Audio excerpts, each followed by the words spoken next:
A small child woke up in the morning and felt something strange happening. Everything around him seemed familiar, but unusual. He felt a connection with his former consciousness, returned to a new body. Despite the new sensations, the child understood that he remained himself. The boy woke up with complete memory loss. Feeling anxious and confused, he tried to calm down using breathing and focusing on his body sensations. This helped him regain his inner balance and confidence. The boy woke up in a strange environment. His body refused to obey. Having collected the remains of his memories, the child realized that he had lived differently before. Analyzing the children's room around him, he was convinced that this was not his place. Having tried to move, he remained motionless, experiencing increasing anxiety. He dedicated his past life to protecting the girl, facing difficulties and sacrificing himself for her safety. One day, having given his life in the final battle, he received a second chance through a new reincarnation, retaining the warmth and gratitude to fate for the opportunity to continue the fight.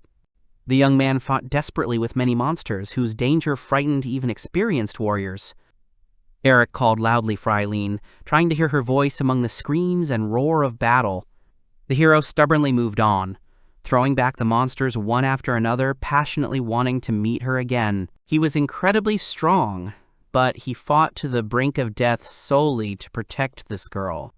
The warriors did not understand how this man could push back an army of over 100 men and continue to fight. These wars would never reach the depths of his soul. Losses followed one after another, destroying plans and dreams. The pain of loss ate away at his heart, making the future foggy and uncertain. All that was left was the courage to move forward, even after losing almost everything. When the boy turned 16, his home village was suddenly attacked by terrible monsters. Huge creatures with sharp claws and glittering teeth brought destruction and chaos to the peaceful inhabitants. The boy came face to face with a real threat for the first time. During the monster attack, the boy's family showed the greatest sacrifice. His mother, father, and close friend who became part of the family willingly accepted death to give him the only chance to survive. They stood shoulder to shoulder, covering him with themselves, fighting until their last breath. After some time, he met his best friend. However, it soon became clear that the young man's wrong decision had put his friend in a deadly trap. Devastated by the loss of a loved one, the hero realized that he was responsible for his friend's death. Life had lost all meaning for him. Emptiness filled his mind, erasing the desire to continue to exist. But suddenly, that very person appeared, whose hand appeared as if from nowhere, offering help and support. This person turned out to be Eileen, the very girl who was able to fill the void in his soul. Her appearance turned out to be the only reason to stay in this mortal world. Eileen revealed to him forgotten feelings of joy, becoming the main reason for continuing life. The hero was determined that he would no longer allow the loss of loved ones and loneliness. He would not allow enemy forces to take Eileen away from him. Filled with determination, he prepared to protect her with all his might, believing that life only made sense next to this person. The young man suddenly went on the offensive, striking the army with his audacity and strength. Turning to the enemies, he declared that whoever wanted an immediate meeting with his creator should try to stop him. The enemy troops refused on the spot, continuing to advance. They immediately understood the threat after the young man's words, and, mobilizing the last of their strength, began to run away with all their remaining strength. The boy realized that his reserve of strength was close to exhaustion, realizing that he was approaching his physical limit. Overjoyed that the war was over and his enemies were gone, Eric asked Eileen to show herself and tell him where she was. He looked at the destruction caused by the recent battle and continued to call out to the girl, hoping in vain to hear her voice. Suddenly, painful memories came flooding back, piercing him with pain and regret. Looking at the aftermath of the battle, the young man suddenly remembered how he had failed to save her. The girl, the last one he truly cared about, had breathed her last on that fateful day. A flash of acute grief engulfed him completely, resurrecting the lingering pain of loss that could not be erased from memory. He reproached himself for his weakness and inability to save her, considering his guilt the main cause of the tragedy. Every thought returned him to the moment when he stood as a helpless witness to her death, and anger at himself mixed with the deepest sorrow and indignation about the situation. Lost in his thoughts, the boy missed an attack by one of the soldiers with a powerful weapon, a crossbow. The warrior sneaked up behind him and fired. not giving the young man time to react. Thus ended the sad story of Eric. Absorbed in the bitterness of loss and suffering, he allowed his attention to weaken. Taking advantage of the moment, the enemy delivered a precise and deadly blow from a crossbow. On this day, the young hero met death. The event evoked deep sympathy. Death came at the hands of a nameless soldier who cowardly fled the battlefield and took advantage of the opportune moment. The situation, devoid of heroism and grandeur, made the end especially tragic and unfair. After many losses and sufferings, this man accepted death calmly, and even with relief. The place of his death was perceived by the hero as a symbol of the end of the path, completing the circle of fate, and he left this life with a feeling of inner agreement and acceptance of the inevitable ending. Free from mental anguish and physical pain, Eric finally found peace. Death will allow him to fulfill his cherished desire, to reunite with his dead family, to whom he felt great affection and longed to meet for many years. Eric saw his beloved people in front of him, his mother, father, childhood friend, and dear Eileen. Finally freed from the suffering of earthly life, the boy extended his hand and went to meet his family, feeling the long-awaited liberation and inner harmony. This was how he had planned for his fate to unfold. He couldn't understand why his spirit had ended up in the body of a small child, and why he had found himself in such a difficult situation. Completely disoriented, he had no idea what was going on or why he was there. The kid couldn't understand why he was trapped in a small child's body. Memories of his previous experiences brought him only disappointment and bewilderment. The whole current situation seemed so absurd and senseless to the hero that he considered it absolute nonsense. The ritual of reincarnation is a process that allows a human soul to gain a second life. Through a special ritual, a person is given a unique chance to be reborn, receiving a new body and the opportunity to live life anew. At first, he saw the idea of reincarnation as a silly joke. Memories from previous lives were vague and incoherent. The idea of reincarnation seemed to him a ridiculous fantasy, easily dismissed as a figment of the imagination. The kid thought that they were simply laughing at him, playing some kind of evil game. If they decided to revive him, then they had to first erase all memories of his previous lives. Eric decided to end his painful existence on his own, but his efforts were in vain. His tiny, childish hands turned out to be completely unsuitable instruments for what he had planned.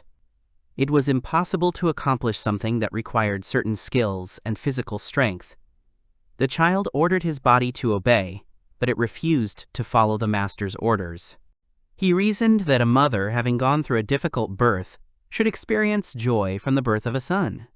Therefore, Eric has no right to destroy the family's well-being because of the burden of past memories. The question remained open, why he was allowed to be born again in a completely new place. Even if he meets a huge number of people, there is no guarantee that in his current life he will be able to establish contact with children and peers. After all, the person has retained the worldview of an adult, which makes communication with children extremely difficult and uncomfortable. The scars of losing loved ones deeply traumatized his soul, and the boy was in a state of severe crisis. He did not understand why he was here, in a new body, with the memory of his previous life. Suddenly, a misunderstanding occurred. The confusion arose unnoticed, and the child did not even notice how events got out of control. It was too late to understand what exactly went wrong. The misunderstanding turned into a catastrophe, the consequences of which became irreversible. He was outraged that God was supposedly humiliating him by sending him into a new body as a baby, forcing him to ask others for help.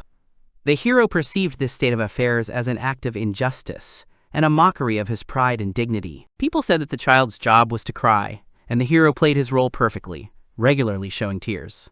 One day, a man approached him, interested in his behavior. He passionately wanted to see the faces of his parents, into whose family he was born again, hoping to find familiar features in them. But, finding himself face to face with his mother, he experienced a shock. It turned out that Selena was now his own mother. The prospect of becoming her son caused a storm of emotions that shook him to the core. He could not believe that fate had played such a complicated and bizarre joke, making the relationship radically different. Selena, being an attentive and caring mother, noticed that the child's pants were wet due to the misunderstanding that had occurred. She immediately changed her son's clothes, handling him carefully and ensuring comfort and cleanliness. The girl gently picked up the baby, worriedly asking what had happened, and offered the comfort of a motherly hug. The child, however, internally resisted such closeness, believing that it was simply impossible to accept parental affection after everything he had experienced. He doubted whether this woman was really his mother, because in appearance she was remarkably similar to his ex-mother from a past life. The external resemblance caused him mixed feelings. On the one hand, it calmed him down. On the other, it gave rise to internal conflict and mistrust.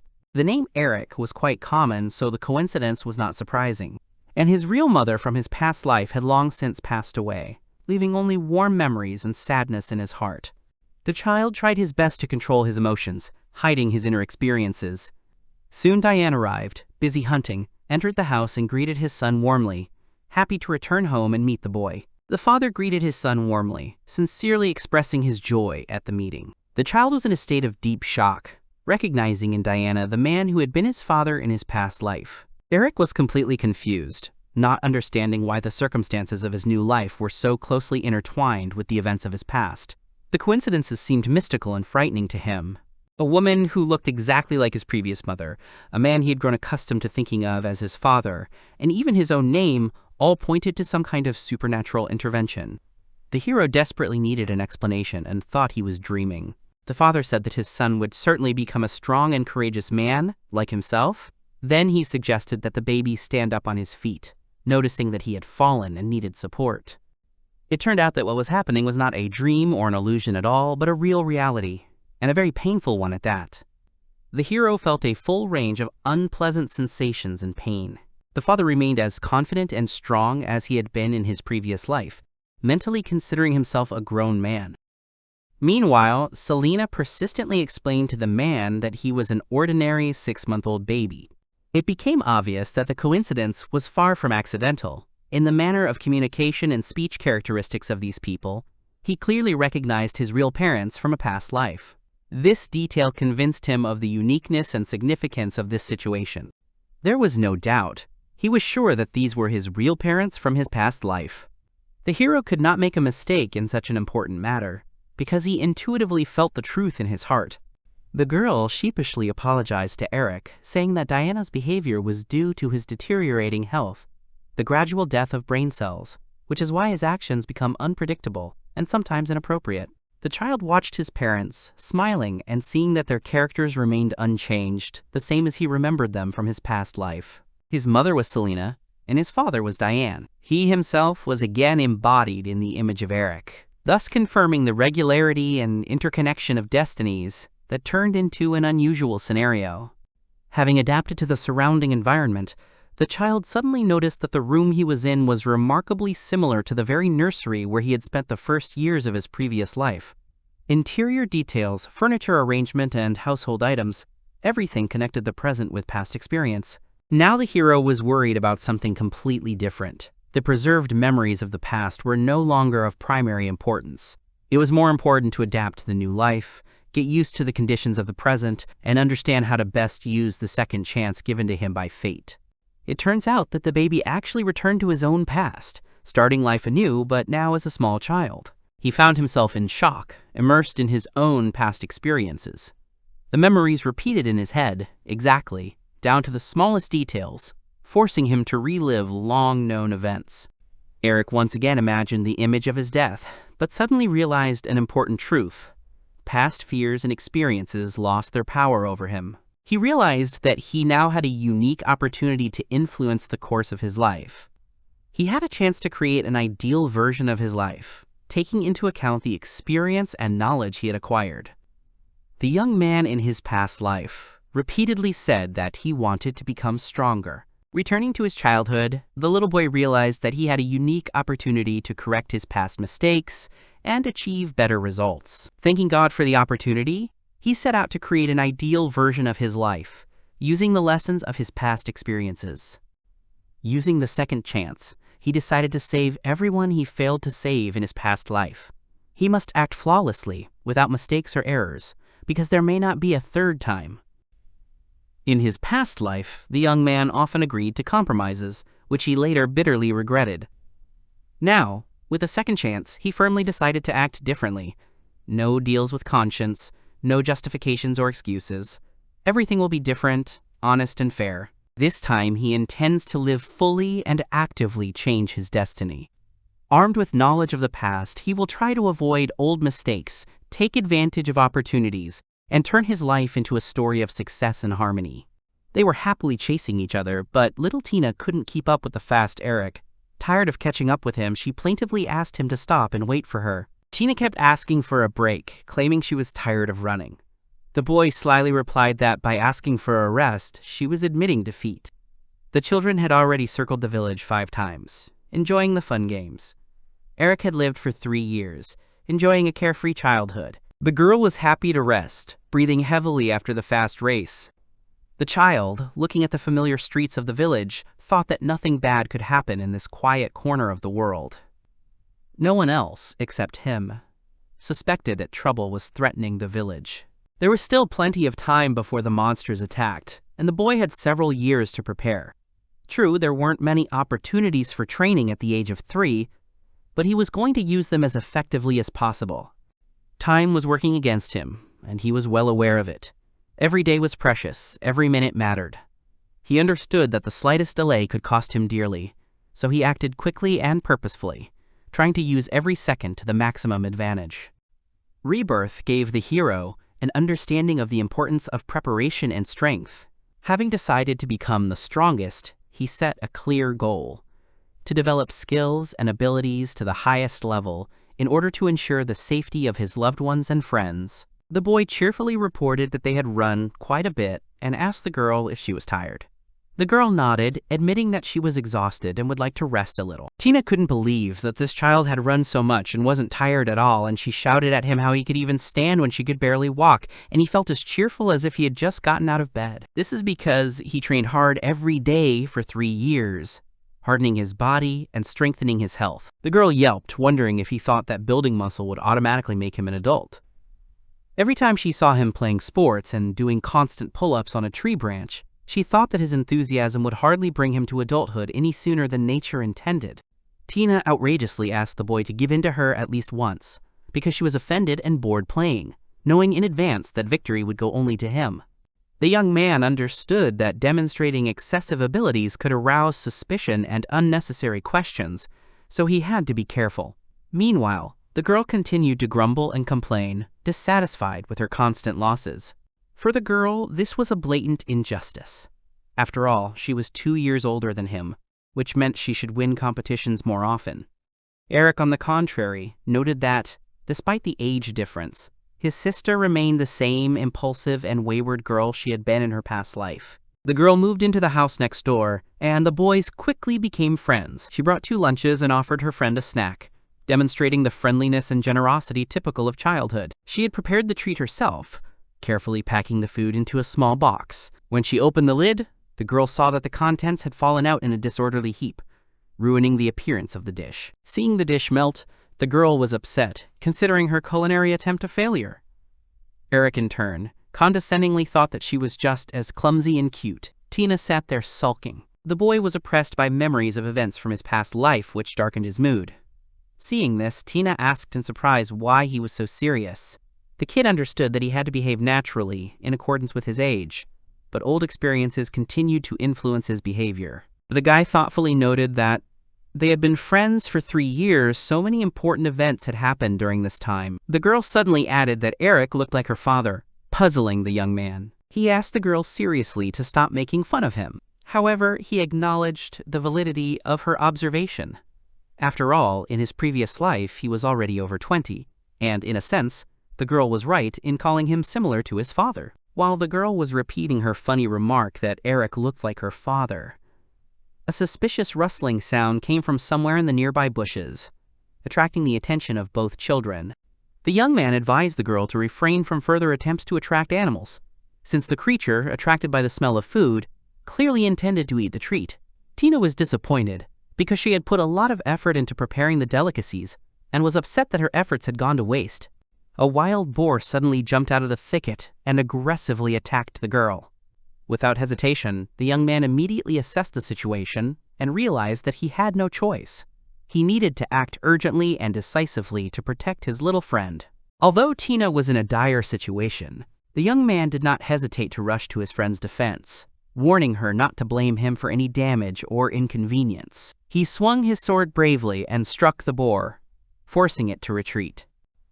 The little girl fell down in confusion, not understanding what had happened, and asked her friend in surprise what he had done. Eric gently promised her that everything would be fine with him, because he was there and would take care of everything. The girl hesitated at first, but then quickly hid behind the nearest tree, feeling safer. The boy sighed with relief, pleased that she had followed his advice and protected herself. The boar continued to stand motionless, which allowed the young man to conclude that the first blow was unsuccessful and did not bring the desired result. Apparently, the combat skills acquired in a past life were significantly weakened, and now he would have to rely only on reaction speed and ingenuity. The boar quickly pounced on the young man, who, alas, had only the physical capabilities of a 3-year-old child. The speed, reaction, and strength of the adult man evaporated, leaving him vulnerable and limited in his actions in front of the large animal. The boar did not stop attacking, vigorously pursuing the boy. The 3-year-old's physical abilities clearly did not meet the requirements of defense, and his stamina was categorically lacking. The worst thing was that the boar chose the most convenient target for attack, the boy's leg, threatening to cause serious injury. He managed to dodge the boar's attack, but the sudden movement knocked the ground out from under his feet and the boy fell to the ground. Tina, who was sitting nearby, watched the fight tensely, feeling the strongest concern for her friend. She was ready to jump up and come to the rescue. The young man remembered the people he had promised to protect, for which he had trained long and hard. He understood that defeat was unacceptable here, because it would break his word and cross out all his efforts.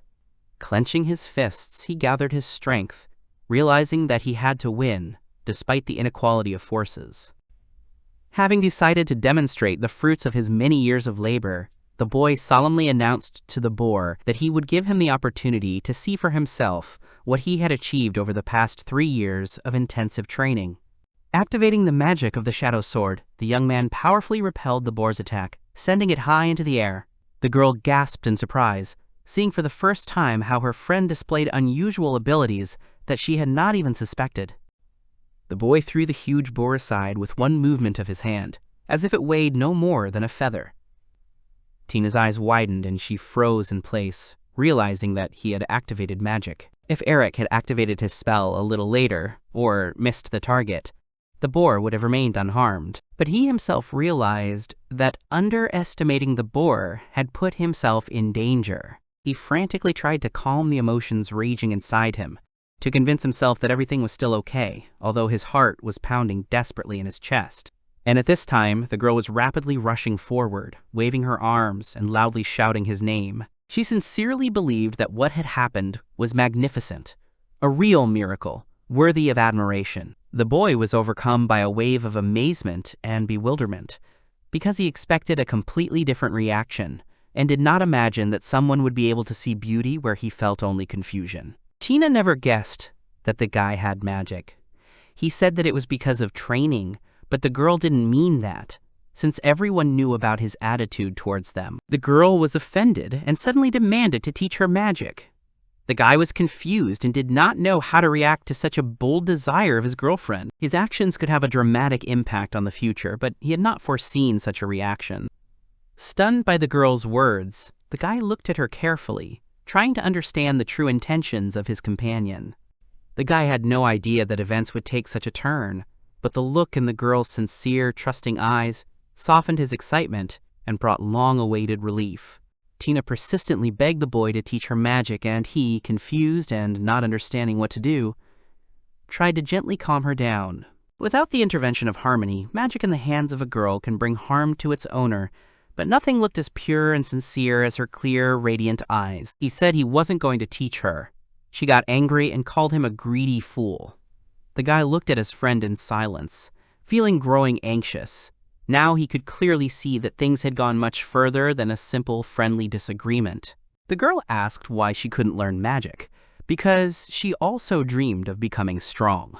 Tina wanted to avoid repeating dangerous situations and dreamed of becoming as strong as her brother, since she is his older sister and feels responsible for her own safety around him. This is what his sister had said in her past life, and now, hearing the familiar words, the boy was overwhelmed by waves of sweet nostalgia. He vowed to change the future, and as soon as he breathed out these words, he felt the world around him begin to imperceptibly transform. The boy agreed to teach the girl magic, and she smiled happily. He understood that he could not lose and be invincible. Tina, having mastered the art of magic, will become stronger and will never allow herself to be helpless in the face of danger. The next day, they don't have to worry about anyone noticing them since the training site is located close to the village and is free from any dangers like monsters. The master asked if the girl would be able to keep the secret, and she confidently confirmed this promise.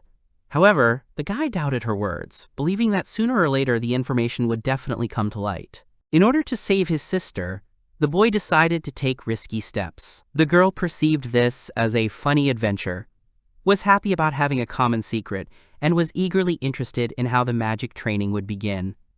The master calmly asked the student to stretch her hands forward. To successfully activate a spell, you must first concentrate and mentally gather the elements of nature in the space in front of you. Only after making sure that the necessary elements are gathered correctly, you can begin the process of activating the spell itself. As soon as she raised her palms, the girl felt a strange, tingling sensation, and soon a transparent, shimmering cloud of water appeared on her hands. She froze in surprise, her mouth open, not believing her eyes. The water slowly flowed between her fingers, shimmering in the sun with bright glare. Particular attention is paid to the quality and quantity of the elements used. In order to create a strong spell from a small amount of materials, it is important to improve the quality of the components themselves. For a little girl, understanding the intricacies of the quality and power of spells was not an easy task. Understanding these principles requires many years of experience and practice, gradually accumulating and strengthening in the mind. Only after reaching 18 years old, the development of magic stopped. Magic is divided into different levels of complexity depending on the power of the spell. The stronger and more complex the effect, the more difficult and time-consuming it is to prepare and activate. Simple spells require minimal effort, while powerful charms often involve lengthy rituals. The girl asked the teacher if it meant that high-level spells were more powerful. The teacher thoughtfully noted that she was both right and wrong at the same time. Low-level spells can easily be more powerful than high-level ones if used correctly and at the right time. It all depends on the correct activation, the combination of necessary factors, and knowing exactly when to use such a spell. Tina found what was happening incredibly exciting, and the master intended to pass on to her the knowledge and skills accumulated over the years, necessary for safe and effective mastery of magical abilities. However, he could not even imagine that one day he would bitterly regret his decision to pass on the secrets of the art of magic to the girl. The days passed one after another, filled with diligent training. Tina was only 10 years old, and her mentor had recently turned 8. Thanks to regular exercise, the boy noticeably improved in physical fitness and magical power. However, this was not enough. The technique of wielding weapons left much to be desired. The swordsmanship had improved slightly, and he needed to restore his lost skills. Tina sincerely admired her brother's talents and supported his desire to regain his fighting form. She would never have believed that an ordinary steel blade could have such sharpness and devastating power, surpassing even her most powerful spells. These new spells required constant training and improvement, whereas in his previous life he had focused primarily on developing his fencing skills, neglecting the study of other forms of combat magic. In her eyes, he simply had to remain perfect, but doubts began to arise in the depths of her consciousness. Then the girl proudly declared that her magic would certainly win, thereby proving her faith in her own strength and respect for her teacher. Tina's ability to control water magic turned out to be much greater than his own, and this discovery painfully reminded the young man how harsh the world around him could sometimes be. This circumstance hurt the young man's pride, as it seemed strange and unpleasant to realize that a 10-year-old girl was superior to him in managing water. Eric was seriously behind in his magical studies, having only begun training at the age of 16. This is why his progress in developing his magical potential was rather modest, despite his considerable efforts. The girl smiled frivolously, demonstrating an incomprehensible self-confidence. and now the young man felt the need to prove his superiority and rightness to her, putting his own dignity and reputation on the line. The guy failed again, and from that moment on, the girl began to demand that he call her sister. The young man, having resigned himself to the situation, agreed to fulfill her wish. The girl hugged her brother tightly, whispering that now, if he was in trouble, she would be the one to come to his aid and save him. Eric winced inwardly, finding such a statement highly dubious. He would never get that terrible talent for water magic. Tina brought Eric a cold towel using cooling magic. Eric thanked her and noted that rubbing himself with the towel was refreshing. The girl was proud of what she was doing with magic. She told the boy that if he had any problems, he should not hesitate to come to her because she could solve them. Diane stood behind her, amazed by the sight. On the way here, he felt that it was hot here and greeted the guys. Eric asked Diane what he was doing there. Diane explained that it was impolite to speak to his father like that and added that he had come to watch the training. He had been there for quite some time, but the boy had not even noticed his presence. This spoke for itself. The boy still had a lot to learn. The boy frowned when he heard his father's instructions. However, he soon realized that the elder's wise words had a deep meaning. If he loses his vigilance, all his long preparation will be meaningless. Although this simple rule sounded obvious, the massive figure of his father in front of Eric's eyes made him think again about the importance of paying attention. His father greeted Tina. The boy was grateful to him for many things. The father did not demand anything from the boys in terms of explanation, keeping their ability to wield magic a strict secret. The young man expected such an act from the elder, just as the father expected that the son was able to pass on such knowledge to the girl. The young man asked Diane again why he had come. His father said that he had come specifically to invite him to go hunting. The young man agreed and said that he would like to go. This is what Diane's son turned out to be like. The girl was surprised to learn that the men were going hunting. The older man asked her to keep it a secret, explaining that his wife would be very angry if she found out about it. They decided to move immediately, leaving the girl to take care of the rest of the household. The girl turned her attention to them with determination, asking them to wait a minute as she was going to follow them. Diane firmly stated that the girl would not go with them. However, she was well aware of the seriousness of the upcoming event and passionately dreamed of undergoing a real test of her abilities. Therefore, the girl resolutely repeated her request, insistently insisting on participating in the hunt. The father expressed approval of the girl's words, noting that they showed the character of his older sister. This news brought Eric into a state of extreme surprise. However, the father put forward an important condition. The old man warned seriously and clearly. If he felt the slightest threat, the hunters would immediately stop hunting. However, there were hunting grounds not far from the village. Meanwhile, the girl knew a clever way to get around her father's restrictions. A joyful smile appeared on the girl's face because a real adventure awaited her. After all, the experienced hunter Diane would lead the group.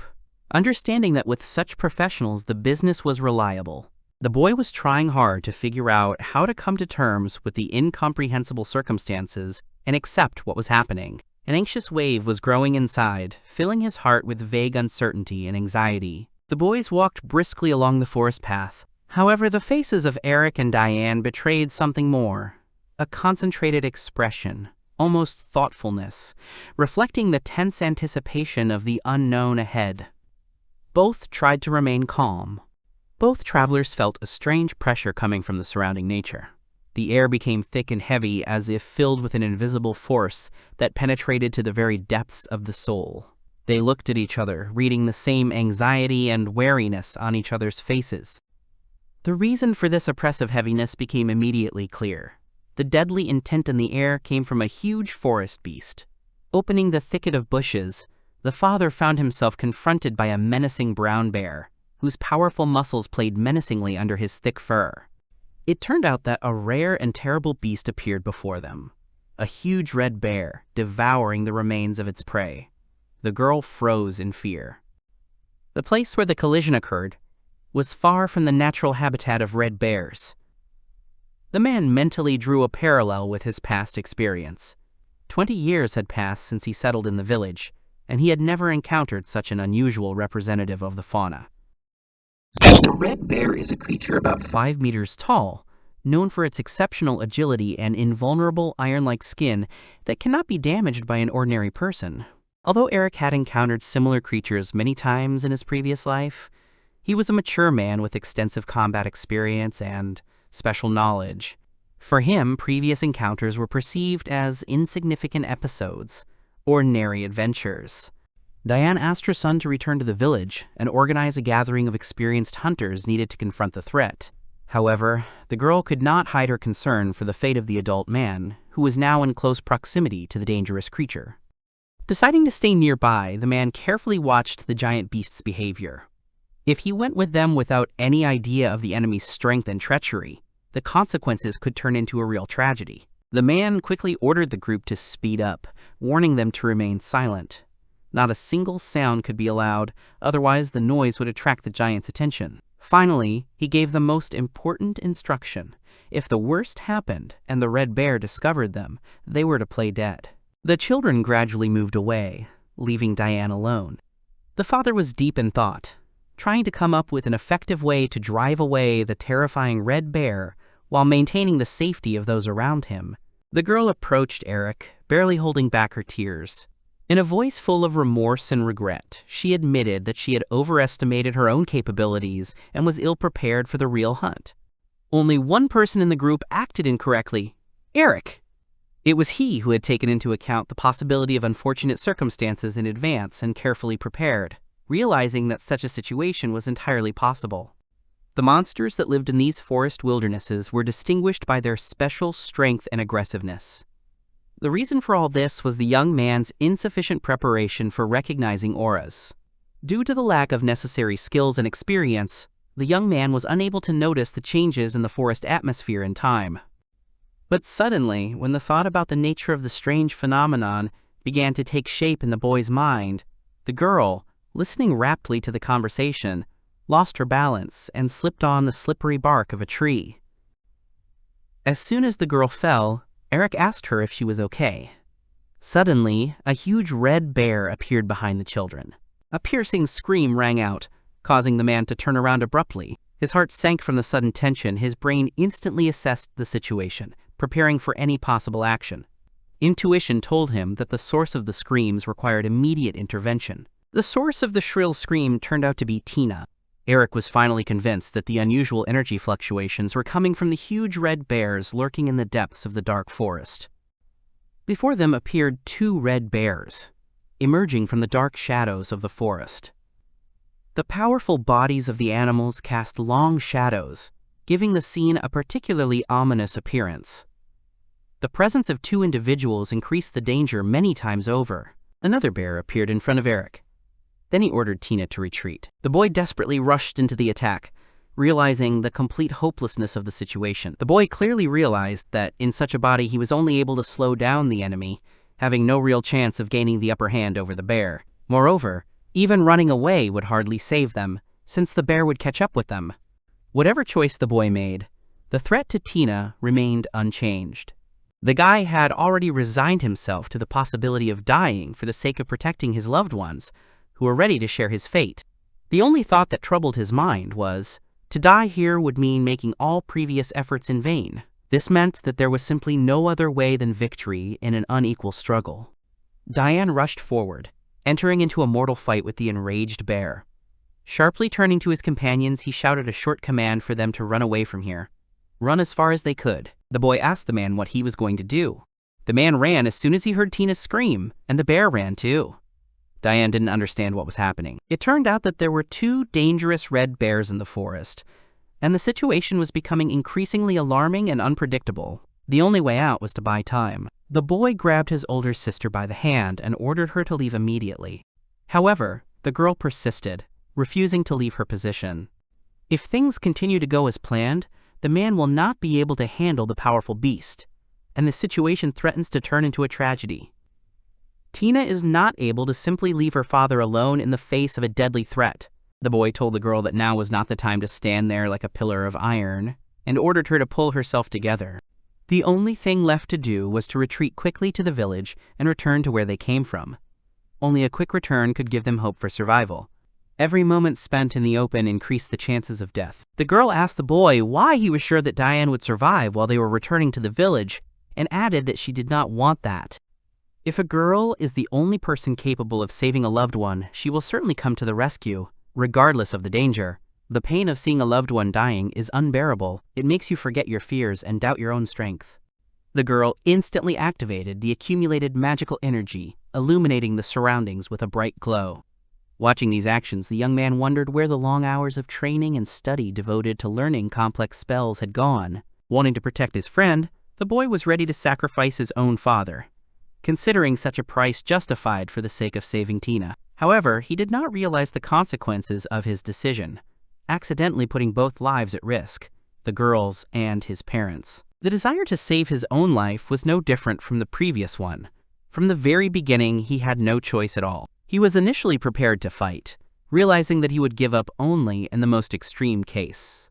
It was now, at the most critical moment, that the realization of his mission came: to save his dear people at any cost. A sense of responsibility overwhelmed him, like a wave of hot blood, restoring faith in his own strength. The father ordered the stubborn girl to be removed from there, but the boy apologized, saying that he would not fulfill this demand.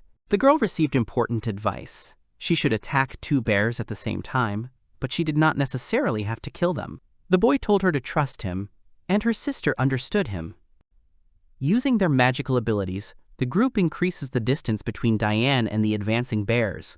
This maneuver reduces the immediate threat, giving the team additional time to develop a plan of action. The plan was to wait for the right moment and then strike with precision and force, ensuring victory.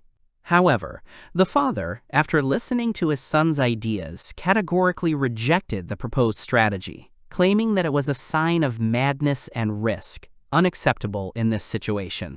The 2 young assistants who had gained confidence activated their magical powers, radiating a serious intent to turn the tide of battle. The man relied on their support, expressing gratitude to their father for his trust. The young man and the girl are ready to enter the decisive phase of the battle. The young assistant switched on the Shadow Blade activation mode, and the combined attack began. The magicians, concentrating their forces, created a single stream of energy, directed directly at the enemies. A stream of energy rushed forward, illuminating the road with bright flashes of light and cutting a path through the ranks of opponents, and the bear threw the man aside and turned. The attack came down with lightning speed, cutting the bear's huge bodies in 2. The dividing light flared brightly, splitting the monster's flesh with inhuman precision. The man rushed to the attack, saying that they would not be able to escape by running away. With a well-aimed blow, the man cut off the monster's head, ending the duel with victory. Breathing a sigh of relief, he looked around and saw the children running quickly towards him, happy to be freed from mortal danger. The children ran up to their father, worriedly wondering if he was hurt. The man's gaze fell on each of them, smiling softly and reassuringly stating that the 2 had done a great job. The father was proud of his son, who managed to defeat the mighty bear. However, the biggest shock was yet to come. The winner was Tina, who managed to neutralize the bear. The man froze in complete amazement, unable to believe it, realizing the talent and potential of the little girl. The man hugged them, saying that they were amazing and were the heroes of the village. Shadow Sword was a mid-ranking air-type spell. Tina only has intermediate spells, but her magic power is top-notch. The man suggested that she consider becoming a hunter, but she said no. The energy that emanated from Tina literally flowed from her body. Eric was worried about the future, where protecting his loved ones would require a lot of suffering from him. Thoughtfully raising his gaze to the sky, he wondered what he should do. Back in the village, the boy knew what the future would be. Selena asked if the man wanted to talk and explain his actions. She asked why the father took the children hunting. The boy noticed important moments in life that had gone unnoticed in his past life and wanted this happiness to last forever. The residents faced difficult trials, comparable to hell. Realizing the limited time, the boy redoubled his efforts in training, improving daily and developing the skills necessary to overcome the upcoming obstacles. He did not want to go through the suffering again because he could not morally endure it again. The pain and loss of the past left a deep imprint on his soul, making it absolutely intolerable for such a tragedy to be repeated. To protect his loved ones, he must become the strongest warrior. Only by reaching the peak of his mastery will he be able to successfully confront any threat and guarantee the safety of those he loves. The holiday had arrived. The family solemnly congratulated Eric on his 16th birthday. Yesterday he was a child, and tomorrow he would officially become an adult. The proposal to raise glasses sounded especially symbolic. The time was approaching the moment of truth. Eric thanked all the guests. The joy of the holiday, however, changed when he remembered that tomorrow would bring severe trials. Tomorrow the village would be brutally attacked by ferocious monsters.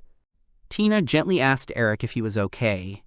Feeling guilty, he admitted that he felt a little ashamed. He was not at all to blame for what happened, and the fact that he was drunk also did not depend on him personally. Diana should be strictly blamed for what happened, because it was his thoughtless actions that led to this outcome. He was only 16, but many considered him an adult. However, forcing someone to drink alcohol is absolutely unacceptable and wrong. The girl showed care and attention, providing support at that moment. The boy insisted that what was happening to him was temporary and insignificant. He said that all he needed was a good rest, and all the problems would disappear by themselves. Tina believed otherwise. The parents' anxiety was quite justified, because the experiences of loved ones often reflect a real danger hidden from the teenager's eyes. He didn't hear her words because the girl decided to stay with him all night. Both Selena and Diane were aware of this. Tina told her parents that they would spend the night together, supporting each other. Eric perceived the situation as something strange and inappropriate, but the girl calmly turned around and reminded him that they had fallen asleep together many times as children. However, it is important to take into account that the situation has now changed dramatically. He is no longer 3 years old, and the girl is 18. Besides, he had his ire, and Tina, noticing the young man's confusion, asked the question again. The boy suddenly stopped. He said that such actions made him feel awkward, and asked the girl to stop trying to persuade him to do something like that. The girl laughed and said that she was just playing a joke on him. She pretended to go to bed next to him, specifically testing his reaction. The boy headed to the bathroom, intending to take a refreshing shower. The girl, concerned about her friend's condition, warned him that it was unsafe and unwise to wash under the influence. The young man answered confidently that he had already sobered up. Tina was left alone in the room, tiredly sank onto the bed and fell asleep. But even so, her thoughts returned to Ira. The peace of the room was broken by the silence and light breathing of the girl, immersed in a deep sleep. Nearby, on the next bed, lay a young man, tired in body, but not in soul. Thoughts, like dragonflies, circled around, not allowing to close eyes. As he fell asleep, the young man realized that he was seeing a terrible nightmare. In his dream, he saw his native village being attacked by bloodthirsty monsters. The walls of houses were collapsing, residents were running in fear, the streets were filled with screams of horror and despair. He was suddenly grabbed by his mother and girlfriend, who were squeezing his arms tightly and asking anxiously why he was standing there. His father was fighting the enemy. Selena was saying that they had to run, trying to convince the boy to leave the house immediately. They ran forward, trying to hide from the mortal danger as quickly as possible. The boy, looking back, desperately called his father, afraid of losing him in the turmoil and chaos of the moment. His heart was pounding wildly. Every second seemed like an eternity. Selena quickly said for Tina to take care of Eric and rushed towards the dangerous monsters. The monsters pounced on her, but the girl with tears in her eyes held on steadfastly, trying to hold off the enemies as long as possible. A shrill, frightened cry from a young man echoed around the area. The boys suddenly realized that they were now alone and abandoned on the edge of a steep cliff. Eric whispered under his breath that this couldn't be happening. Mentally turning to his parents, he tried to understand how events could develop so quickly and tragically. He knew that if the situation continued to deteriorate, the consequences would be catastrophic. She knelt down next to the boy, placing her palms softly on his shoulders, and spoke quietly that she would definitely save him, so he should believe her. Tina may not have the strength of her parents, but her feelings and intentions were no less. She vowed to be his support no matter how difficult the task. Tears rolled down the boy's face. It was because she was his older sister that the girl showed special care and determination. When monsters suddenly appeared from behind, the sister reacted instantly, pushing them both away and throwing the enemy off the edge of the cliff. Abruptly waking up from a deep sleep, the young man opened his eyes wide, instantly orienting himself in space. To his right, Tina was sleeping peacefully, smiling slightly at the corner of her lips. All that was left was to prepare for the next day. To do this, the hero went into the forest, deciding to hunt mythical creatures. This phenomenon seemed strange to him. Passing through the dense thickets, the young man searched in vain for traces of at least one monster. Perhaps the absence of opponents is connected with an important event that is about to happen? Suddenly, hearing suspicious sounds, the guy became wary and stopped abruptly. The boy opened his eyes in shock. The guy suddenly thought that from the depths of the forest came a barely perceptible rustling sound, similar to the quiet rustling of leaves. However, now the hero began to pay more attention to the surrounding sounds. The young man swore he felt a presence nearby. The silhouette of a stranger was clearly visible on a tree branch, sitting there completely motionless. The stranger had an outstanding mastery of disguise, but despite this, the hero managed to discern hidden signs of the stranger's presence. Tomorrow promises to be a special day. The next day, the father was sincerely happy that his son had reached the age of 16. The man was proud of his son, believing that he had been brought up in a wonderful atmosphere of friendship and trust. Having gathered all the relatives and acquaintances, the head of the family expressed deep gratitude to each guest. All the events that took place in this small village were firmly imprinted in Eric's memory, remaining fresh, like yesterday's events. There were very few children here, so the adults always treated him with special love and attention, perceiving him almost as their own offspring. Eric's birthday was celebrated by the whole village, but the young man knew that in the midst of the celebration, monsters would appear. He thought that how could he forget about the threat? Eric was going to tell Tina about the strange things happening in the forest, but the old villager managed to do it earlier. The boy's father told him about it. It turns out that the guys recently went to the forest, but there were no animals at all. But they felt an indefinite, frightening presence of some creature. Therefore, Eric wanted to strongly advise the villagers to avoid going into the forest if they suspected something was wrong. However, the old man considered his fears to be overly exaggerated and claimed that there was nothing to worry about at all. In the end, the assembled agreed to hold a celebration in honor of Eric, so the elder considered it unnecessary to warn the people about the possible danger of the forest. The boy yielded to the opinion of the majority, but deep down he remained anxious, knowing that the threat remained and could one day remind of itself. Tina looked at Eric with admiration and respect, noting that he behaved much more responsibly and carefully than most of his peers. However, Tina herself also had a desire to have fun and enjoy life. She called her mom and dad. Although Tina tried her best to take care of the children, her parents expressed their dissatisfaction, saying that with her body type, she would not be able to become a worthy sister. They decided to feed her meat and broccoli. This decision left her very disappointed. Tina asked Eric to help her deal with the food she hated, counting on his ability to cope with large portions of food. However, the guy left the village the day before, and her hopes were dashed. Eric left his native land and took up the preparation of hay and wood.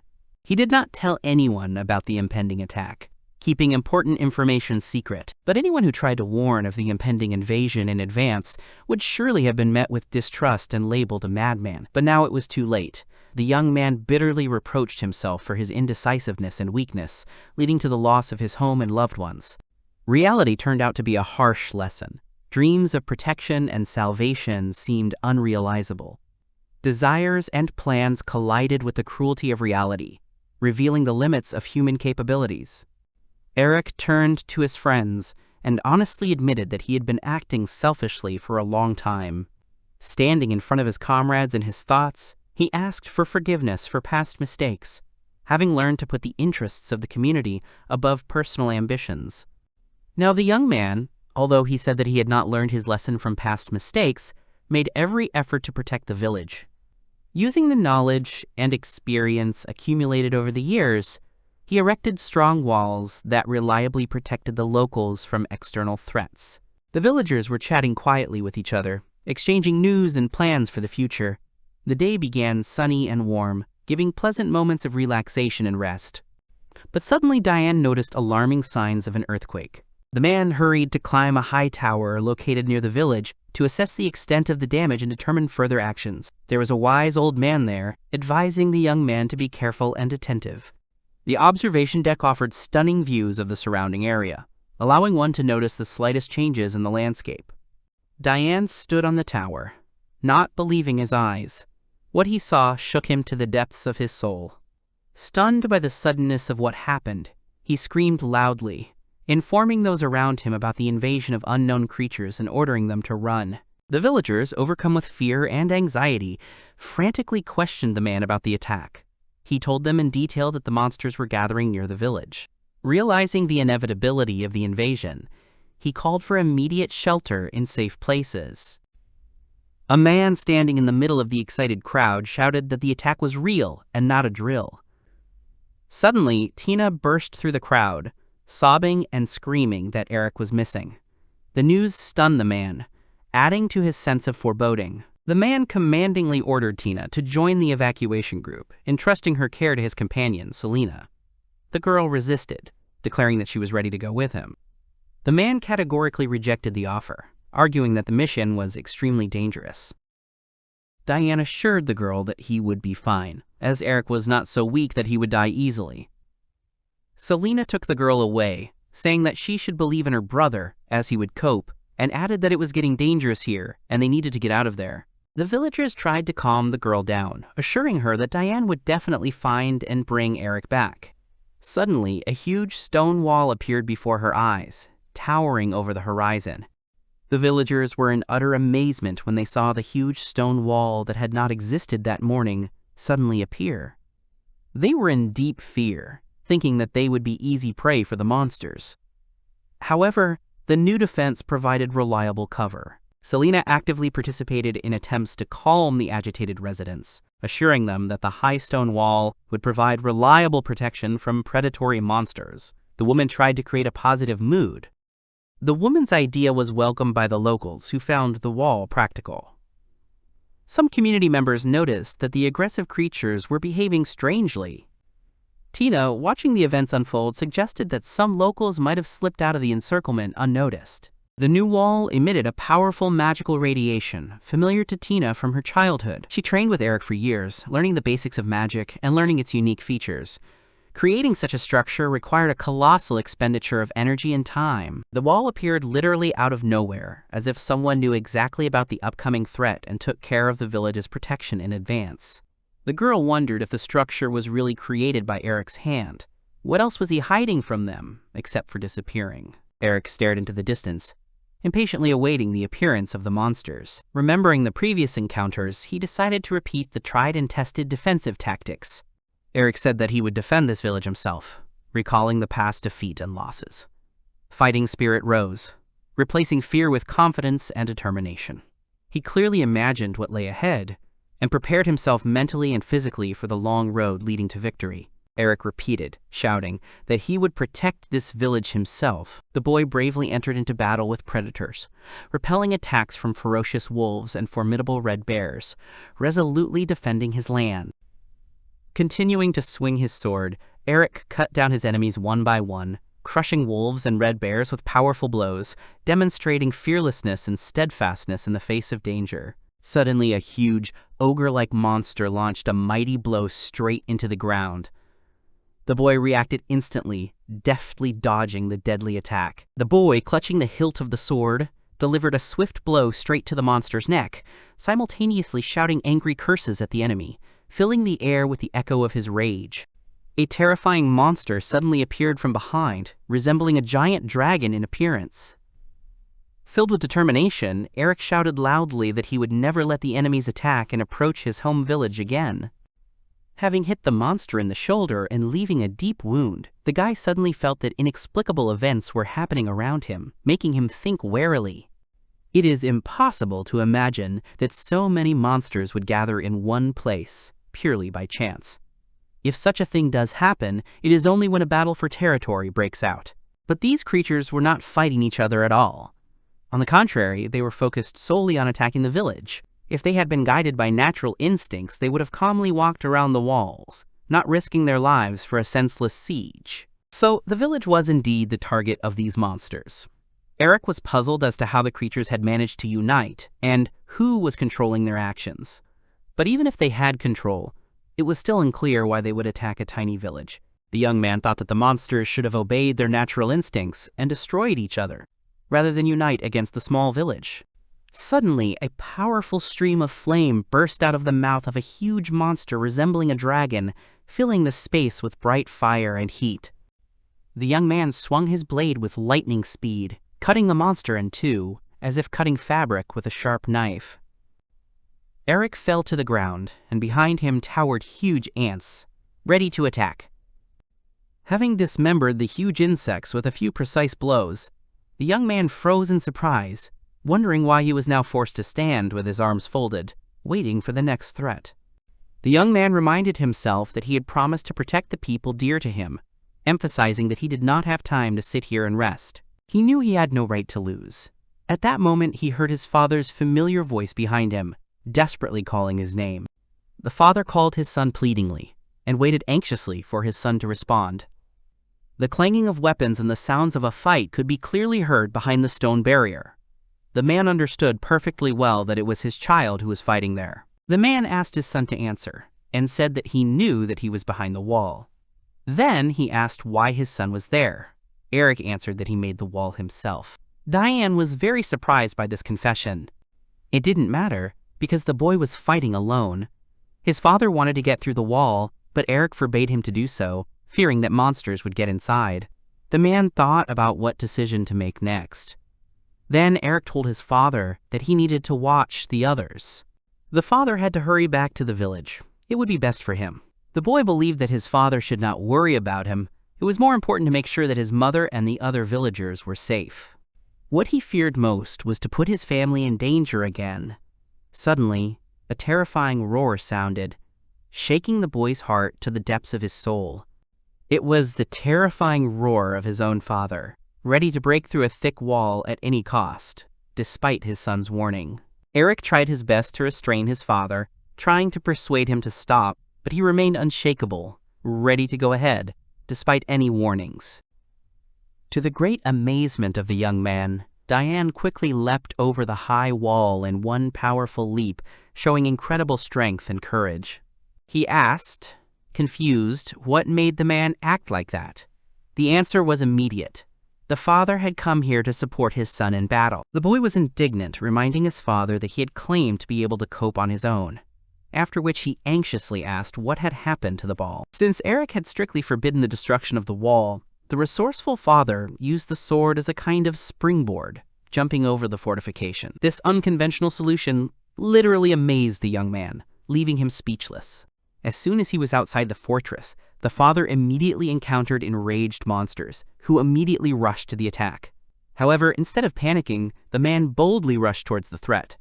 Stunning his son, the father quickly approached the nearest enemy and, gathering all his strength, delivered a crushing blow with his massive fist, throwing the enemy away. The man indignantly asked his son if he thought he was weak. He emphasized that a warrior's body is his main weapon, and fighting without a sword is no problem for a real man. The boy angrily shouted at his father that now was not the time to flex his muscles, but his father, immediately reacting by striking the approaching enemy, smirked arrogantly, calling him too slow. The father's daring speech flashed by, and did the son imagine that a man was incapable of single-handedly dealing with 5 red bears at once? Yielding to impulse, the boy loudly repeated this provocative speech out loud. Diane advised his son to relax, calming down after defeating the first enemies, but the boy could not let go of the tension, realizing that the victory was far from complete. Many dangerous monsters remained at large. The father had many things he wanted to discuss with his son, but all of them seemed insignificant compared to the heavy realization of his own weakness, next to the strength of the young hero. The young man was genuinely interested in what exactly his father meant with his words. The man had no intention of implying that his son was overly confident in his own abilities, but he was deeply worried when he saw how he stubbornly acted alone, neglecting the support of those around him. Everything was going well, until the young hero began to take responsibility for absolutely every problem, trying to solve everything on his own. although support from family and friends was needed and available. While the father courageously fought against the enemies, he appealed to his son to believe in his own strength and the capabilities of the team, and to stop acting alone. The son looked thoughtfully at his father and confirmed that what his father had said was true. Eric hoped for his father's help and support. Diane tried to ask a clarifying question, but his son quickly interrupted him, asking him not to interfere with an important moment. Father and son finally unite shoulder to shoulder, becoming a single team in the fight against a common enemy. Eric asked his father to cover his back. With a smile, the father noted that the proposal sounded good and immediately added that the boy should cover him too. Diane and Eric entered into a fierce battle together, delivering accurate blows and repelling the attacks of many dangerous monsters, acting in a united and effective manner. The boys continued to stand steadfastly shoulder to shoulder, jointly repelling the attack of each new monster, demonstrating rare teamwork and combat skill. During another clash with a powerful enemy, the young man's blade could not withstand the blow and broke in half with a crash. The man noted that cheap swords are useless, as they will certainly fail at the decisive moment. Without his father's help, the boy could have been very unlucky. Therefore, Diane, without thinking twice, threw his son a reliable blade, giving him the opportunity to continue the fight. The young man worriedly asked if his father was comfortable fighting without his usual sword. He shrugged, explaining that his movements were not refined enough to use a weapon. The man sarcastically warned that using such fragile blades would inevitably cause them to break and turn into worthless pieces of metal, unsuitable for combat. Therefore, the father concluded, let his son learn to handle such an unreliable weapon on his own, gaining useful experience for the future. The father is absolutely not happy with this kind of weapon. It is simply unbearable and unpleasant for him. The young man looked closely at his parent and carefully asked if his father had ever used bladed weapons, especially swords, before. The father dreamily recalled the old days and promised that as soon as this endless war with monsters ended, he would personally make his son a magnificent blade that could withstand any test and never break. Eric warmly thanked his father for his concern and sincere promise, after which he lowered his head, timidly asking for forgiveness for the trouble and worries he had caused. Diane convincingly assured that there was nothing to worry about. Being a talented master blacksmith, he would certainly create a strong, reliable blade that would never fail or break. The number of demons had noticeably diminished, and the father encouraged his son to continue their joint struggle. Receiving an energetic affirmative nod, both resumed their active resistance, feeling growing confidence and inspiration. These words from his father unexpectedly caused a wave of warm nostalgia in the boy, bringing back memories of happy childhood days and adventures with his family. Over the years of numerous battles and trials, the young man gradually lost his vigilance, forgetting how insidious the danger of a sudden attack from behind. Deciding that he could cope alone, he missed the truth. The most valuable assistants in battle are proven comrades. Diane finished the battle with a spectacular throw, sending the last monster surrounding them high into the sky, thus ending the bloody battle. However, the monster grabbed his father's hand with an iron grip, stopping the powerful blow with a firm blocking motion of his fist. The father pushed his son forward sharply, ordering him to immediately strike the weakened monster, taking advantage of the moment. Eric, with a well-aimed and precise blow, cut the round monster's head in two, putting an end to the last threat.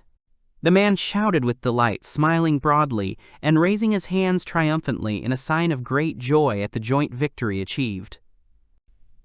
Diane happily invited his son to admire the result of their efforts, but he only smiled tiredly in response, feeling very tired after the intense fight. In truth, without the participation of a brave and skilled son, such a huge horde of monsters would have been almost invincible for a lone warrior. The young warrior politely denied the claim, modestly admitting that, without the timely support of his wise and strong father, he would have had a hard time in such a difficult battle. Then it was a real common victory, achieved thanks to the efforts of both heroes, who showed courage and fortitude in the decisive test. Father and son proudly raised their clenched fists upward, symbolizing the triumph of joint work and brotherhood in battle. An ominous voice came out of nowhere, declaring that it was too early to celebrate victory. A moment later, the son saw an invisible force knock his father off balance, roughly hitting him in the stomach. The young man stood there, stunned and dumbfounded by the unexpected turn of events. The shocked young man didn't even have time to comprehend what was happening, as the man quickly flew back and crashed with his back into a massive stone wall with a dull sound. The boy's desperate cry echoed over the forest. His father was unconscious. Eric ran into the forest, realizing that with the departure of his assistant, the opportunity to protect the village was lost. The feeling of complete helplessness and the bitterness of loss of hope filled the young man's heart with a heavy sense of inevitability. The boy suddenly had a strange feeling, as if someone's invisible force was moving straight towards him through this semi-darkness of the forest. Just a second ago he was calling for his father, but a sudden wave instantly hit the man. He realized that danger was very close. The boy barely felt someone's presence behind him when he saw a stranger in front of him. The guy looked him over sharply, assessing his physical abilities, and asked if he could compete in speed and agility. The boy was confused, when suddenly the stranger immediately rushed into the attack. The stranger who unleashed a lightning attack was surprised, but the youth turned out to be quicker than he looked at first glance. He sincerely believed that the boy possessed strength far superior to that of the adult man who had previously been thrown into a stone wall by one powerful blow. Continuing the conversation, he added that the wall seemed like a reliable barrier that could prevent demons and monsters from entering beyond its boundaries. Even if someone managed to break through the barrier, they would probably be destroyed by the village's defenders. He liked the village's defense plan. With all due respect to the village's defense plan, the stranger categorically refused to support the idea of killing demons. Eric took a close look at the stranger, noticing something special and mysterious about him. After a deep breath, Eric broke the silence by asking a direct question about who he was. The man looked at the boy calmly, slightly lifting the corners of his lips in a barely noticeable smile. In a calm voice, he advised him to carefully examine his appearance and try to discern his hidden essence. It soon became clear that a real demon stood before him. This turned out to be the correct answer. The demon slowly explored the surroundings of the village, going deeper into the dense forest surrounding the settlement. The boy knew demons well, having encountered them many times in his past life. The experience helped him learn to recognize their intentions and defend himself effectively. Demons are a vast race that live in their world alongside humans. A distinctive feature of demons is a unique phenomenon. When magical energy is activated, their eyes begin to glow bright red, with one exception.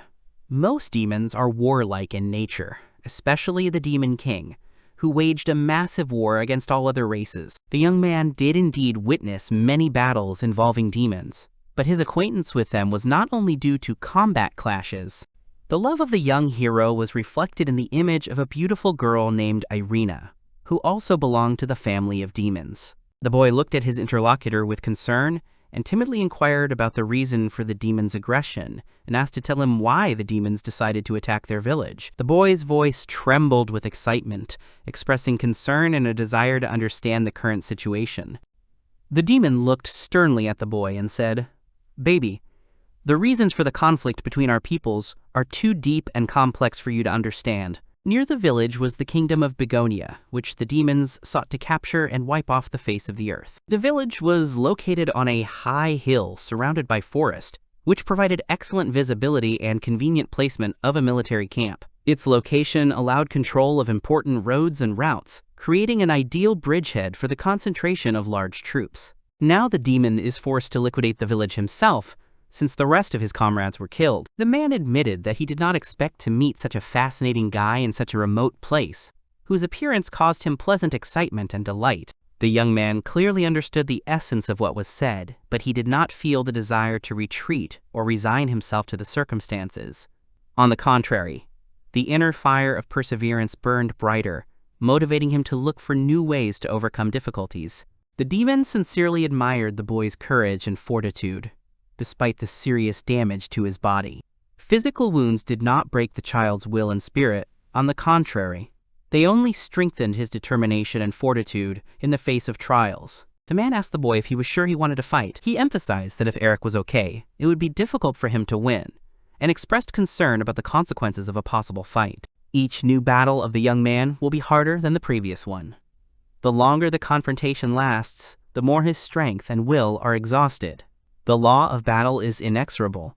The strong become weaker, and the weak gradually leave the battle. The demon cast a careful glance at the boy, and asked if he had learned the lesson he had learned in battle. The young man, tired of recent battles and full of doubts, understood who exactly was the strongest participant in the conflict. Diane thanked the demon heartily for the hole he had made in the wall. Now freed from the obstacle, he could fully use his favorite weapon, the sword, which greatly increased his combat capabilities and gave him hope for success in the upcoming battles. The boy quickly turned around and asked anxiously if the man was okay. He was perfectly fine. Diane objected to his son, arguing that it was unacceptable to send him alone to face dangerous challenges. The boy thought that it was necessary to trust the elders, who rely on each other in critical situations. He asked his father to take care of himself and not to sacrifice his life for the sake of victory. The man jumped up and shouted loudly, looking at his son, that of course he was not going to die, and his son would also fight with him. Only the boy warned his father not to lose his vigilance and be on the alert. The demon did not like the men's speeches. He rudely interrupted them and demanded that they immediately begin the attack. Having suggested that the two men speak at the same time, the demon promised to instantly send both of them to the depths of hell, eliminating the source of irritation and unnecessary emotions. An hour had already passed since the villagers had been besieged by demons. Faced with the invasion of formidable creatures, the villagers were sincerely glad to have a reliable wall protecting their homes and lives. Although none of them knew who had built this defensive structure, the man was not worried about building walls or protecting houses. Real concern was painfully squeezing his heart, giving rise to a feeling of anxiety and uncertainty. The main thing that occupied his thoughts was the fate of two young warriors, Eric and Dayan. The man glanced nervously at the assembled group and quickly blurted out that they had indeed been found. The assembled group looked at each other and confirmed that the warriors had been found outside the southern wall. There was compelling evidence that the boys were located there. Since the exact location of Eric and Diane had already been established, it was proposed to send a detachment of experienced archers to support the fighters. The man reacted sharply to the proposal, saying that the idea of sending archers was absurd and stupid. He explained that such help would only make the situation worse by opening the way for demons to enter the village. After apologizing to the speaker, the man noted that no force could compare with the skill and experience of the two warriors behind the wall. The man said that whatever they did, it would be of little use. The mother remarked that it would be interesting to know how Eric was feeling, since if he was with his father, then everything should be fine. Tina turned to the other woman, listening attentively to her words. Tina said that there was nothing to worry about, because the boy was very strong. Selena added that if the boy's friend was talking about it, then it was true. However, this assessment was shared not only by her, but by all the villagers. She asked the woman if she remembered how her son fought with all the villagers. She remembered and admitted that she was ashamed to recall this episode because it was the boy's father who had arranged it. The girl objected, saying that this was not true. After that memorable incident, even the most experienced hunters admitted that if Eric could cope with such a task, then the girl would also be able to defeat all the villagers. At that time, the girl thought exactly that way, sincerely believing in her strength and abilities. However, reality turned out to be different. The real strongest in the village was Mrs. Selena. Even the most stubborn and strong hunters bowed their heads before her, including Eric and Diane. One day, during an important conversation, the woman asked the girl to stop useless talk. Selena thanked Tina warmly, admitting that the girl's support had made her life much easier. Their conversation was interrupted by a sudden rumble, rapidly approaching the village. Less than a minute later, order had turned to panic. The villagers began to panic, shouting questions about what had happened and the fate of Eric and Diane. The voice ordered that the noise and panic among the villagers be stopped immediately. Selena raised her voice and sharply asked the villagers if they believed in her son and husband. The villagers responded with a unanimous nod, showing complete trust and respect for the family of leaders. Selena ordered everyone to stay put and maintain order. The old man supported her order and said that he would check the supply of medicines. Tina watched the woman closely and noted that she showed more concern for the fate of the warriors than anyone else. Despite her outward composure, every little thing betrayed her inner experiences and anxiety. The girl highly appreciated the strength of spirit of this woman. The friend noticed that Eric's energy connected to the wall had become unstable, causing her to feel anxious. Diane and Eric find themselves in an extremely difficult and dangerous situation. They consciously took mortal risks to save their native village, fully understanding the price that would have to be paid. Their courage deserved the highest respect, because even the strong and self-confident Mrs. Selina felt fear, not to mention the ordinary villagers. The girl rushed forward with all her might, calling the warriors to wait for her. The man, despite constant blows and injuries, continued to deliver precise and fast attacks on the demon, who disdained his supposedly slow speed of movement. The young man struck with lightning speed, putting all his accumulated anger and despair into it. However, despite the accuracy and speed of the attack, the demon turned out to be surprisingly agile. A split second before the blade touched the target, he gracefully jumped to the side, maintaining his balance and freedom of movement. The monster assessed the young man's reaction positively, noting its speed and accuracy. The demon delivered a crushing kick straight into Eric's stomach. While the young man was recovering, the boy's father, enraged by what he had seen, resolutely entered the battle, unleashing a series of powerful blows on his opponent. The monster took advantage of the moment with lightning speed, cunningly moving behind the man. Taking advantage of his momentary loss of vigilance, the creature suddenly attacked, delivering a sharp and precise blow. Eric, enraged by the monster's behavior, called his father, asking if he had eaten anything. The demon sarcastically asked if the man had ever fought a truly strong opponent, implying that his previous fights had been with less skilled opponents. The monster laughed mockingly commenting on the old warrior's behavior, that maybe he should take an example from his son. The words sounded like sharp blades, penetrating the very heart of the man, tearing apart the remnants of dignity and faith in his own strength. He was puzzled as to how a simple guy from a remote province could have such deep knowledge of the art of combat. After considering various options, the monster came to the conclusion that nature had awarded the young man a unique gift that allowed him to master martial arts intuitively. The young man's courage and strength aroused sincere admiration in the observer. However, his father's attempts to demonstrate equal strength and agility were unsuccessful, turning into an attempt to provoke him. This use of brute force disappointed the monster. The demon concentrated, activating streams of magical energy that instantly colored his eyes with a deep red glow. Then, with a triumphant smile, he offered to continue the fight, declaring that the fight would now move to a qualitatively new level of difficulty. He braced himself for the blow, activating a technique designed to inflict deep wounds. Loudly, the monster warned his opponents that if they wanted to survive, they should try to dodge. The boy, realizing the seriousness of the situation, ordered his father to leave the affected area immediately. The attack released by the demon rushed forward at a tremendous speed, cutting through the air with a hissing sound. A bright streak of light left a wide scar on the surface of the fortress wall, damaging the massive structure. The monster's attack achieved its goal, hitting the warriors at the most inopportune moment. Eric and Diane found themselves in the center of the blow, receiving serious injuries. The wave's energy cut through the armor, leaving deep wounds on the body and partially incapacitating them.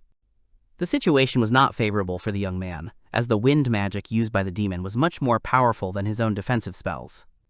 Even after successfully avoiding a direct hit, the young man felt the impact of the pressure wave and kinetic energy emanating from the blow. The enemy turned out to be incredibly dangerous. In addition to physical strength, he wielded magic at a level significantly exceeding the abilities of the young man.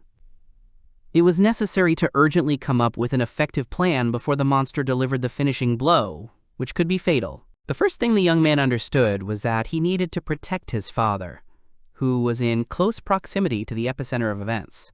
The risk of injury and damage increased with every second, and any hesitation could cost the health or even the life of a loved one. Eric understood that if he didn't come up with a way out of the situation, defeat was inevitable. An oppressive feeling of hopelessness began to take hold of his consciousness when suddenly someone's voice pulled him out of his stupor. It turned out that the voice belonged to Tina, a girl who was rushing to help her comrades. She arrived in time, noticing the criticality of the situation and the need for support from her friends. Full of determination and courage, the boy asked Tina in surprise what she was doing there, and the demon asked with interest who she was. The demon persistently repeated his question, demanding an explanation of the girl's identity. Meanwhile, Tina noticed the severe wounds received by her companions. The girl intended to provide medical assistance to the wounded soldier, but the young man, adhering to common sense, insisted on another plan. He called the evacuation of the wounded to a safe place, where conditions would allow for a full recovery, a safer option. She looked at the young man with concern and asked what would happen to him. The brave defender tried to convince her that he would be fine. However, the demon, clearly dissatisfied with the course of the conversation, abruptly intervened, declaring that they were not given the right to negotiate. He pointed contemptuously at the old man, telling him to take him and go away so as not to spoil the fun of the other participants in the fight. His speech sounded cynical and mocking, demonstrating a complete lack of empathy and humanity. Eric sadly informed his sister that his father's condition was rapidly deteriorating and that he needed urgent medical attention.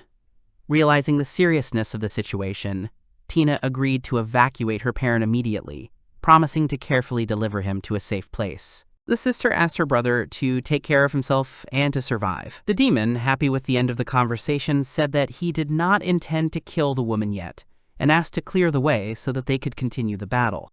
The demon commanded the young man to keep an eye on the situation and exercise maximum caution. Explaining the reason, he added that he had some interesting ideas and questions that he wanted to discuss in more detail. Tina helped carry her uncle outside the wall, breathing heavily from fatigue and strain. Having calmed down, she turned to the young man, saying that she was glad for the training he had received and was ready to move on to treating Diane. The girl spent a considerable amount of time in complete ignorance regarding the identity of the mysterious man in black clothing. She closed her eyes, trying to calm her racing heart and the tears that had welled up. Remembering her brother's lessons, she tried to recall the advice and recommendations he had given her during her training. The girl plunged into childhood memories when her brother Eric patiently taught her the basics of healing. Before this, Tina had only treated minor bruises and scratches, but now she faced the difficult task of healing the deep wounds received in a fierce battle. Suddenly, a boy standing next to her asked with interest why he had lost control of his magic. Because magic is incredibly difficult to control. However, the difficulty lies not only in the technique of performing spells. Magic is closely connected with the emotions and feelings of the magician, which affect the quality and power of the spells used. When the boy tried to use magic, he was overcome by fear that he would not cope with the tasks assigned to him. After all, magic absorbs not only positive but also negative emotions, increasing their influence on the final result. Such feelings are a significant disadvantage for any healer, as they reduce the effectiveness of the healing process and create the risk of errors. Tina understood the fairness of the remark and accepted it. Gathering her strength and taking a deep breath, the girl resolutely leaned over the wounded man. Gently running her fingers along the edges of the wound, she focused on the internal resources of the body, concentrating the flow of vital energy. While carrying out the treatment, she realized that the magic training conducted by Eric had much more meaning than just learning techniques and methods. Remembering Eric's advice, the girl felt confident in her abilities. The girl realized that her brother taught her not only magic, but also combat tactics, although at first she did not see the point in it. Now, having found herself in real danger, she realized the usefulness of the knowledge she had received. The demon was openly interested in the young man's story, wanting to know how he managed to achieve such a high level of strength and skill while living in a remote provincial area. He mockingly asked who had taught the young man martial arts, and if the teacher was an old man, he considered this occupation to be completely frivolous and insignificant. His contemptuous tone clearly showed his attitude towards the capabilities of the teacher, who was perceived as a weak and mediocre mentor. The demon ended his speech with a sharp statement that he was tired of watching this spectacle put on by the young man. In response, the young man boldly declared that the demon would also be much stronger than he seemed at first glance. There are geniuses in all worlds, but the boy's talent in battle was truly unique. Particularly impressive was his ability to stand on his own 2 feet, in a world where everyone is ready to cut the throat of others for personal gain. The smell coming from the boy was reminiscent of the aroma that accompanies the demon himself. Watching the young man's hesitation, the demon noted that the boy was acting decisively, sweeping away everyone in his path. Curiosity made the demon ask a question, trying to find out how many souls had already died at the hands of the child. The question asked by the monster was rather delicate. He did not assume that his interlocutor was keeping count of the dead.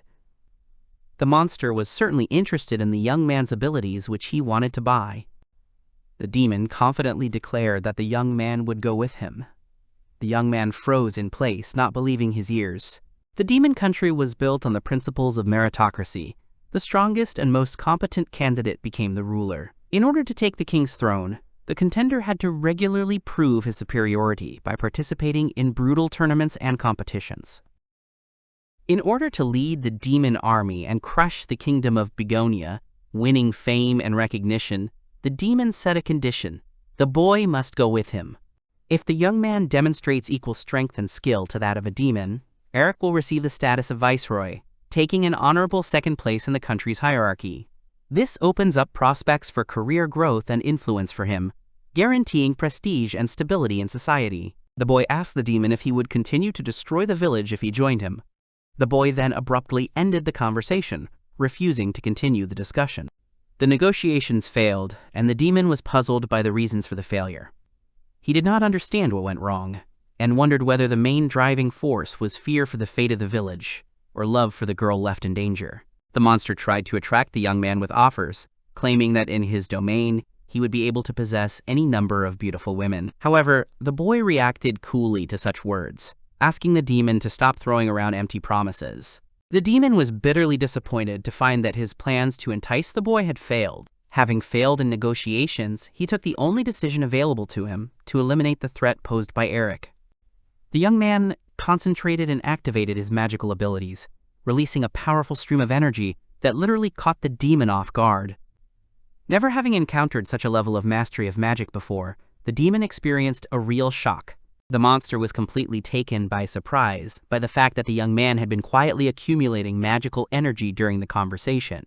Having become convinced of the enemy's capabilities, the demon wanted to kill him even more, clearing his path to power. However, the young man was not afraid of the threat, exclaiming that the demon should try to attack first. The boy concentrated and released pure magical fire energy, forming a dense flame that brightly illuminated the surrounding area and directed it at the demon. A battered Eric was breathing heavily from his flame attack. He was so exhausted that he fell to his knees, but he continued to monitor the situation. Suddenly the demon jumped out of the smoke. His clothes were burned, but not his hatred for the man. He kicked the hero in the stomach so hard that blood poured from the mortal's mouth. Eric was thrown back and hit a boulder. Felix was furious. He mockingly asked if the man considered himself the smartest. The enemy explained what had happened. The guy lacked speed, so he decided to use a magical attack, because with its help, even without a direct hit, you can cause damage. The demon admitted that he liked the man's tactics. Felix noticed that he was standing naked to the chest and exclaimed that these clothes had cost him a lot of money. He promised that the saboteur would pay him for it. The demon grabbed his hair and noticed that it was also burnt. Now he would have to fix it again. Meanwhile, the hero tried to stand up, leaning on his sword. He was surprised that Felix was now worried about such mundane things. Eric knew he was at a disadvantage. Although his attacks had caused minor damage to his opponent, one blow would not be enough to block Felix's physical strength. He would not even be able to scratch him. The hero frantically began to look for a way out of the situation, because if he could not do anything, then everything would be over. The demon continued to complain that his favorite clothes had burned, and now he had nothing to wear even on a date. Felix was annoyed. He said that he should have met Irina instead of wasting his time fighting a human. When Eric heard the name of his beloved, he froze. He asked again what the enemy had just said. The demon did not understand what exactly he was asking about. Felix repeated that he liked his clothes, which the hero had burned. But that was not what interested the hero. He told the demon to repeat the name of the woman he was supposed to meet. The enemy repeated Irina's name. Eric was shocked. Even after the replay, he wasn't sure he heard it right. The hero couldn't understand how this could be, and why Felix mentioned the girl. The guy stopped the flow of thoughts and reminded himself that there could be other Irinas in the world, and it might not be about his beloved. The man asked the demon to tell him the woman's full name. Felix asked why he wanted to do that, and why he had come to his girlfriend. The hero thought it would be better if the demon didn't ask unnecessary questions. The enemy, with a serious look, finally said the girl's full name, Irina Harshen. The hero was thrown into a fever. This was his beloved. He asked with a cry why Felix had chosen her. He did not understand why Eric was so nervous. The demon smiled and said that he would tell him a little secret. He wanted to boast about his merits before the man died at his hand. Felix revealed that Irene was the only daughter of the current king of their country, and he would have to marry her when he took the throne. She was the best fit for his wife, no matter who. The demon said that he was 16, still young, and therefore considered himself worthy of being with a better woman. The hero knew this, because he was the same age as the girl. Felix said that despite her status as a princess, Irina was a good cook and a good fighter. She was the perfect woman. Eric knew all that. Then the demon with a sly grin wanted to add something about her body, to which the hero reacted sharply. He told the enemy to shut up, to which he laughed, and asked if the man had already begun to envy him. The hero noted that throughout the entire story, the demon never once said his name. Felix was surprised that his enemy was only now interested in his name. Eric told him to also tell him what country she was from. The demon tiredly patted his head and said with awareness that the man simply wanted to take this knowledge with him to the next world as a souvenir. Felix decided to support the mortal and said that this would be Eric's reward for living to this moment. He asked to listen carefully. The demon introduced himself as the next ruler of the kingdoms of Harshan, Felix Gladil, and added that the hero should try not to forget this name before his departure to another world. The enemy asked the boy if his name was Eric, because that was what Diane called him. The boy had already gotten to his feet and confirmed that that was his name. He remembered that in his past life, the demon king who had started the war was Felix. Along with the demon king, the name of the country changes, so after Felix ascended to the throne, his surname Gladio became the name of the kingdom. In the past, the hero had heard this name many times, and finally he found it. Although much time had passed, the young man had already managed to be reborn, but he remembered everything. The memories came flooding back to the boy. Anger boiled up inside him. With a look full of revenge, Eric told Felix that it was he who killed Irina in his past life. The hero began to remember that in his past life, he and Irina had often talked about her country. They lived in the same house then. In his memory, he was working in the garden with a hoe. The young man wiped the sweat from his face, satisfied with his work. Irina, carrying a basket of bread, came out of the house and suggested that the guy take a break. He didn't mind and said that he would come as soon as he finished. The girl smiled at him. She said she had just baked some bread and wanted him to try it. Eric didn't object and came up to her. The hero stood leaning against the fence. Having bitten off a piece of fresh, home-baked bread, the young man praised it and said that while he was eating Irina's bread, he would rest. The girl was glad that he liked it and said that this time she added a little more salt than usual. Eric smiled and said that her cooking skill was very useful. He added that for a former princess, she cooked well. Irina smiled uncertainly and asked if that was fashionable to consider as a compliment. The girl said thoughtfully that they were a free kingdom after all. Even though she was required to represent the country and observe etiquette, she could calmly pursue her hobby. Now everything had changed beyond recognition. Eric asked if her country was now called the Kingdom of Gladil. The princess confirmed it. The guy thought about it and remembered that she had never told him why she had decided to run away from her country. The girl was surprised that he had brought it up now. Noticing her confusion, the hero quickly added that she doesn't have to say anything if she doesn't want to.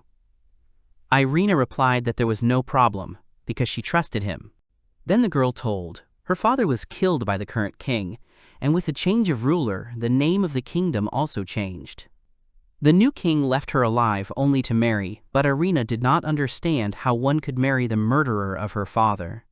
Because of this, she had to run away. But sometimes the former princess wondered if she had done the right thing. Eric listened to her attentively, but found nothing, the strength to answer. Irina continued to tell the story. After the king learned of her escape, he got rid of all the servants who helped her. The girl thought that she was too careless for a royal person. It was clear that she regretted the past. Irina added that if she had married the king, the courtiers would have remained alive, and she would have been able to restrain the dictatorship of the harsh ruler. After a long time of reflection, the girl came to the conclusion that her escape was tantamount to betraying those who remained in her country. Eric was silent for a moment, and then said that he understood everything. He doubted that such a powerful demon would listen to Irina, considering that rulers did not stay in their country for long.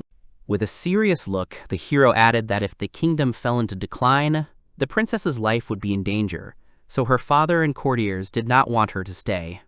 He asked her not to think that their sacrifice was in vain, because it was not so. The girl looked at the guy with some relief. She sat down and called herself a pathetic princess who had fled her own country.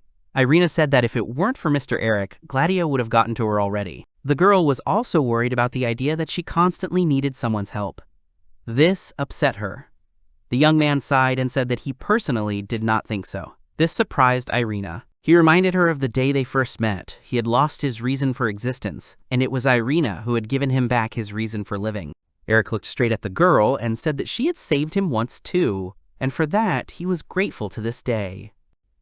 Irina was touched, and then with a stupid, innocent smile, asked if this was a declaration of love. Because of her words, the young man choked. He had to be supported by the fence and asked to change the subject. He reminded them that it was too early for them to relax, because they were still fugitives. Irina smiled and thanked Mr. Eric for everything he did for her. The guy was embarrassed. In his past life, he protected the girl and was happy. He wanted to protect her from suffering and not let her experience the terrible feelings of losing her lover, that is, him. However, he couldn't. One fateful day, the hero returned home and saw a mess. It was obvious that there had been a fight. The girl was nowhere to be found. Eric immediately rushed to find the princess. It was only worth them to test their vigilance a little, as Irene's parents. The young man blamed himself for what happened. He was so carried away by the fleeting happiness that he believed that he could return to a peaceful life. The day the girl was kidnapped was their last. Now he had nowhere to return to. Eric had missed his chance, and there would be no other. In his past life, when he was making his way to his beloved with such difficulty through many enemy soldiers, he found her already dead. Embracing her, the hero could not hold back his tears and cried from grief. And right now, his worst enemy was standing in front of him. Eric had told Felix that he would kill him and save Irina. The demon didn't understand what kind of nonsense this man was talking. He said that he had nothing to do with his past life. Seeing that the hero was not going to listen to him, the demon waved him off irritably. He was going to stop their fight. Felix raised his blade into the sky. A fiery whirlwind enveloped him, growing stronger and stronger. The wind rose around them. His weapon became much larger. The demon thanked Eric for entertaining him well. He was not going to remain in debt, and told the enemy to appreciate his trick now. The hero said that his pure flame magic was nothing special, but the amount of his magic power was a problem. The boy reminded himself of his promise to protect everyone, but he did not take how he would awaken in this battle. Eric knew he had to get at least one hit on the demon. He looked straight at Felix and said seriously that he had given him all he had. The demon told him not to be afraid, because the man would not die, but would simply drag out his miserable existence as a piece of coal. The hero knew that he could not avoid such a wide attack, and now he would definitely die. He thought that with such a burst of magic from the demon, he would only have one moment to counterattack. The enemies raised their swords and ran at each other. Even though Eric knew that after he touched Felix, he would most likely turn to ashes, he needed to hit the demon. The hero was going to take revenge on his enemy for all the suffering he had caused him in his past life. The guy screamed from the tension and adrenaline. But suddenly Tina was there. She screamed at Eric to hold on. Felix and Eric's blades touched. There was a fashionable explosion. When the smoke cleared, the demon saw that his enemy was not dead. He was protected by a thick block of ice. Felix was unhappy about this, and the hero did not understand how he managed to survive. The demon did not understand what kind of magic was in front of him. Eric immediately understood that Tina had helped him. He turned around and saw the girl standing not far from them. The guy stood up and immediately ran to her, covering her with his body. He asked what happened to her father and why she came back. Tina asked him not to worry and said that Uncle Diane was safe. As soon as he came to, the man tried to return to the battlefield, but the villagers did not let him move. The young man was happy to hear such news. The girl asked how the situation was and what was going on. The hero explained that an army of demons had been summoned to destroy their village, and the guy responsible for the attack was named Felix. He and his father stopped the demons, but now their leader wants to destroy the settlement himself, and with his power, it was possible. The girl asked why he needed their village. Eric said he would explain later. He added that if Felix was not defeated now, he would wipe their home off the face of the earth. That was all she needed to know. The hero apologized to Tina for not being able to defeat the enemy and said that he needed her power. At that moment, Felix turned his attention to himself. He asked if this woman was the one who used ice magic. The demon admitted that they surprised him. When he first met Tina, he did not sense any magical power from her, and asked if she had had to hide her abilities before. Felix walked around the lump that the girl had created. The enemy said that they were both strong enough opponents. He did not understand what was going on with this ancient, since such talented people lived in it. Felix believed that there must be a good reason for the pursuit of power. He wondered what the hero's goals were, since they were different. The demon aimed at the girl. He lunged forward and screamed for her to teach him. Felix was too fast for Eric. The hero tried to hit him with his sword, but he didn't have time. He swung his weapon. The guy wanted to hit the demon on the head, but he dodged and ran straight to the girl. Eric screamed her name. Tina didn't lose her head and used her magic. Felix was already close when she made him retreat with a bright flash. It was a smoke screen. The demon lost sight of his target. The smoke was everywhere. It was daring them to attack him, and asking if the heroes were sure they could kill him. Suddenly, icicles would come flying at him from the smoke. They stuck into the ground and tried to hit the demon, who deftly jumped away from the places where the icicles landed. Felix realized that the girl would need less time to prepare to use the new spell than he did, and he noted that she was no less stamina-wise than the man, which simply couldn't be true. He shattered the icicle with his blade. He asked into the smoke if Tina was not ready for a direct attack yet, and noticed that she hesitated when it came to killing. At that moment, Eric jumped out of the smoke with his sword. Felix saw movement behind him and managed to dodge the hero's attack. The sword almost touched him. The guy said that the demon was wrong about his girlfriend, because she did not study magic for killing. The young man said he would answer the question of why he strives to become stronger. Eric explained that he does it in order to protect those dear to him. The sword still managed to scratch Felix's chest. He thoughtfully touched his blood. The guy's words angered the demon, who hated more than anything when someone threw around such speeches. Eric held the sword tightly in his hands and said that he and Tina were going to prove to him that everything he had just said was true. The guy asked the girl if she could use the wind magic they had trained with before. Tina asked again if he meant the magic she couldn't do. He nodded. He taught his friend this magic when he was a child. The time she used it, he got injured due to a mistake. The young man said that he knew the girl was worried about him and reminded her that they had no choice in defeating the demon. Tina wasn't entirely sure about that plan. Eric said that everything would be fine, because she had grown up since that time and was much more capable than before. He added that he believed in her and asked her to believe in him too. The girl became determined and said that she understood him. Felix had been watching and hearing their conversations the whole time. What was happening was very mocking to him. He began to laugh loudly and exclaimed that it all sounded like a joke. The demon wondered where all their enthusiasm for protecting each other came from. Without thinking for a second more, Felix pounced on Eric, who managed to defend himself with his sword from the enemy's swift dagger. The demon said that war is not a picnic with friends, and such naive and simple-minded people will not survive. He didn't care about the others. The only rule he obeyed was kill or die. The demon continued to attack the hero with his dagger. The young man barely had time to defend himself. As their blades touched each other once more, Eric's sword glowed and sent Felix flying back in a bright flash. Felix landed on the ground and was struck.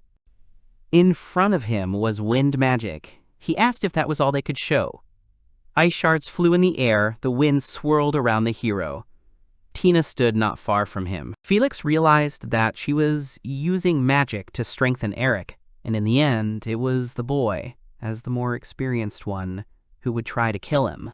The demon asked the girl if she was okay, because she was using magic on her friend, which was difficult to control. Despite his words, Tina tried her best. Felix continued to press.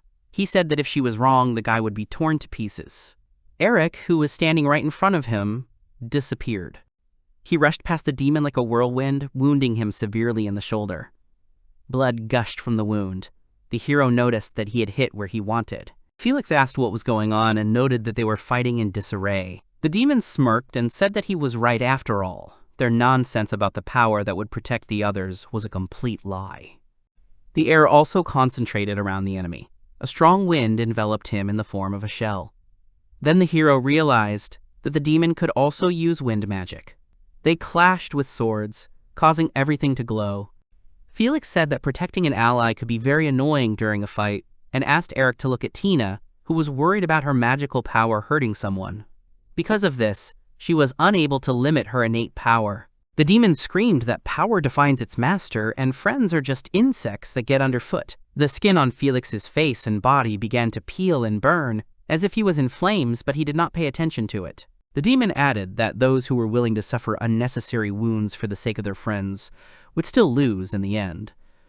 These statements made Tina a little worried. Eric said that he had to thank Felix, because he reminded him of a very important thing that had slipped his mind during the battle. The hero explained that the reason they help each other is that if a difficulty arises that they cannot cope with alone, it can only be overcome together with partners. At this moment, the power of Tina's wind magic increased and hit Felix, who was unable to stay on his feet and was thrown back. Multiple wounds appeared on the demon's body. He believed in what was happening to him and that the boy could use wind magic himself. Felix realized that his energies with the girl were intersecting. The hero told the demon to open his eyes wider before he died and see the true power of friendship. He sped up and cut the enemy's body in half with his sword. Eric landed on the ground and would have fallen exhausted if it weren't for Tina, who managed to catch her friend. She asked if he was okay. The guy looked at Felix, who was lying on the ground, and said that something else was more important right now. Demona was still alive. He was coughing up blood. Wounds decorated what was left of his body. Felix realized that he had lost to the human after all. The hero approached the enemy, surprised that he was still conscious.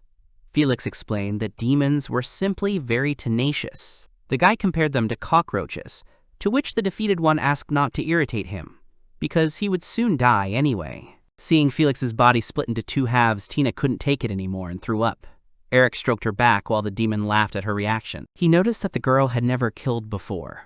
Looking at the guys, the demon could not believe that he had lost to them both. Felix couldn't believe his fate, because he only had a little time left to take over the kingdom and make it his own. The hero wanted to tell the demon before he died that even if he became king, Irana would never be his. The demon asked how he knew about this, because it sounded like the guy knew the future.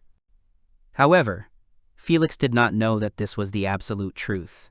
The hero remained silent.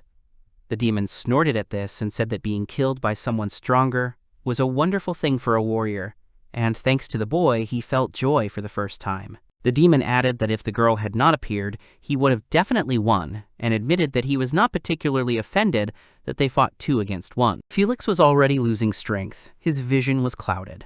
He raised his hand to the sky and sighed that in the end, he had never had a single friend in his life. He was just unlucky enough to have real comrades around him. The clouds he was looking at became blurry.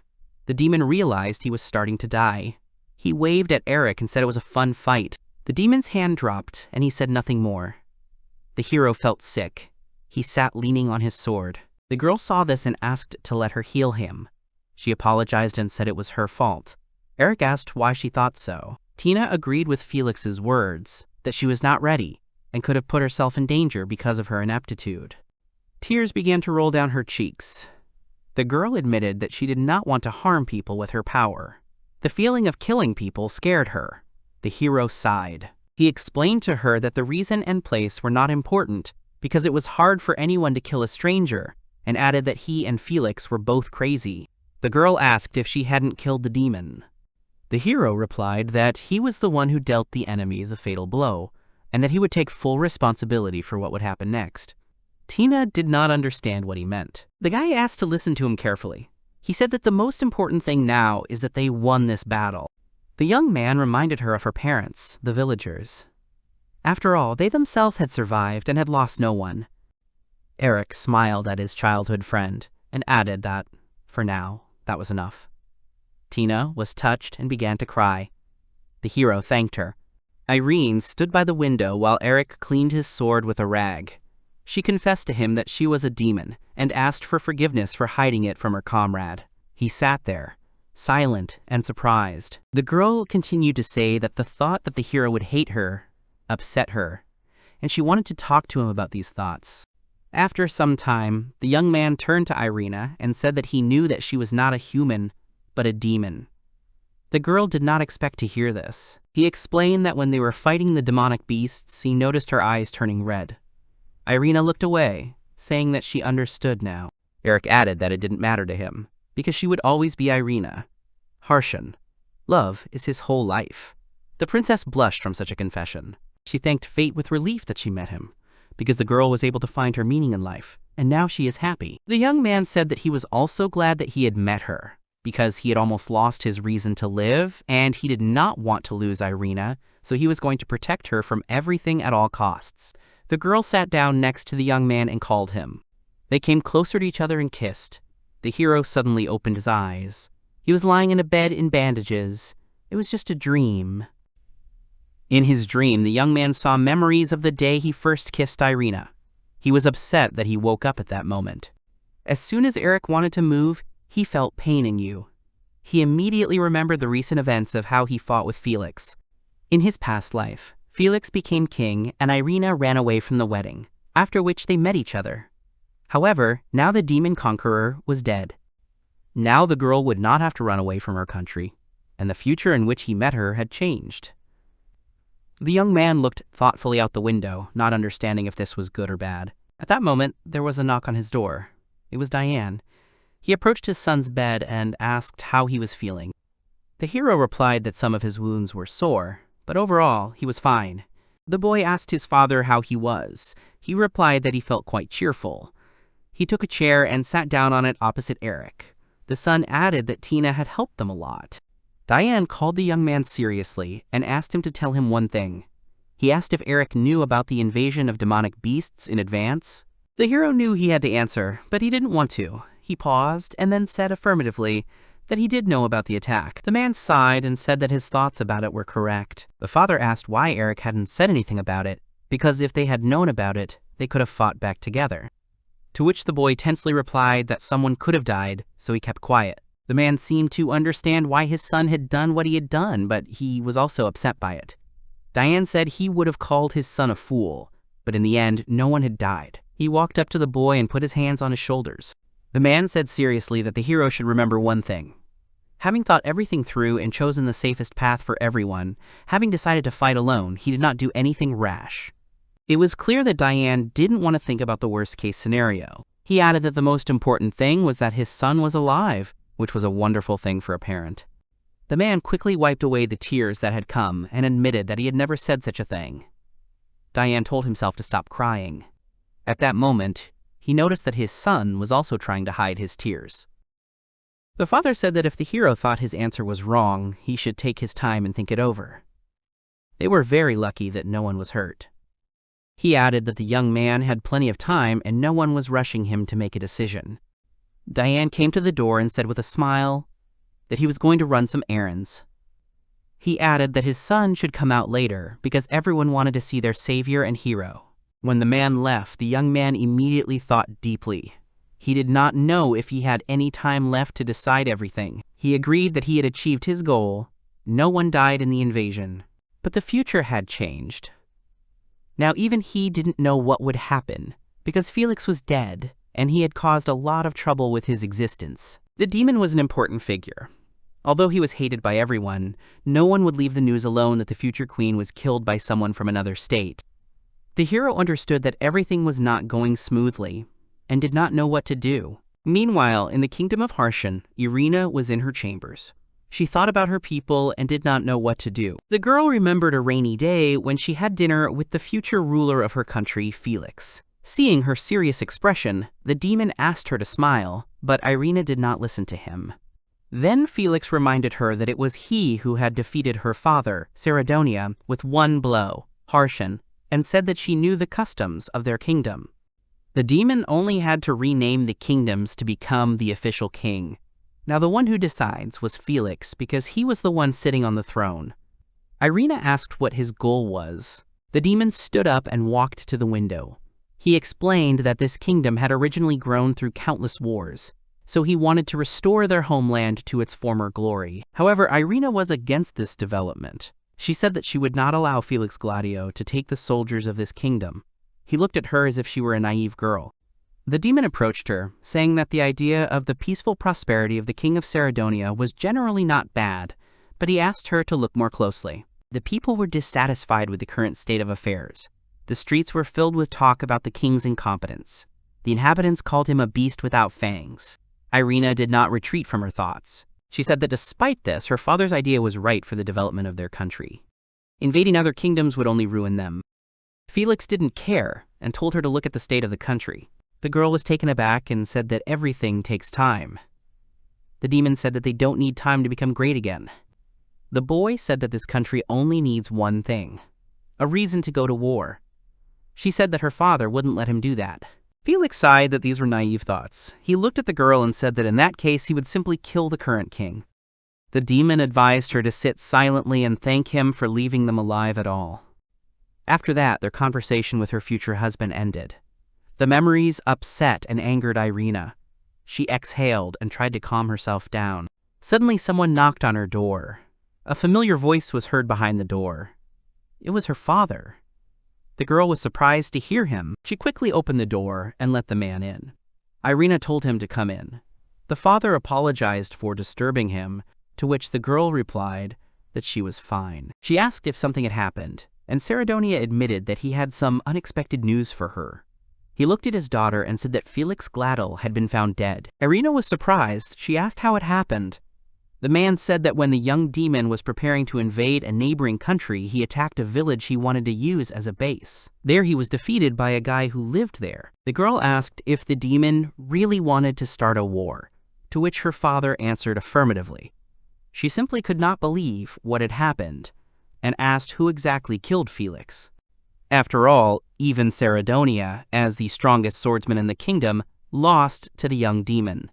But as it turns out, there is someone stronger than Felix who defeated her father.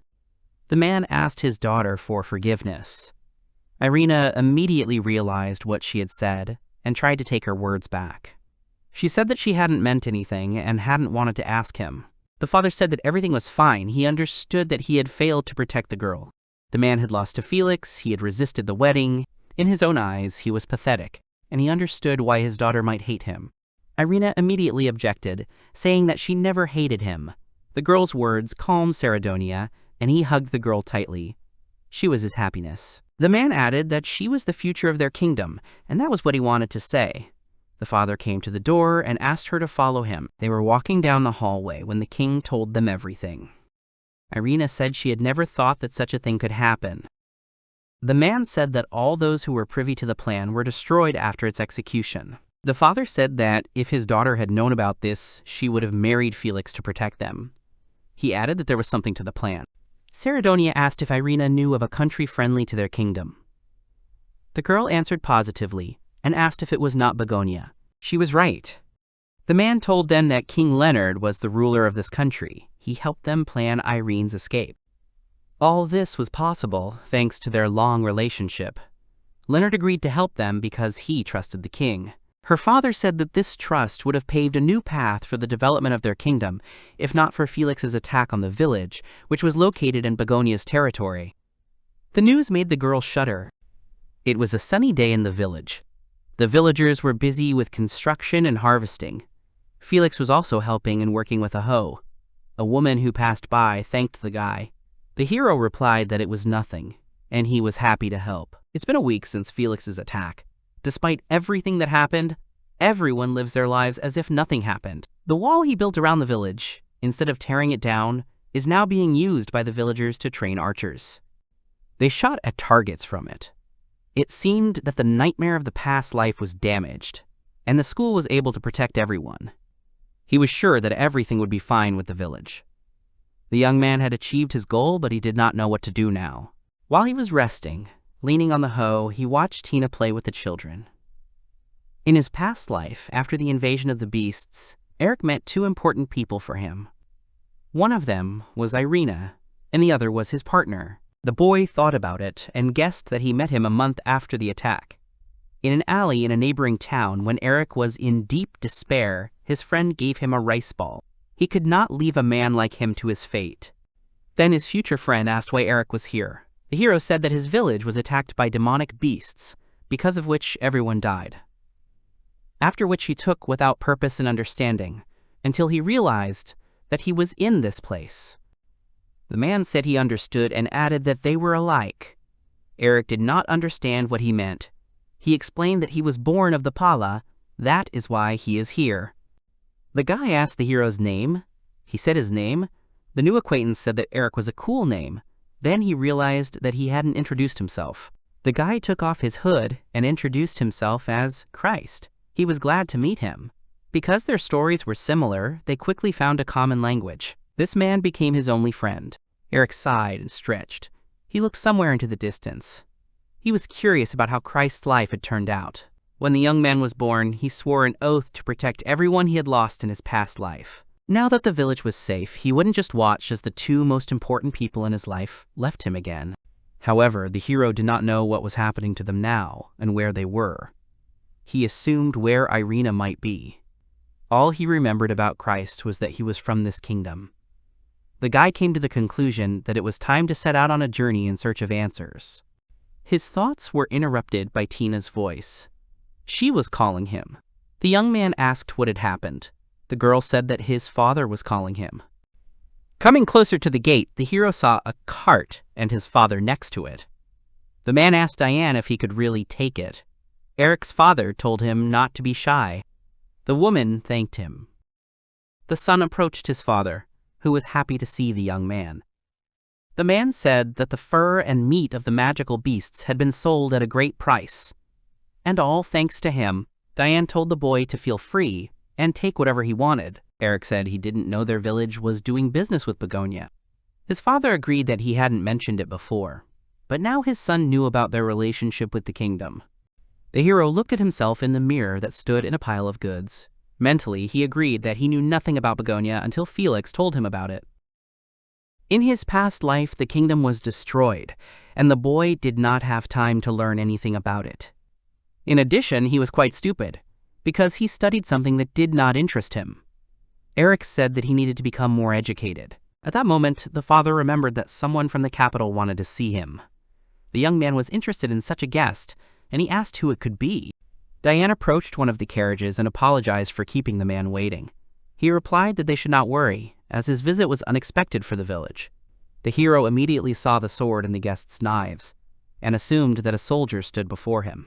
The captain introduced himself as Jeremus Astarum.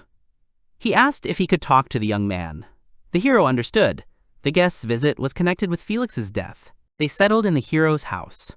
Selena stood outside and talked with the knights while Eric sat inside in the living room with Jeremias. The man asked if they could get straight to the point. When the young man wanted to pronounce the captain's name, the captain asked him to call him simply James, because it would be easier for him. The man said that they had come to make sure of one thing. This was what bothered the hero. The captain said that they were interested in what happened a week ago. They noticed unusual activity of demonic beasts near this village. In the forest, they met Diane, who said that he lived in a village nearby. Eric said he understood. It was a week ago that Felix had attacked the hero. The young man apologized for interrupting the captain and asked what his job was. Jeremias answered seriously that he was the commander of the Knights of the Kingdom of Begonia. The young man could not bear to meet such a person. The man explained that the knights are responsible for the safety of all the inhabitants of the kingdom. When something happens in the country, their job is to study and eliminate the problem. The boy was interested in one more thing. He asked why the captain of the Royal Knights personally came to such a small village. The man paused before answering. Jeremias noticed that the young man was quite abrupt and asked to tell him everything. They came here because of the invasion of animals. He could not understand the reason for such unusual behavior of the animals.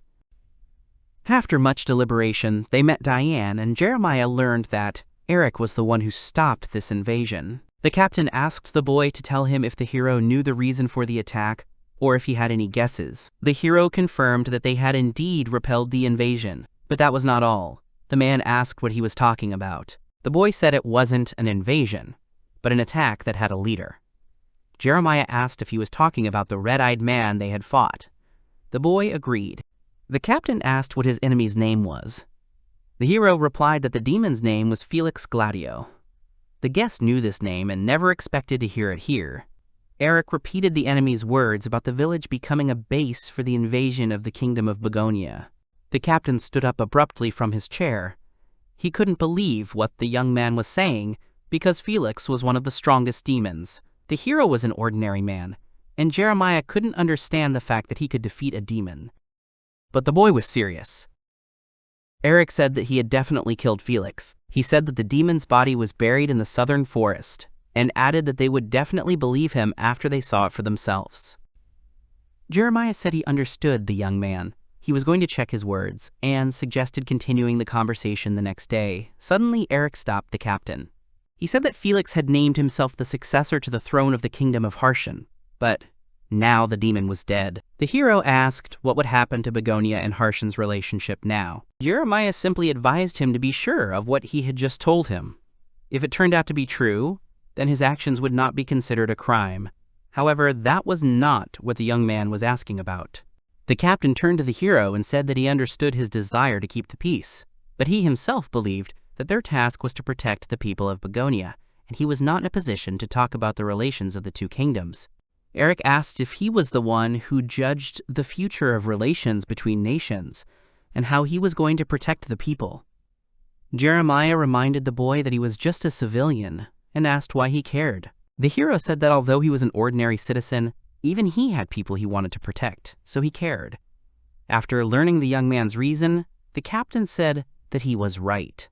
Jeremiah extended his hand and offered to join the knights of the kingdom of Begonia. Eric was silent from such an unexpected offer and asked again. The captain said that if he really had killed Felix, it wouldn't be difficult.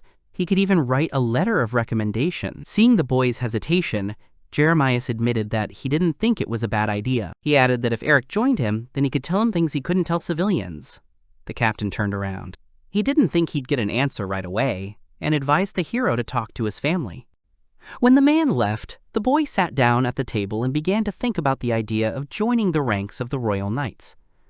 But he did not notice how Tina had been watching their conversation all this time. She was peeping at them through the window. While the girl sat outside the window, Jeremiah said that if Eric really did kill Felix, it wouldn't be hard. He could even write him a letter of recommendation. The guy said that it would be a good idea. The news that her childhood friend could join the Knights shocked Tina. The captain left the house, leaving the young man alone to think. The girl glanced at him through the window and noticed how thoughtful he was. She noticed that although her friend was unsure, it was clear that he did not intend to refuse the offer. The girl didn't know what to do in this situation. She knew that if that man wrote a letter of recommendation, Eric would definitely become a knight. Tina threw off the obsessive thoughts and looked out the window again. At that moment, Eric left the room. Memories flashed before Tina. As a child, she asked her friend why he always trained. The boy answered her that he was training to always be ready for the unexpected. Since childhood, Tina had been close to Eric and knew what he was thinking. She was sure that her childhood friend would definitely settle with the Knights, and this meant his departure from the village. Suddenly, tears started to flow down her cheeks. It upset her very much, even though she understood the opportunities that would open up for Eric. Tina didn't want the boy to leave. She was distracted by the captain's voice, who thanked Selena for her hospitality. The woman said that she was always glad to see him. The man replied that he would definitely visit them again. The girl looked at Jeremiah carefully and decided to follow him and his knights. They entered the forest and stopped near a small grave. The soldier asked if the captain really wanted to join them with that 16-year-old boy. The knight didn't understand. It usually took years to be accepted into their ranks. Besides, the captain wanted to write a letter of recommendation, with which Eric wouldn't need training. The man asked sharply if they didn't like something. The captain picked up the flower and said that he understood their feelings and now he was going to find out the truth. After giving the plant to the fighter, he took the shovel from the knight and began to dig a grave. Jeremiah said that in order to understand what kind of person he was, they not only needed to talk to him over a cup of tea, but also to study him thoroughly, after which they would understand what Eric was like. When the captain finished digging, he sat down and said it was intriguing. The knights didn't understand what he was talking about. The man said the demon was buried pretty well. When Jeremiah removed the thick wooden boards that hid Felix's body, he saw what was left of the demon's body. The knights asked the captain if this was the same Felix. After the affirmative answer, they froze in their distance, because they found it hard to believe. They noticed that Felix's body had not even begun to rot a week after the murder.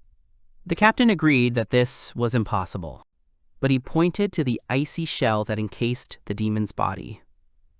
The man explained that the cold prevented decay. It was magic. Jeremiah noted that Eric had been very skeptical that anyone would believe him. which was why he had preserved Felix's body the way he had. The captain stood up and said that they would take the body to the capital. They should know about it. One of the knights admitted that he was amazed that Eric had actually killed the demon. Jeremiah thought about it. He knew that 3 people were fighting Felix. He knew about Diane and Eric, but not about the 3rd person in the battle. The soldier was surprised and asked who it could be. The commander said that he realized it only now. His senses were heightened. He turned towards Tina, who was hiding in the bushes. Jeremiah said that the girl had deliberately hidden her presence so he could spy on them. He asked her to come out to them. Diane was carrying a box on his shoulder when he came home. He called his son and wife, letting them know that he had arrived. Eric came out to him. As soon as his father saw him, he immediately asked if he had already talked to Jeremiah. The young man said seriously that they should talk about it. The hero told his parents that the captain had offered him to join the ranks of the knights. The father asked what his son had decided on the matter. The boy said outright that he was going to accept his offer. Diane was thinking. It was obvious that her parents were not particularly happy about this. Selena admitted that the thought of her son leaving the village made her sad, but she understood that Eric was already an adult and had the right to decide for himself. The mother said that the young man should think about his future. She had nothing more to say, so she turned to her husband and asked what he would say to this. The man said sharply that he did not agree with this choice. This surprised the relatives. Diane said that there were not many young people in the village anyway, and if her son left, they would be left without a workforce. He reminded Eric that he was the main breadwinner in the village, so it would be difficult for them to replace him. The hero apologized to his father and said that he had already made his decision and was not going to change it. He was serious. Diane said that he understood everything. He stood up abruptly from the table, approaching his son. The mother watched her husband's actions with tension. However, he suddenly grabbed her son by the shoulders and said that it was wonderful. This was doubly surprising. The man said that if Eric had changed his mind just because of his word, the father would have given his son a good slap. Now he realized that the young man was confident in his decision. Diane looked at Eric warmly and praised him. He was proud of him. The boy was pleased to hear such words from a parent. The man apologized to his son for such a test and explained that he did not want his son to be weak-willed. The father assured his son not to worry about the village and asked him to leave all the worries to him and his mother. The woman supported her husband and added that they were still quite young. Eric thanked them. Suddenly, Selena remembered Tina and asked the young man if he had told her about his plans. The son replied that he had not spoken to her about it. His mother wanted him to tell the girl about it as soon as possible because if he left silently, Tipa would be upset. Eric said that he would definitely warn his childhood friend, but he didn't know where she was and asked his father about it. He thought about it. The man replied that he had seen her when he had spoken to Jeremiah. Afterwards, he had walked around the village but had not met her. The boy had an idea of where the girl might be and said that he would go looking for her. Meanwhile, in the forest, the captain, looking towards the bushes where Tina was hiding, told the young lady to show herself. When the girl looked out from her hiding place, he asked what she wanted. Tina didn't understand how this man could notice her, because she hid her presence with magic. Jeremiah understood what the girl was thinking.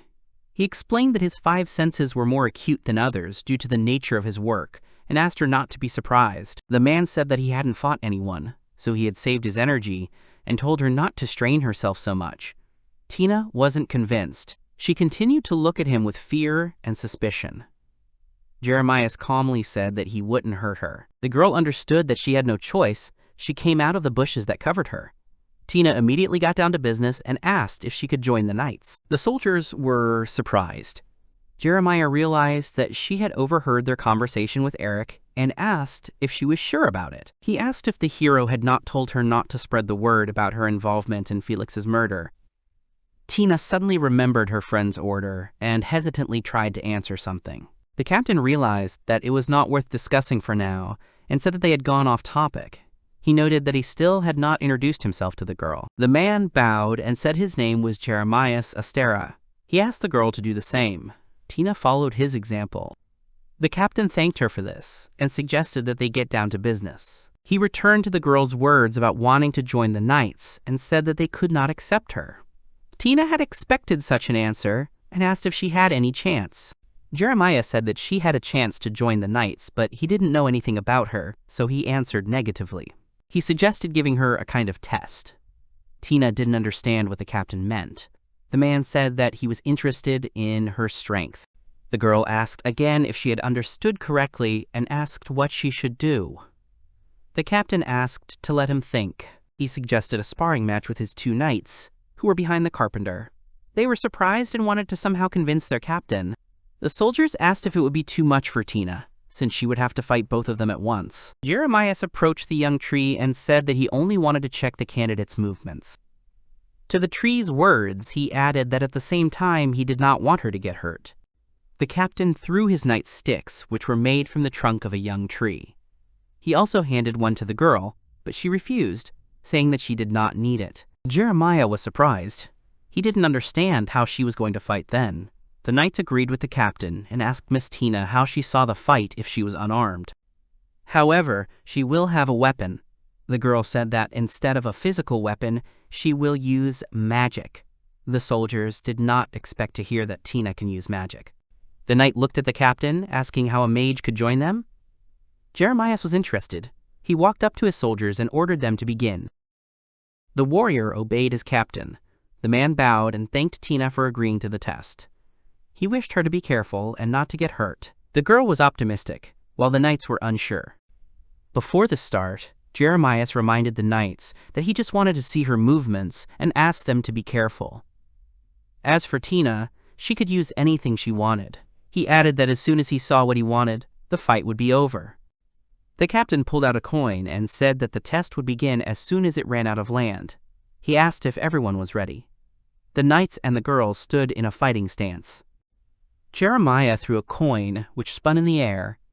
Everyone watched attentively as the coin flew. As soon as the coin hit the ground with its edge, the girl used her magic. Concentrating, she summoned a flash. A bright light illuminated the soldiers. They couldn't see anything. They had to cover their eyes with their hands. Tina raised her hand and created a shackle of light that stretched over her hand. She threw the rings towards the knights, who did not have time to do anything. The shackles bound the boys' bodies, preventing them from moving. The girl was glad that she had succeeded. The knights fell to the ground and began to try to free themselves, while Jeremiah watched thoughtfully. Everything looked amazing to him. He noticed that both spells were low-ranking light magic and did not cause any damage.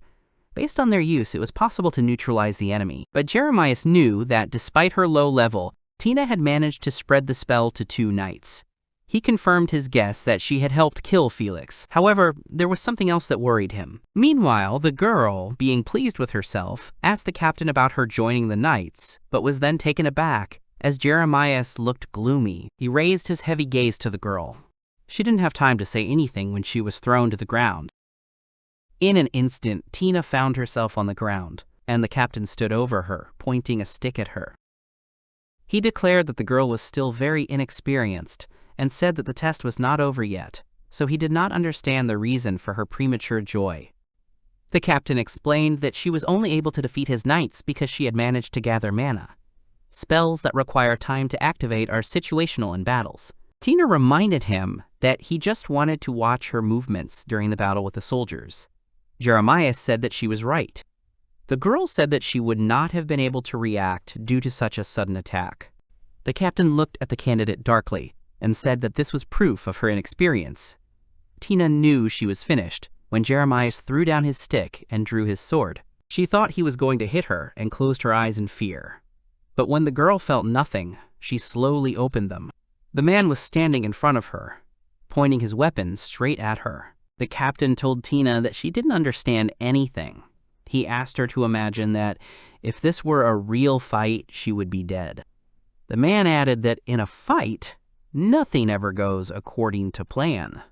Jeremiah didn't want to go that far, but he thought that he was a little worried looking at her, so he had to understand what kind of person she was. Tina pressed her lips together in determination. The captain continued to point his sword at the girl and asked if she had participated in the battle with Felix. The girl didn't really want to talk about it, but since Jeremiah was asking her, she had to tell everything. As soon as Tina wanted to start talking, they heard the rustling of branches. Someone was running towards them as fast as they could. It was Eric. He swung his sword, standing behind the captain. Jeremiah, however, was surprised. The hero firmly told him to move away from his girlfriend and wanted to hit what he thought was the enemy, but he managed to dodge. The guy stood in front of Tina, covering her with his hand. The girl did not expect to see her friend here. He asked her if she was okay. Jeremiah landed on the ground and heard the hero's name. Eric, confused, pointed his sword at the captain and asked why his sword was pointed at Tina. Jeremiah asked him to calm down and said that he did not want to hurt her. The girl immediately told her friend that the captain had a reason for this. Eric looked at her questioningly. Then Tina and the painting told about the test. The man said that the girl wanted to join the knights, so he wanted to test her strength. Jeremiah apologized for the misunderstanding. The girl felt sorry too. She asked for forgiveness for not telling her childhood friend. He looked at her carefully. Tina gathered her courage and decided to confess to Eric that she just wanted to be with him forever and become a reliable partner. The hero softly called her. Jeremiah said that he understood the girl's feelings, but she relied on them too much. He noted that if she had discussed everything with the boy first, everything would have been much easier. The captain said that if things continued like this, even despite her wishes, she would cause problems for others. Realizing that his friend needed support, Eric sighed. He stepped forward, taking the blame, since he was the one who told her to keep quiet about her involvement in Felix's death. The hero assumed that the reason for the girl's silence was fear of his disapproval. Now Jeremiah understood what had happened. At the same time, he asked to understand his actions correctly. What the captain did was not connected with Felix. The captain said that because Tina had expressed a desire to join the knights, he wanted to check one thing. Because the hesitation of a future fighter could be a problem for everyone. The soldiers understood what the man was talking about and turned pale. But on the other hand, it was true that Jeremiah had come to make sure Felix was dead. He admitted that he had originally only wanted to invite Eric to join the knights, but in the end, he got them both involved. The man asked Tina for forgiveness. The girl disagreed and said that her selfishness was to blame for everything. Tina said that despite the failed test, she was not going to stop. She promised that she would try again and again, year after year, until she achieved her goal. Jeremiah sighed and said that, although it was hard to say now, she passed the test in the end. The heroes were shocked. The captain said that when she defeated his knights, he had already made a decision, but lost the opportunity to voice it. The girl was already fired up and asked if she could join them. But Jeremiah continued. He said that she would not join them, the knights, but the knights of magic. Tina asked him again. Jeremiah Sestara explained that the magic knights lived and trained separately, as a separate organization consisting solely of mages. If Tina joined their ranks, she would rarely meet Eric. With a serious look, he asked if the girl still did join the knights, considering what he had said. Tina closed her eyes, gathering her thoughts. The next moment she said with confidence that she was ready for such difficulties. Eric looked at his friend with concern. Jeremiah was glad to hear such an answer. He bowed and welcomed her into the ranks of the Knights of Magic. Tina thanked the captain. She was happy. The girl grabbed Eric's hands in joy and told him that she had succeeded. Now she was also going to the capital. The hero congratulated her. The man came closer to them and this time addressed the young man. Jeremiah still hadn't received an answer from the guy, and repeated his question about Eric joining the knights. Tina looked at her friend expectantly. The hero answered affirmatively. The girl sighed with relief. The captain was pleased with this. He asked Tina if she had already said goodbye to her family. She had completely forgotten about it. Tina quickly ran to her family and asked them to wait, because she would be back soon. At the end, the girl shouted that she would definitely persuade them to let her go to the capital. Jeremiah sighed and compared the girl with such an active spirit to a storm. Eric watched her go with his mouth open. The captain turned to the silent boy. He asked if the hero was worried about his girlfriend. He agreed with this. Eric explained that Tina often starts acting without thinking, and he was worried that she would get into trouble when she joined the organization of the Knights of Magic.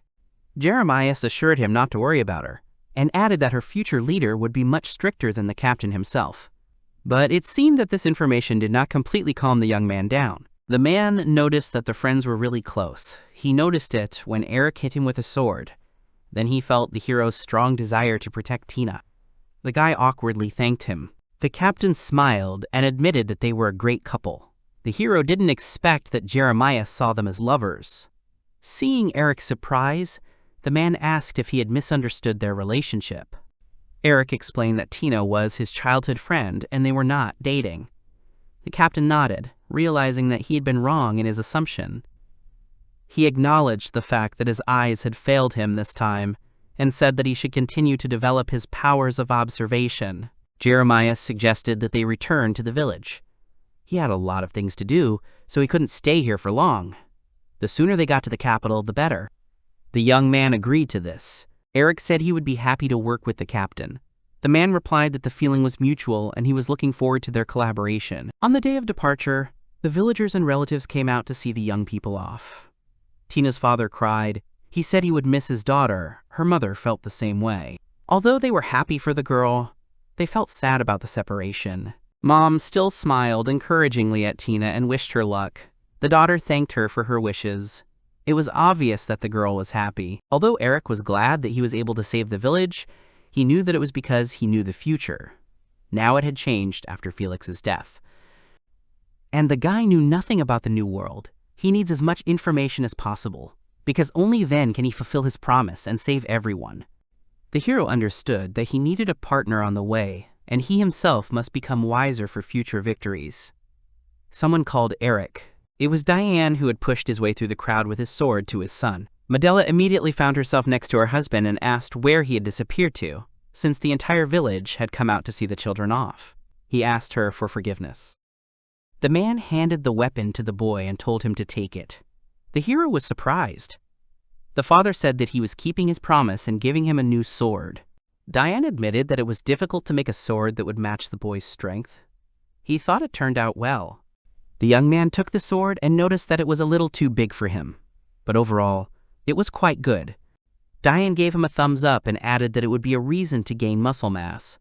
Eric thanked his father for the gift. Jeremiah called the boys, asking if they were ready. The young man said they could go when Diane asked him to wait for them. The man said that he wanted to tell them the name of the village. The boys were surprised that their settlement had its own name. Diane smiled and said that the name of the village was Oren, and from that moment on, it would be their last name.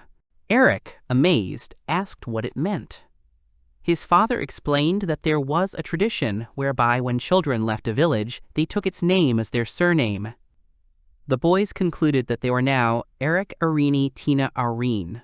The news astounded them. The man said it was as they had said and pushed them towards the carriage. It was time for them to move. Diane added that those who had grown up in the village had nothing to fear in the capital. The young man glanced at the captain. The villagers were anointing them as a farewell. Eric's father shouted to them that they were counting on them. The boys said goodbye to their loved ones and set off on their journey. It was evening in the city of Begonia, the royal capital. The lights of the houses illuminated the streets along which the townspeople walked.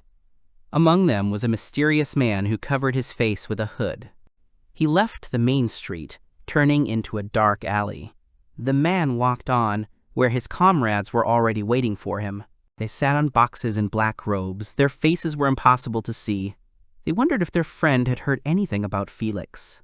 He answered positively. He said that the rumors about the demon's death were true. Silence fell. The men in black hoods looked at each other, nodded, and agreed on something. They were shocked by the news and asked if their informer had checked the information. He replied that he had checked everything. He said that a merchant from that village had arrived the other day and had learned from him that some guy had protected the village from an invasion of demons. He was asked if he had seen Felix's body, and he replied that he had not seen the demon, either alive or dead, since they had lost contact. In addition, the merchant had brought a lot of monster meat and skins, thus reminiscent of the young demon's fighting style. They were curious about who killed Felix. The comrades needed more information and ordered the investigation to continue. The man nodded. He was about to take his leave, but he was stopped. He was reminded not to dare even think about betrayal. The man, without turning around, said that he knew about it, but it seemed that he had another plan in mind. The heroes walked along the city streets. Tina was impressed by the views. She was amazed at how many people were outside. Eric felt a little awkward and asked his friend not to be so noisy, otherwise they would be taken for rednecks. The soldier who accompanied them said that everything was fine, since many of the capital's residents were from villages. However, he himself was also from a village. The hero wanted to say something to this, but a satisfied Tina said with a grin that the young man had lost. The warrior apologized because he was supposed to take them to the knight's dormitory to rest, but because they had some paperwork to do, he could do it. Eric replied that everything was fine and it would be a good distraction for them. Tina added that the city was so lively that her fatigue had evaporated. The knight was pleased to hear this. He said that their states were to create a place where all people, regardless of their status, could live together and respect each other. The girl thought that was great. Eric looked at the streets of the capital of the country, which looked familiar to him. He understood that this world was different from his past, and the future was preparing many unexpected events for him, for which he must be prepared. In the past, Christ had helped him after the demonic invasion, after which they became friends.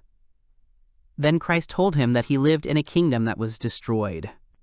Only now did Eric realize that his friend was talking about Begonia, which was destroyed by Felix. Since the destruction of the country had brought him and Christ into contact, now that the demon was dead, they would not meet in the real world. The hero felt like he was missing something important. In his past life, he met Christ a month after the attack on the village, which meant Felix conquered Begonia in less than a month.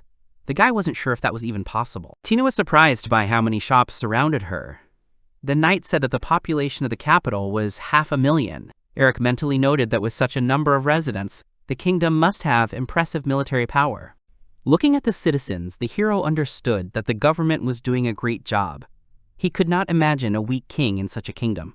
Eric came to the conclusion that Felix could not destroy this country in a month, because of which the guy did not understand and could not remember what exactly happened in his past life. At that moment, the knight addressed the guys. He assumed that the dorm had already finished with the paperwork and suggested meeting with the captain. The young man agreed. He asked if the royal palace was nearby. The warrior confirmed it and said he would show them the way. Tina couldn't wait to see the real palace. The friend tried to calm her down. Eric wasn't sure if they would actually enter the palace. When they got there, they saw huge gates. The girl was amazed by their size. A captain stood near them. The knight greeted him, saluted, and said that they had returned. The man said that they had arrived on time and thanked the soldier for his service. The commander also praised Tina and Eric, because thanks to them the transportation of the body and the settlement business were completed. But the man added that they had one small problem with the dormitory. Seeing the guy's lack of understanding, Jeremiah asked him not to worry about it and promised that they would figure it out and everything would be fine. However, the hero needed to know what happened. The man said he would explain everything after they returned to the dorms. Right now, he wanted to discuss something else. The captain headed towards the palace when he said that he had called the boys for a completely different reason. He turned to them and called them inside. The heroes were not sure that they could enter the royal palace. Jeremiah said that they were going to meet His Majesty Leonard. The young men were sent away because no one had warned them before. Jeremiah led them through the corridors of the ornate royal palace. They could not believe that they were about to meet His Majesty. They even wondered if they should change into something more formal. The commander told them not to worry, as His Majesty did not care what his guests were wearing. Eric decided to take him at his word, after which they decided to inquire why they were going to the king's audience so suddenly.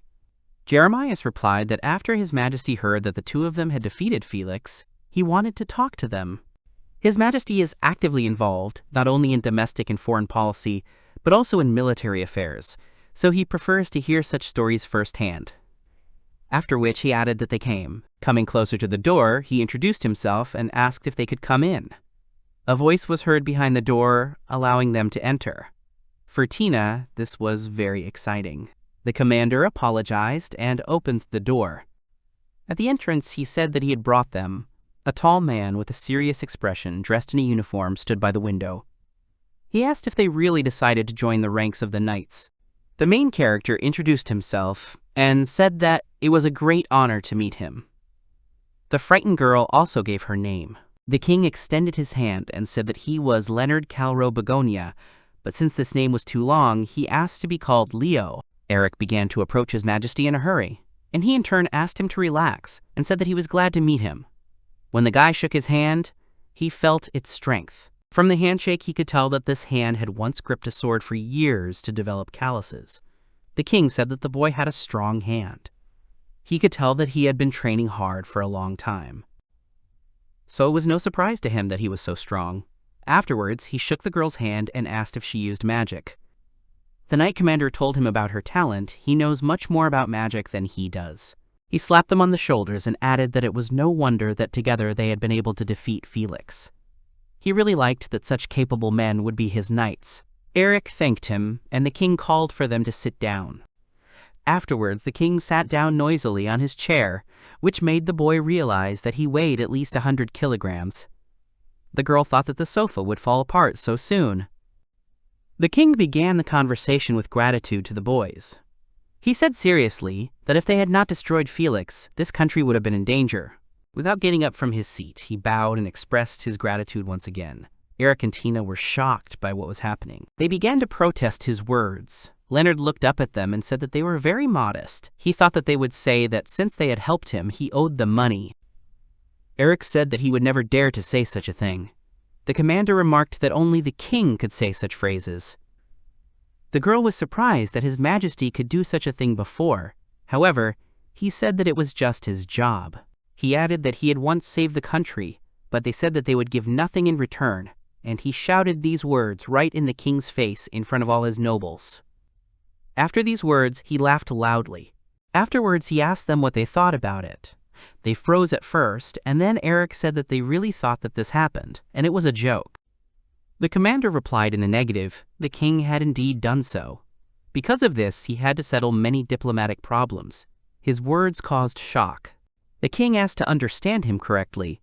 They could handle the problems of their country in those days. His people had risked their lives, and they said they did not want to pay. It was unforgivable. If he hadn't spoken out right there, his soul would never have met the soldiers. Eric realized what had happened and thought he was peculiar, but still a good man. At that moment, the maid came in, saying that they had brought them tea. The king began to get indignant because he asked to bring him another drink, but the girl replied that he still needed to work. The king began to shout that he would cut her salary, but the maid said that she would convey his decision to the queen. After that, Leonard calmed down and began to drink his tea quietly, saying that it was very tasty. The main character again doubtfully thought that he was not a bad person. At this point, the commander bowed and said that it was time for them to go. The king agreed with him and quickly finished his tea. Rising, he apologized, saying that he would like to talk longer, but His Majesty had much work to do. He began to yell at Jeremias for allowing things to pile up like this, but Jeremias calmly replied that it was because the king was always slacking off. Leonard cleared his throat and shook the protagonist's hand, saying that they would talk another time. The guy agreed. As he left, the king, without turning around, said that he wanted to say one last thing. Knights protect the inhabitants of the kingdom. It is a prestigious profession. Only thanks to the support and trust of the people can the knights carry out their service. He asked them to try to be worthy of their position. With inspired faces, they replied that he could rely on them. The king raised his finger and said that they were in a great mood. The future of Begonia was in their hands. The heroes were moving around the city in a cart. The commander thanked them for their efforts and said that he would take them to the dormitory. Eric noticed that the king was very peculiar. The girl added that she thought the king would be more severe or something like that. Jeremias replied that it was not surprising that they thought so. However, it made him much closer to the common people. One day, to help an elderly farming couple, His Majesty himself took a hoe and went out to work in the field. This is his attitude towards the inhabitants of the kingdom. Because of this, even those who are not interested in politics support him. The knight reminded the commander that he was going to say something. Eric asked if there were any problems with settling in. He replied that, as he had said earlier, knights and mages lived in separate dormitories. Also, according to the rules, a room is shared by two. So Eric will share a room with one person, and that person is a little problematic. The protagonist asked what was wrong with his neighbor. The commander replied that this person was an aristocrat. At the same time, he is a very capricious person. He cannot stand being in a room with other people unless they are stronger than him. It's great that talented 18-year-olds are performing, but this kid is very self-confident. He's not a bad person, though. The girl asked him if he was one of those people who think they're always right, just because they're stronger. She clarified that it was normal to turn a blind eye to such things, only because she was an aristocrat. After all, His Majesty had previously told her not to think about it. The protagonist asked if they could choose their roommates. Does that mean aristocrats are more privileged than knights? Jeremiah replied that they do not accept such requests, even if they are from aristocrats. However, this is a special case. The guy asked if it was like he needed this person to acknowledge him. He didn't understand it. The commander replied that he just needed to get to know him first. After these words, the girl puffed out her cheeks in displeasure, and the guy thought about something with a serious expression on his face. A little later, they arrived at a large building. At the entrance, the commander was greeted by another knight. They began to discuss the current situation among themselves. The commander said that he had warned that he was coming here, but it seemed to him that this person really wanted to meet Eric. At that moment, someone in the distance called out to them. In front of them stood a girl who introduced herself with a smug face as Yurina Kashpal. She demanded that the main character fight her. Tina was simply shocked by what she saw, and the guy could not believe his eyes. Tina indignantly asked who allowed her to suddenly challenge Eric to a fight. She replied that she had not called strangers, but the girl said that she was not an outsider. Yurina realized that she was Eric's younger sister. She asked her to relax because she had permission from the commander. They were surprised by these words. Tina started screaming that she was not the younger sister but the older one, and she didn't care that she was an aristocrat or whatever. She had no right to choose her roommates. Why should someone like her be her roommate anyway? These words touched Yurina. She shouted that she only communicates with strong people. It doesn't matter if it's a man or a woman. She offered the girl to fight her if she wants. Tina started screaming that she would deal with her now, but her brother started stopping her. He asked the commander what was going on here and why he had to fight her. He put his hand on his shoulder and said that he wanted to see for himself how he fought his enemies. A fight with her is a great opportunity, and if he wins, it will save him from unnecessary trouble. The protagonist tensed up at his words. The commander added that the girl wanted it herself, so no one would complain. This way, he could deal with 2 cases at once. Eric asked if he was ordering him to fight her and win. The man agreed with his words, to which the guy asked what would happen if he refused. The commander replied with a slight smile that he would have nowhere to sleep then. Besides, that wasn't really the only reason he wanted the boy to fight her. Because of her strength, the girl is very arrogant. She needs to be brought down to earth. She will not improve if they try to do it. So he, as her peer, can do it. At this time, the girls continued their argument. With a serious face, Jeremiah said that this was his first mission as a knight. Of course, he would not remain in debt. The guy sighed and replied that he understood him, and he also hoped that he kept his word. A group of people gathered in the training hall. Eric and Yurina stood opposite each other with swords in their hands. The commander announced the start of the duel. The girl immediately took a stance, putting her sword forward. The guy thought that it was immediately obvious that she had teachers. She was not self-taught. The girl asked him what had happened and whether he was going to approach. He replied that he had been taught that girls should be given way, so ladies first. The girl replied that it was very sweet and he was so noble, but at the same time, he would regret it. After that, she began to attack him from different directions. Eric thought that each of her blows was very heavy and powerful. He was really surprised that she was able to carry her weight so well. He understood why Mr. Jerry left her, despite her pride. Approaching him, the girl smiled and took it as a compliment, and then asked how long he was going to defend himself. At that moment, the guy parried her blow once again. While fighting off her attacks, the guy apologized because even though it was a wooden sword, it would still hurt her from the blow. In response, the girl decided that he had gone crazy. She said it didn't matter because he was different from the guys she had fought before, and she really liked that. Meanwhile, the commander and Tina watched the duel from the sidelines in silence. Tina told Mr. Jerry that she thought it was weird for 2 people of different sexes to share a room. She asked if he agreed with her. He replied that rather than agreeing with that, it would be more correct to say that there are no rules about that. Their rules state what they should not do, but there are no rules about what they can do. He then added that one way or another, he assured her that immoral behavior would be prohibited. Tina inhaled in response. Afterward, she screamed that it might be too late. She asks him to immediately ban mixed-sex living. Smiling, Jeremiah asked the girl if it was possible that she was jealous of the boy towards Miss Kashpal. The girl quickly replied that nothing of the sort. She was simply worried about Eric, like an older sister. The man didn't believe her and said that anyway, if she was upset by such trifles, maybe the Knights of Magic weren't for her. The girl pursed her lips at his words. The commander added that, unfortunately, they had both already agreed. All they could do was watch their behavior so that no one would dishonor the knight's title. The girl remained silent in response. Meanwhile, the duel continued. Yurina continued to attack one after another, but the guy parried each of them. She was outraged by what was happening, because he continued to spin and did not attack her at all. She made another lunge, but at that moment the guy came up behind her and delivered a precise blow. Her face twisted in pain. Holding his shoulder, the girl called him names. She thought he was holding back because she was a woman. Her face was covered in sweat from the effort. The guy answered her negatively. It was just his fighting style. Swinging the ball at him, she said that he was lying and she could feel it when others did it. She ordered him not to be shy and to fight seriously. Eric thought about how she was always tense, as if she didn't know how to relax. Her blows only proved it. She constantly used her lower body to put her weight into the sword. If the duel continued like this, she would begin to slow down. He had struck at her, and she had decided that it was not yet time. The guy decided that it must be so. She won many times. Such experiences defined her style, and at the same time, it prevents her from growing further. Eric struck again and knocked the sword out of the girl's hands. Her legs gave way. The commander announced that this was enough, and the duel was over. Sitting on the parade ground, Yurina was unhappy with the outcome of the fight. She could not believe that she had lost to someone who had not even fought seriously. She had finally accepted her defeat. But the boy didn't agree with her.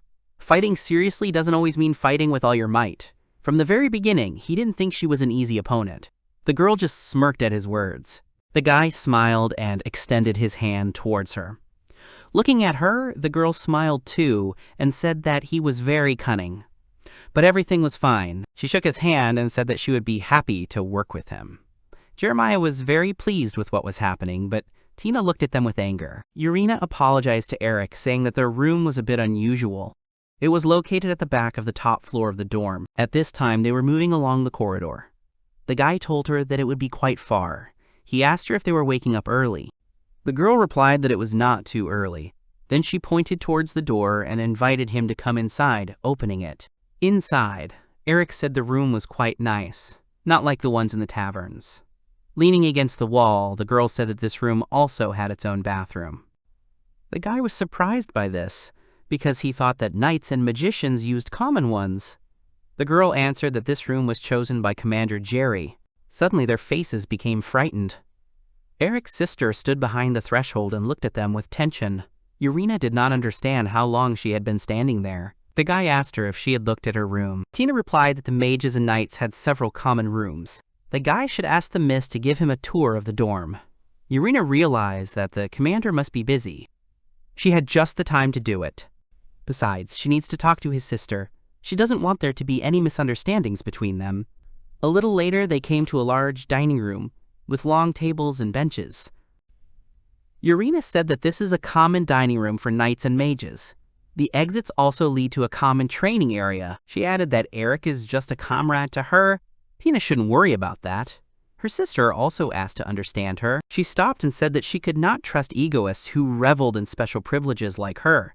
Eric tried to stop her words. Yurina said that everything was fine. It was a natural conclusion. Commander Jerry added that her room was equipped with all the amenities because there were few women among the knights. She had no idea if that was true.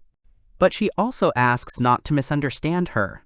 She does not think that it is normal to enjoy privileges. Her face was extremely serious at this moment. Tina asked why she then demanded the right to choose a neighbor, since she was contradicting herself. The girl replied that she really doesn't pick on her neighbor. At first, her neighbors were girls. Since there aren't many of them here, she was happy. They were all sent to watch her by her parents. She lived with different night girls, but they were all hired by her parents. She remembered how she had seen them give money earlier. So she asked to be given a guy roommate, but they all saw her as only a creature of the opposite sex. She became a knight to serve her country. If her goal of protecting the state and people is hindered by her gender and background, she will renounce it. That's why she begged the commander not to worry about her, and asked to give her a truly brave neighbor. Eric's look became sad. She used her special position to avoid special treatment. In the end, she gained nothing, only lost. She lowered her head and added that she had dragged them both into this too. She was very sorry for her behavior. The brother and sister looked at her sadly. She took Tina by the hands and with a serious face said that she understood that she did not trust her. But she asked her to understand only one thing. Tina's eyes widened in surprise. Yurina confidently said that she is one of the noble knights, and she swears that she will not do anything that will disappoint her. Tina accepted her words, and stepping back a little, she apologized, saying that it seemed like she was the only selfish one here. She thanked the girl for her words and said that she would be leaving now. Eric and Yurina stood there, watching her go. The girl said that she hadn't expected that her experience would only complicate things. That shouldn't happen on the battlefield. She leaned against the wall and sadly wondered if this was really her place. The guy thought for a moment and confirmed her words. He said with confidence that she was one of the most talented swordswomen. The girl laughed slightly, saying that it was possible. Afterwards, she thanked him. Sitting at the table, the captain suggested starting the meeting. He asked Anna if she had anything to say. The girl replied that there was one thing that was bothering her. It was the mage commander Anna Vendix. She added that she felt he had recently deviated slightly from their usual principles. It would be problematic if such precedents began to appear one after another. It was a girl with long hair and a mole near her mouth. She was wondering what if there were problems. If that happened, the personnel would be demoralized. The girl next to her looked at the captain in silence. Mage Vice Commander Vivian Spano said she thinks more and more people are complaining lately. There are even rumors that relations between knights and mages are strained. Anna specified that many magicians follow her example. She asked her to take her duties as deputy responsibly. The girl accepted the order. Afterwards, Anna jumped up and addressed Liberto menacingly. She was outraged that he had drunk too much again. She did not understand whether his work meant anything at all. At this time, the vice commander of the knights, Liberto Corrales, was peacefully snoring at the table. His face was covered by the hand that was clutching a flask. The mage commander said she was serious. The rumors are because he acts like that. Jeremias told her she was strict and didn't change. He nudged Liberto and told him to think about his behavior together. Without getting up, he agreed with him.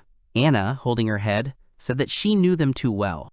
They always pretended to be the ones who repented. She wondered if they really believed that as long as these were just unspoken rules and not codes, they could be broken. Until now, they had accepted their ranks from the age of 18.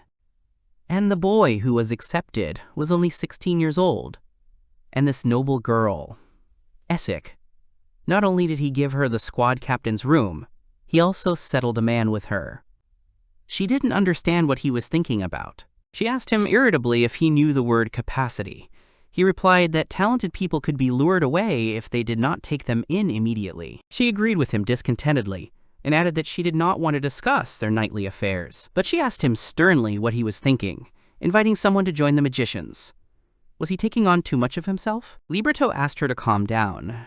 It's good to follow the rules, but you shouldn't get hung up on them. The enemy doesn't care about the rules, he just attacks. Looking at him, the girl decided that he had finally woken up. Afterwards, she said that he was right, but the final decision on who would join the mages was hers. The commander replied that he had nothing to object to, but he was sure that this child would impress her. The next day, Eric and Yurina were having their fierce fight at the training palace. The girl was literally sweating from the tension, but she did not stop striking. The blow of her blade passed literally a few centimeters from the guy. He told her that it was not bad, she learns quickly. The girl almost fell, but having stuck the sword into the ground, she managed to stand. Looking at her, he asked how she was feeling and suggested that she rest. Breathing heavily, the girl apologized to him. They sat down near the wall, and Yurina asked him how he could wield a sword so well at 16. At first, he didn't know what to answer, but then he said with a serious face that he had fought many people and monsters. A couple of times he had almost lost his life, and inevitably he had to destroy some of them. All this is the result of desperate attempts to survive, to protect what is dear. The girl understood him, and added that he had a hard life, full of battles. No wonder she can't get him. The guy thought about his life. He realized that their lives were not comparable. Taking into account his past life, he was already a 40-year-old man. It was impossible for an 18-year-old girl to have the same experience as him. He wondered if he was as good as she was at 18. Her willpower and talent were impressive, and more. The guy looked at her with a slight smile. At this time, the commander shouted at them, which surprised them. He said that it was commendable to train from the very morning. They stood up from their seats, and Yurina wished him a good morning. The man asked her if they were coping with their training. The serious girl confirmed his words. Jerry put his hand on the boy's shoulder and asked him if they could talk. The boy agreed.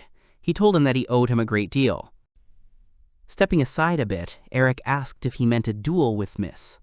The commander agreed and told him to ask for whatever he wanted, and if possible, he would do it. The guy thought for a moment, and then said that he was looking for one person. The commander replied that if that was all, he would spend his time helping him. Eric thanked him in return. The commander asked what the man's name was. The protagonist replied that his name was Chris. Jeremiah tensed up and asked if he was sure that was his name too.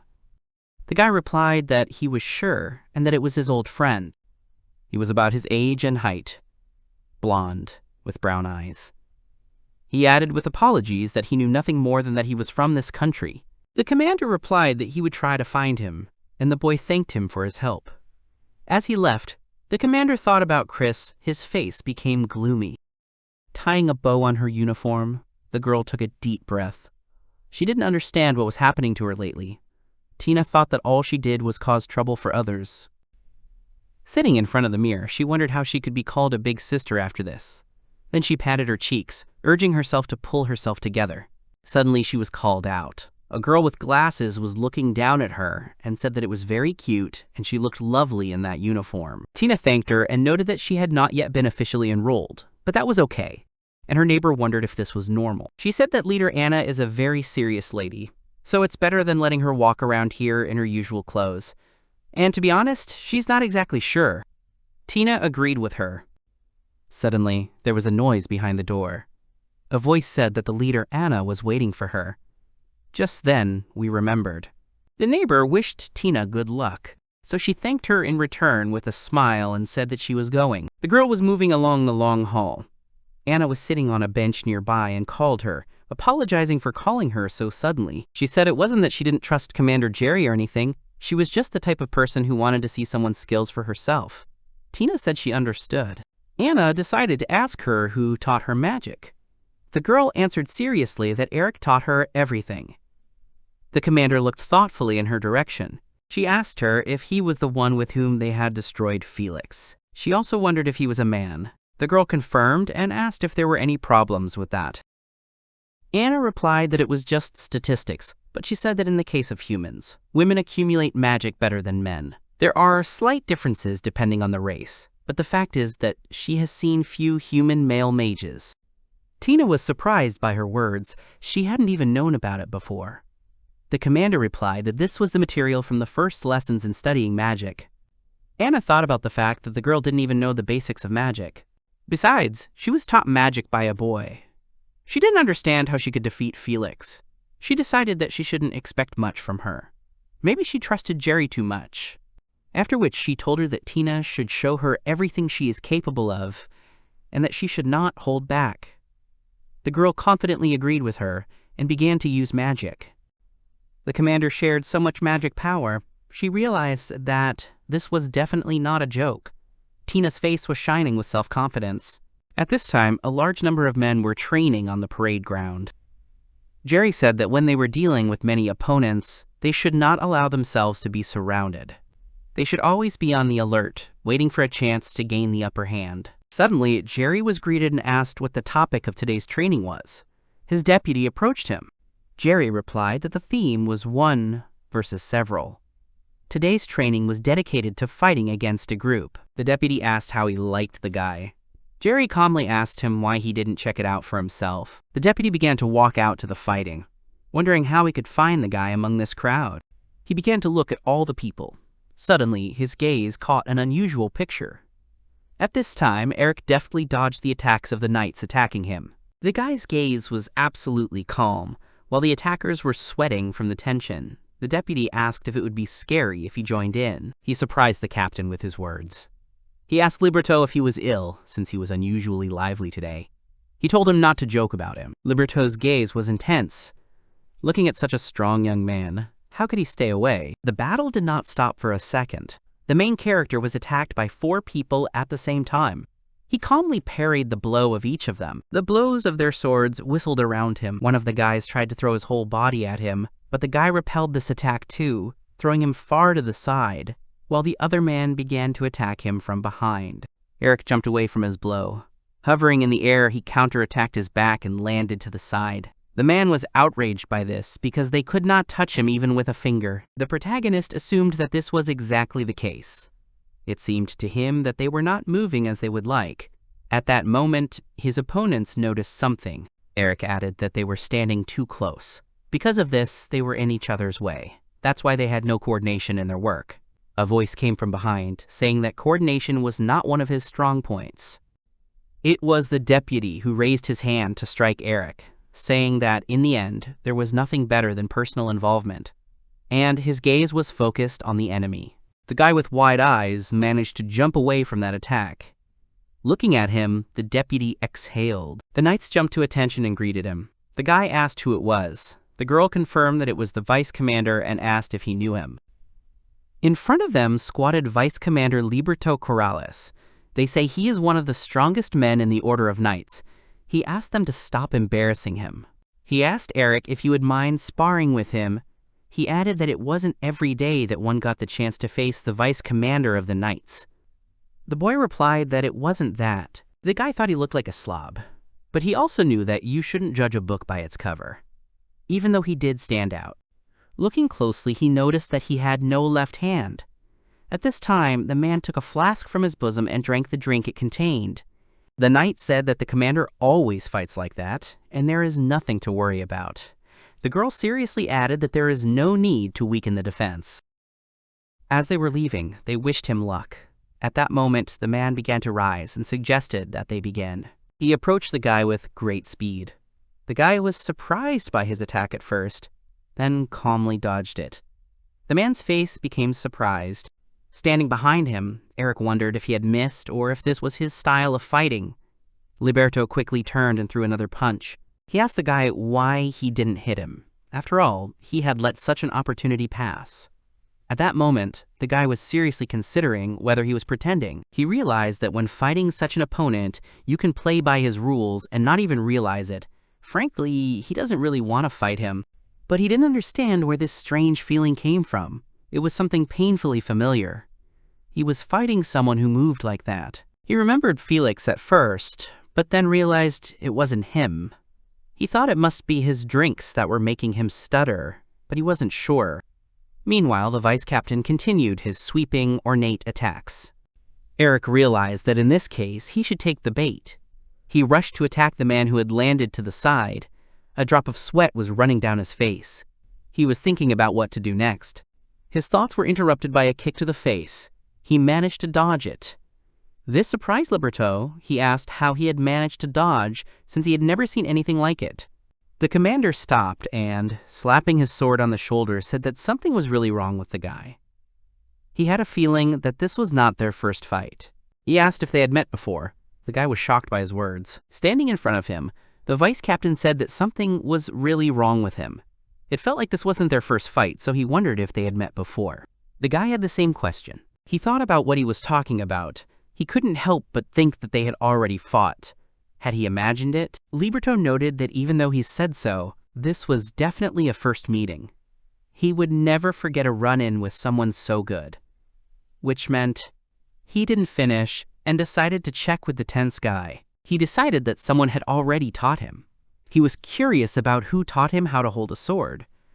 After these words, the protagonist had an idea. The vice commander said that his style, especially his emphasis on counterattacks, was very similar to his. He thought that maybe he knew who trained him. The boy thought hard about who had taught him. He didn't understand if such coincidences were possible. He remembered the man and decided that it simply couldn't be. Suddenly, a powerful explosion thundered behind the vice captain. Everyone present on the parade ground watched in horror. Eric was perplexed. They were asking from all sides what caused the explosion. They thought it was in the courtyard. To be precise, from the side of the magician's wing. The vice captain began to sway violently. He realized that the ground was shaking. His face twisted in pain. After that, his stomach could not withstand this shaking. The people around them, looking at this picture, talked about it as if it happened quite often. One of the men said to forget about it. They should think about what was happening and whether they were being attacked. The commander ordered everyone to calm down and the officers to come to him. They had to assess the situation. He asked the main character to take Liberto to the infirmary. Eric quickly agreed with him. The boy threw the man's arm over his shoulder and asked him how he was feeling. The man told him that they could go and apologize to him, adding that he was fine. But his face twisted again. The people around him were stunned by his condition. The commander said that he must have already strained his stomach before the training began. He looked in the direction from which the smoke was rushing into the sky. He wondered what Anna had done for Miss Tina. His head was literally hurting from everything that was happening. Late at night, the men sat at the table and discussed what had happened. The king said that he had heard about what had happened. However, Liberto tried to pretend that nothing had happened. The king only laughed at him. After which he asked what impression he had after crossing his sword with Eric. He answered that the guy was really strong. So much so that he could be stronger than he was in his time. He laughed and asked not to be thrown out. The king said that he understood what was said. At that moment there was a knock on the door, and he was called. It was Anna. She asked permission to come in. The king told her to come in. Opening the door, she apologized. When she entered, she saw Liberto doing the same thing he always did. She reminded him that the doctor had forbidden him to do this after what had happened. He promised that this was the last time and asked if she wanted to do the same. However, the girl refused him without hesitation. The king apologized to her for calling so late. He wanted to discuss the explosion on the territory of the Order of Magicians. The girl tensed up because of this. She said that she takes full responsibility for the destruction of property on the castle grounds. She is ready to bear the punishment that he deems necessary. The man replied that that was not what was bothering him. As far as he remembered, she was checking on Tina Oren, so he asked her to tell him what exactly had happened. She admitted that she had underestimated its potential. She had summoned flames, a simple low-rank spell. However, its power was comparable to high-rank magic. Liberto was amazed and asked if this was too much.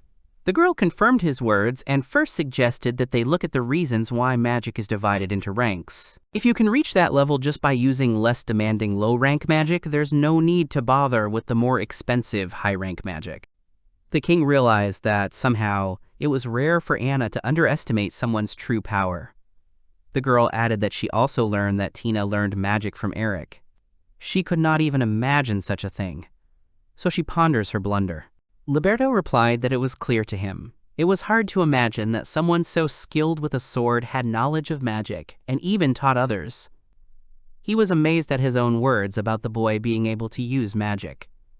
The girl replied that she hadn't seen it herself yet, but if his sister was to be believed, he could.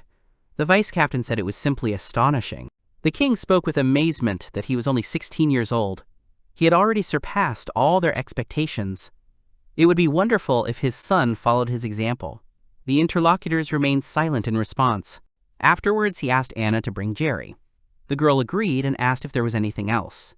The king replied that there was something he wanted to discuss with all of them. Later in the king's chambers, the commander asked if they were really going to appoint Eric to guard the prince, so he decided to express his opinion to those present. He said with confidence that Eric had only recently joined the Order of Knights, so he wanted to know if they were sure of their decision. The king confirmed his words and asked what was wrong with it and what he was dissatisfied with. The man replied that it was not dissatisfaction.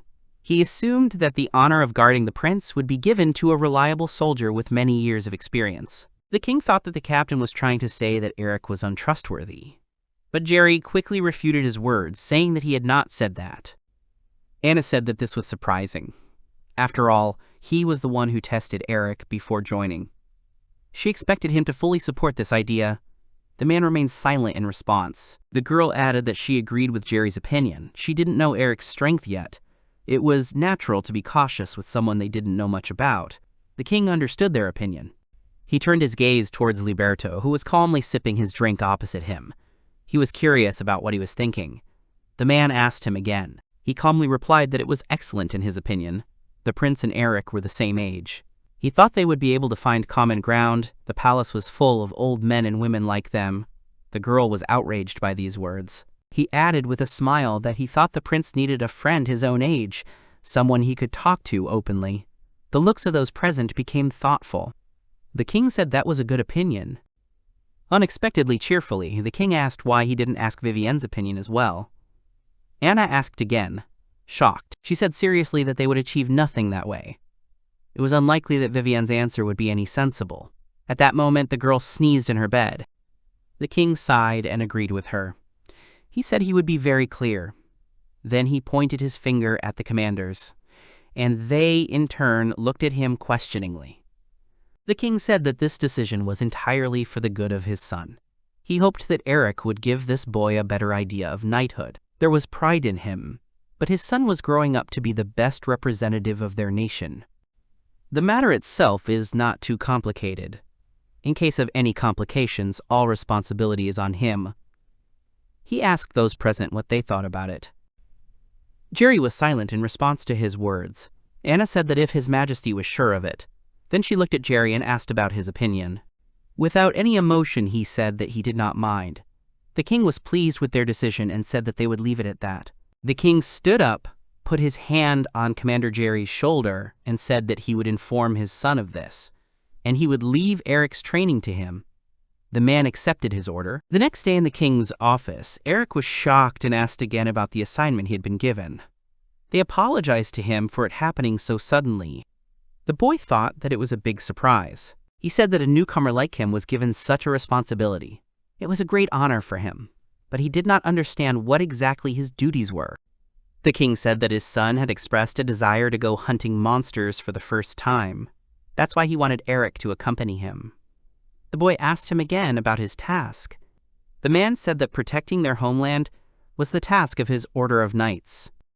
The royal family will be eternally grateful to them. They are all raised to look up to knights. However, his son has deviated slightly from this idea. Since Eric is the same age as him, the king hopes that he will personally appreciate his qualities. The protagonist replied that he understood everything. He thought to himself that His Majesty's son must be childish. Then he asked if he would guard the prince alone. Jerry looked at him with a smile. The king asked if there was any problem with that. Hadn't he said it was an honor? The guy replied that, with all due respect, he found it somewhat unreliable to have a single person guard the prince of the kingdom. He thought he would appoint a few more people to ensure more reliable protection. Turning to the captain, he asked if he agreed with this, but the captain's look struck him. He called him again, whereupon Jerry replied that it was for the prince's good. The king confirmed his words, adding that this is exactly what he needed now. Eric was the only one who could handle it. The boy did not understand why they were saying that. As he understood it, he and the prince were the same age, but that was not the only reason for appointing him. If both His Majesty and Commander Jerry insisted on it being him, there must be something else. He wondered what was wrong with the prince. At this point, the king shouted in rage that he did not understand where his son was going. Why was he making them wait for so long? He had told him to be on time earlier, so he decided to go and get him himself. It was just unbelievable. He didn't understand who he thought he was, and it really pissed him off. Those present were shocked by his anger. As he reached for the door handle, he heard a voice say that he could be heard from the other end of the corridor.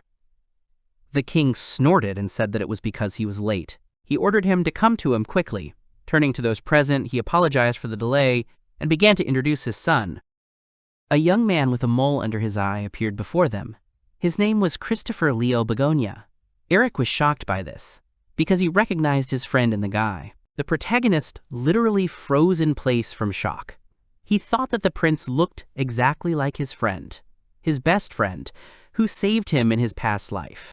Could it really be him? But the guy was looking for a simple traveler with dirty hair and torn clothes. The young man in front of him had a perfect hairstyle and was dressed in aristocratic clothes. Besides, he also turned out to be a prince. The guy didn't understand what that meant. Stuttering, the main character said that he was pleased to meet Prince Christopher. The guy didn't listen to him and shouted at the king. He shouted that he had asked not to be called that before. The king did not understand what was going on. The prince added that he had told him not to put his name in the middle of his. The king did not understand why he was still resisting this. He should just accept it as a fact. But the boy did not calm down. He did not understand why his name was Christopher. The name given to him by his mother was more beautiful. The king was outraged by his words. He just added a few letters. It sounds much cooler. It's the name his parents gave him together. The boy didn't calm down because he knew that his mother said so. But he didn't care. Chris was just great. But the king shouted that it was unacceptable. The main character watched them in surprise. He repeated the name Chris in shock. Father and son looked at him stupidly. The king said that was not true. His name was Christopher. And the prince happily said that the boy was right. Chris added that he had heard of him. He asked if he remembered correctly that his name was Eric. He patted him on the shoulder and said that he could see that he was confused. He asked him to call him Chris. The protagonist's surprise knew no bounds. He knew it. His face, his voice, even his name. There was no doubt that it was definitely him. In his past life, when the village was destroyed, he had nowhere to go. But he changed that. He taught him everything to become stronger. They spent a lot of time with his only friend. The boy realized that he finally found him. But he thought sadly about why he didn't feel genuine joy. When he was lucky enough to be reborn, he got the chance to meet his dear people from his past life. Parents, Tina, the villagers. They were all like he remembered. He could barely hold back tears of joy. But the Chris in front of him now was a different person. The king kept insisting that he forbade it. The name had to be heard. At this point, a maid dropped in to say that they were receiving complaints about the noise. The prince decided to ask her what she thought about it, whether children should have the right to choose their own name. Alice replied that she was not going to take part in it. The prince shouted that it was his idea, so now let him see how it works. After that, he grabbed the main character by the neck. Pointing his finger at his father, he said that now Eric would have his say. And if he didn't like something, then it was very bad. After all, he was only following his orders. The main character's face was very sad. The king at that time called his son a cowardly swindler, and he did not understand what kind of prince he was. But the guy did not care about his words. The main character always knew how it would be, but he was afraid to look the truth in the eye, somewhere deep in his soul. He hoped that Chris would be the same as his friend and support, whom he would look up to. The king growled at his son, who said that since he was silent, he needed to be reintroduced. He extended his hand to the surprised Eric and said that he was the Prince of Begonia, Chris Begonia. He added with a smile that he hoped it would work. Eric looked at his hand with a smile. He realized that he had to find the strength to overcome anything, but it was really hard to face a reality like this. They shook hands. The protagonist realized that one way or another, he had to move on. The friend who saved him in his past life is now in front of him. It's Chris. And even if he has no idea who he is, he will do everything in his power to protect him. The contented guy thought that he had finally met his best friend, whom he had lost in his past life. But the prince who now stands smiling before him is the Chris he has never known. Besides, he is seeing him for the first time. He was prepared for this. After all, he was desperately trying to measure the future. But still, it depressed him a little. However, it didn't matter now. He had sworn to protect Chris, no matter what. He was thinking about how he could achieve his goal. It was foolish to think that simply destroying Felix would be enough to preserve the peace. There must be more going on that he doesn't even know about. He's trying his best to just remember what happened in his past life. Now he needs some kind of clue to remember. They were walking through a dark forest. Eric wondered where they were going. He was just following him. They were already far outside the city. The monsters were much more active at night, and they needed to get back. You answered him that they would not return. The protagonist did not understand his words, what it could mean. He did not answer him, simply turning around. Afterwards, he added that the forest was now much safer than the city. Eric apologized and said that he did not think so. They arrived at a place where a makeshift camp had been set up. There was a tent made of leaves, a log for a bench, and a burning fire. Chris said that he wanted to show him something. Noticing that the main character was looking around, he said that he was sleeping here. But that was not what he wanted to show. He asked him to come to him. Handing him a telescope, he explained that it was a great place to see the whole city. He told him to watch his step and look around. Eric started to turn from side to side, looking at everything around. Chris directed the pipe in the necessary direction so that the guy would look at the central square. The main character was surprised by what he saw. A large number of people had gathered there. In the middle of the square there was a platform on which a structure had been erected. At that time, the military carried out sentences. This shocked Eric. He began to describe everything that appeared before his eyes.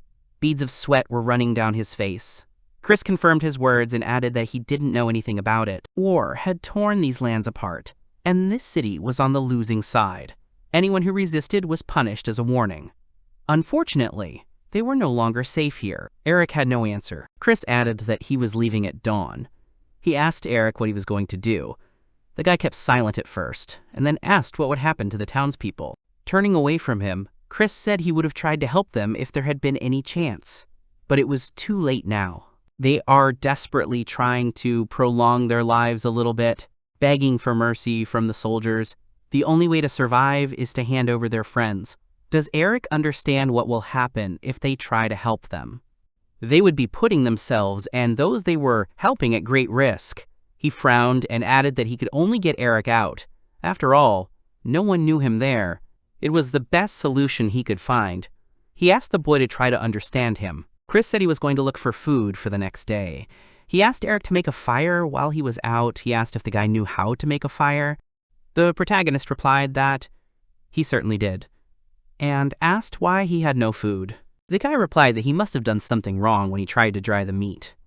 A lot of flies had gathered around it, and it had a bad smell. He added that he would check the traps he had placed nearby.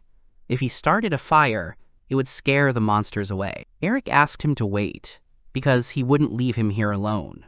Chris looked at him carefully. Chris asked him if he remembered correctly that he had survived the monster attack on his village and survived alone for a month. It was just unbelievable. He was much stronger than he thought. He asked him to trust himself more. The guy asked him again in surprise. Then he clenched his fist until it trembled, not understanding what he was talking about. After all this time, he was running from place to place, trembling with fear. Chris looked at him with pain. He apologized and said that he was right, it was not easy for him. But he also added that if anything happened, he would protect him no matter what. So he didn't have to be afraid. He asked the guy if they had agreed. Eric looked at him blankly at first, then looked down. As he left, the prince added that they had little time anyway. Even here they could be discovered tomorrow. So they had to work together now. He asked Eric to get ready. Eric agreed with his words. After a while, the boy sat on a log next to a crackling fire. He thought about the war. His problems were nothing compared to this. He wondered when he would stop relying on others. He had nowhere to go and nowhere to go. And he had no idea what he was supposed to do, what he was even living for. He really had no reason to live anymore. He threw some wood on the fire. At that moment, his stomach made a loud rumble. He looked back at the meat hanging behind him. As he approached it, the guy thought about what Chris had said earlier, that he hadn't been able to dry it. He looked at it and felt disgusted. He wondered how Chris had managed to build a camp without knowing how to dry meat. He decided that he could still be saved by boiling it. The guy himself was surprised by his words. He didn't understand what he was doing, because he couldn't even eat. Suddenly, a sharp rustle came from the side, causing Eric to flinch. In the darkness of the forest, he saw someone's silhouette. Looking at it more closely, he realized it was a person. Turning to the one who was approaching, he asked Chris not to scare him like that. He asked him if he had found anything in the traps. However, when they got closer, he realized that this was not his friend at all. They were angry soldiers who asked him menacingly what he was doing there. Their eyes were black as night. They held their weapons at the ready. The guy was very scared by this. The man approached the boy, drawing his sword. Eric backed away, not knowing what to say. The soldier looked at him with annoyance and grabbed him by the hair, causing the protagonist to scream. Bringing his evil face close to the frightened Eric, he asked him if he could hear him well. He ordered him to start talking before he hurt him. Hurt him, he asked again what he was doing here. The protagonist replied that he had only just arrived today, but it was already getting dark, so he set up camp. Hearing his words, the man hit his head with all his might against his knee. The guy screamed from the pain he received. After that, the man let go of his head. He asked him why he had set up camp in the forest when the city was so close. The entire city was clearly visible from that place. Kicking the main character, he said that he was lying to him. Putting his foot on his face, he asked, But for what reason is he here? A second man stood nearby with his arms folded across his chest. He told him to stop, because how could he answer him if he didn't let him speak? If he was going to torture him, he had to do it slowly. He had to get everything out of him before he passed out. He started giving examples of different ways to get information. The guy tucked his legs in horror and covered his head with his hands. The man said that this guy was probably sniffing around here, asking questions about them. It would be a problem if he was not alone. Any information about the partisans would give them a chance to earn some money. The second soldier agreed with him. At this time, Eric tried to crawl away quietly. Suddenly, a sword was thrust into the ground in front of him. The soldier told him that he had heard it. He told him to be a good boy and tell the truth before he began to torture him. He asked him who he was and why he had set up camp here. He had to tell him everything, including how many of them were there. Lying on the ground, Eric looked at him in horror. Tears came to his eyes. He thought that he didn't want it to end like this. He screamed loudly, begging for someone to save him.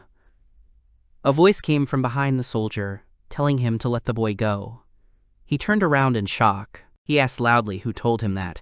He saw his partner, behind whom stood the prince with a knife. He said that the guy had nothing to do with it.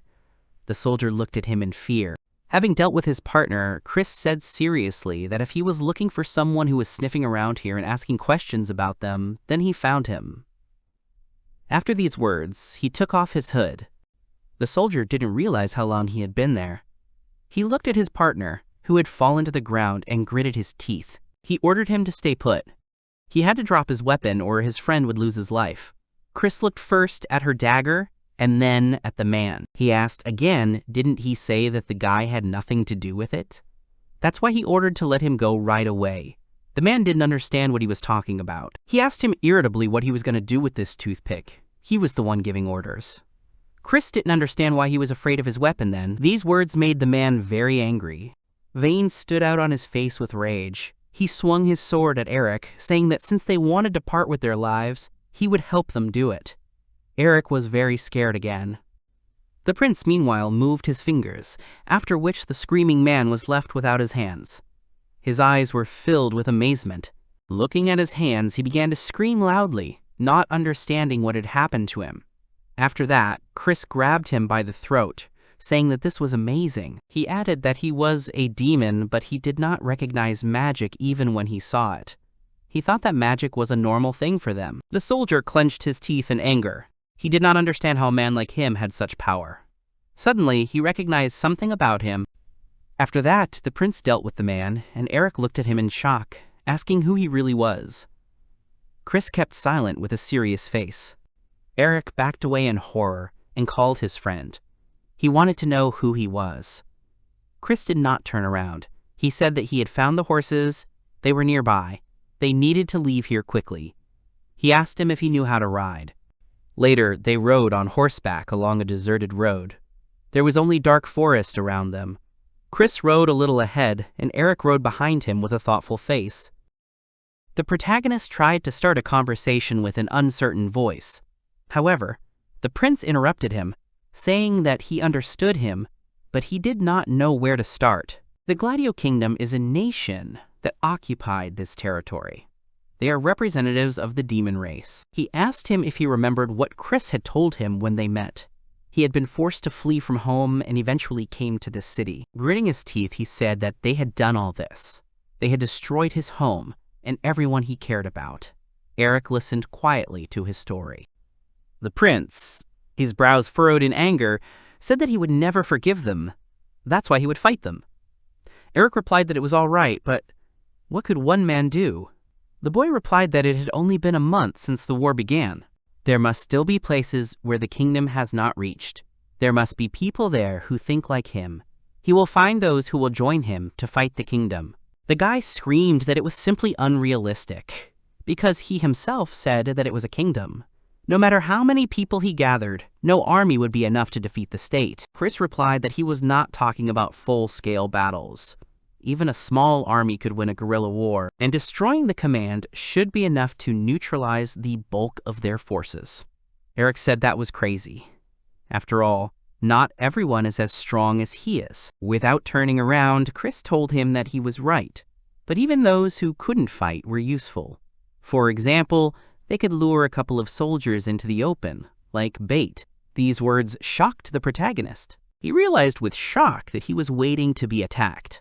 He started screaming and calling him names, because he pretended to help, but he tricked him out of the city. The guy replied that he didn't want to deceive him. He needed his help. The guy, shocked, asked again if he even knew what help was. He turned his horse and started walking back, not wanting to stay with him any longer. He said goodbye. Chris asked him to stop and tell him something. He asked how he was going to survive with the demon all around. His village was destroyed by monsters. It was terrible, but obviously his life was destroyed. He wondered how he would be able to survive in such conditions. Find food, cook food, what he would do in winter. Now he is not able to survive alone. Sooner or later he will part with life. The guy thought about his words. Chris added that as they spoke, this country was changing. If he wanted to live, he had to become stronger. Looking at him, Eric didn't know what to say. He clenched his teeth in frustration, and tears began to flow from his eyes. Chris continued to look at him sadly. Later, they set up camp in a cave. The horses were grazing near it. They sat opposite each other, with a lantern between them. Chris said those soldiers had food. He couldn't have gotten it without it, so he got half. Eric asked him why the country had been taken over. After all, if it hadn't been for that, none of this would have happened. Chris looked down and said it was a difficult question. It was so sudden, he doesn't know all the details, but he heard from some people that the kingdom was helped by someone. These survivors can no longer be contacted. The prince had no idea who they were working with. But he would find out who was behind this. His eyes lit up with rage. He added that he would find them and bring justice, all for the sake of those he had lost. Eric looked at him sadly and thought about those he had lost. Scenes from the past flashed before his eyes. He had a question for Chris. Looking at the prince seriously, Eric asked if he would help him if he asked to teach him swordsmanship and magic. The boy was surprised at first, but then said that he would do it with pleasure. He added that in return, all the cooking would be his. They smiled at each other. Now that Eric thought about it, the fact that Chris was a prince was confirmed by every word and every action he took. And that former prince had already given him an important clue. Looking at the prince of this time and his father, the boy thought that someone was collaborating with the kingdom, and he had to find out who exactly.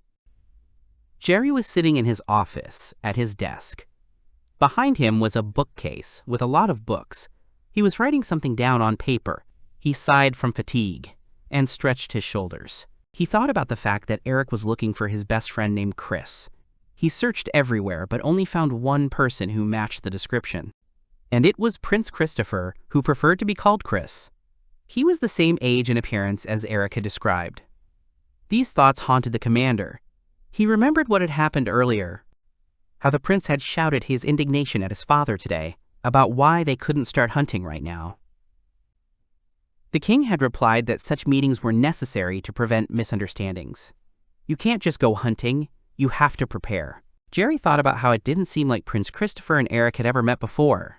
If Eric was looking for the prince, he was lying when he said he was his best friend. He didn't understand why he was looking for the prince.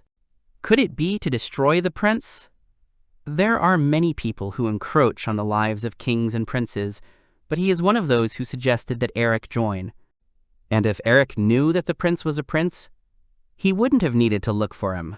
Why would he need to look for a prince without knowing who he really was? Jerry sighed, thinking that maybe he was thinking about this too much. He was brought out of his thoughts by a sudden knock on the door. At the door, they asked permission to go out. With a serious face, the commander answered that he had been waiting for him. He told Millwood to go inside.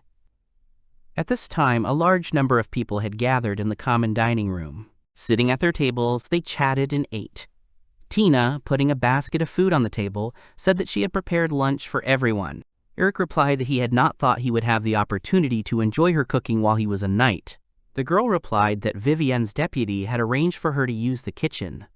Vivienne laughed at this. Placing her hand on her chest, she proudly said that listening to their cute little newbies was part of the job of the deputy leader of the Order of Mages. Urena said with delight that her attitude deserved respect. The girl told her with displeasure that she had already told her many times to drop formalities. But the knight replied that this was out of the question. Eric said he was surprised.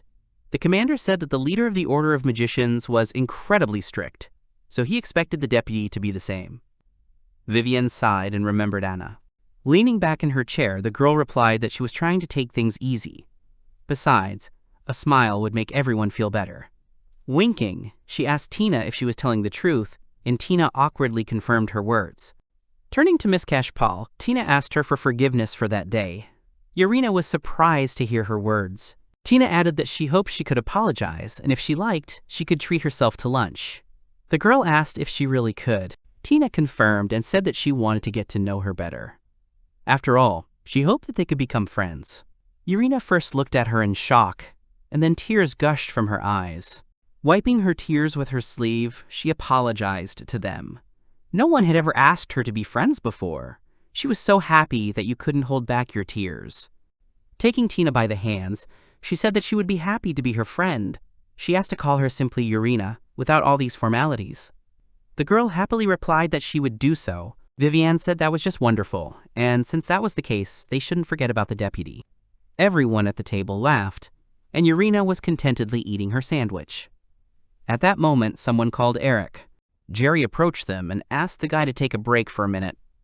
Urina also greeted the commander. Jerry was glad she was there too. A room had just opened up in the dorm. He apologized for disturbing her, but he had to ask Eric to vacate the room. Vivienne screamed that he had ruined everything, because Yuri had finally found a roommate to her liking.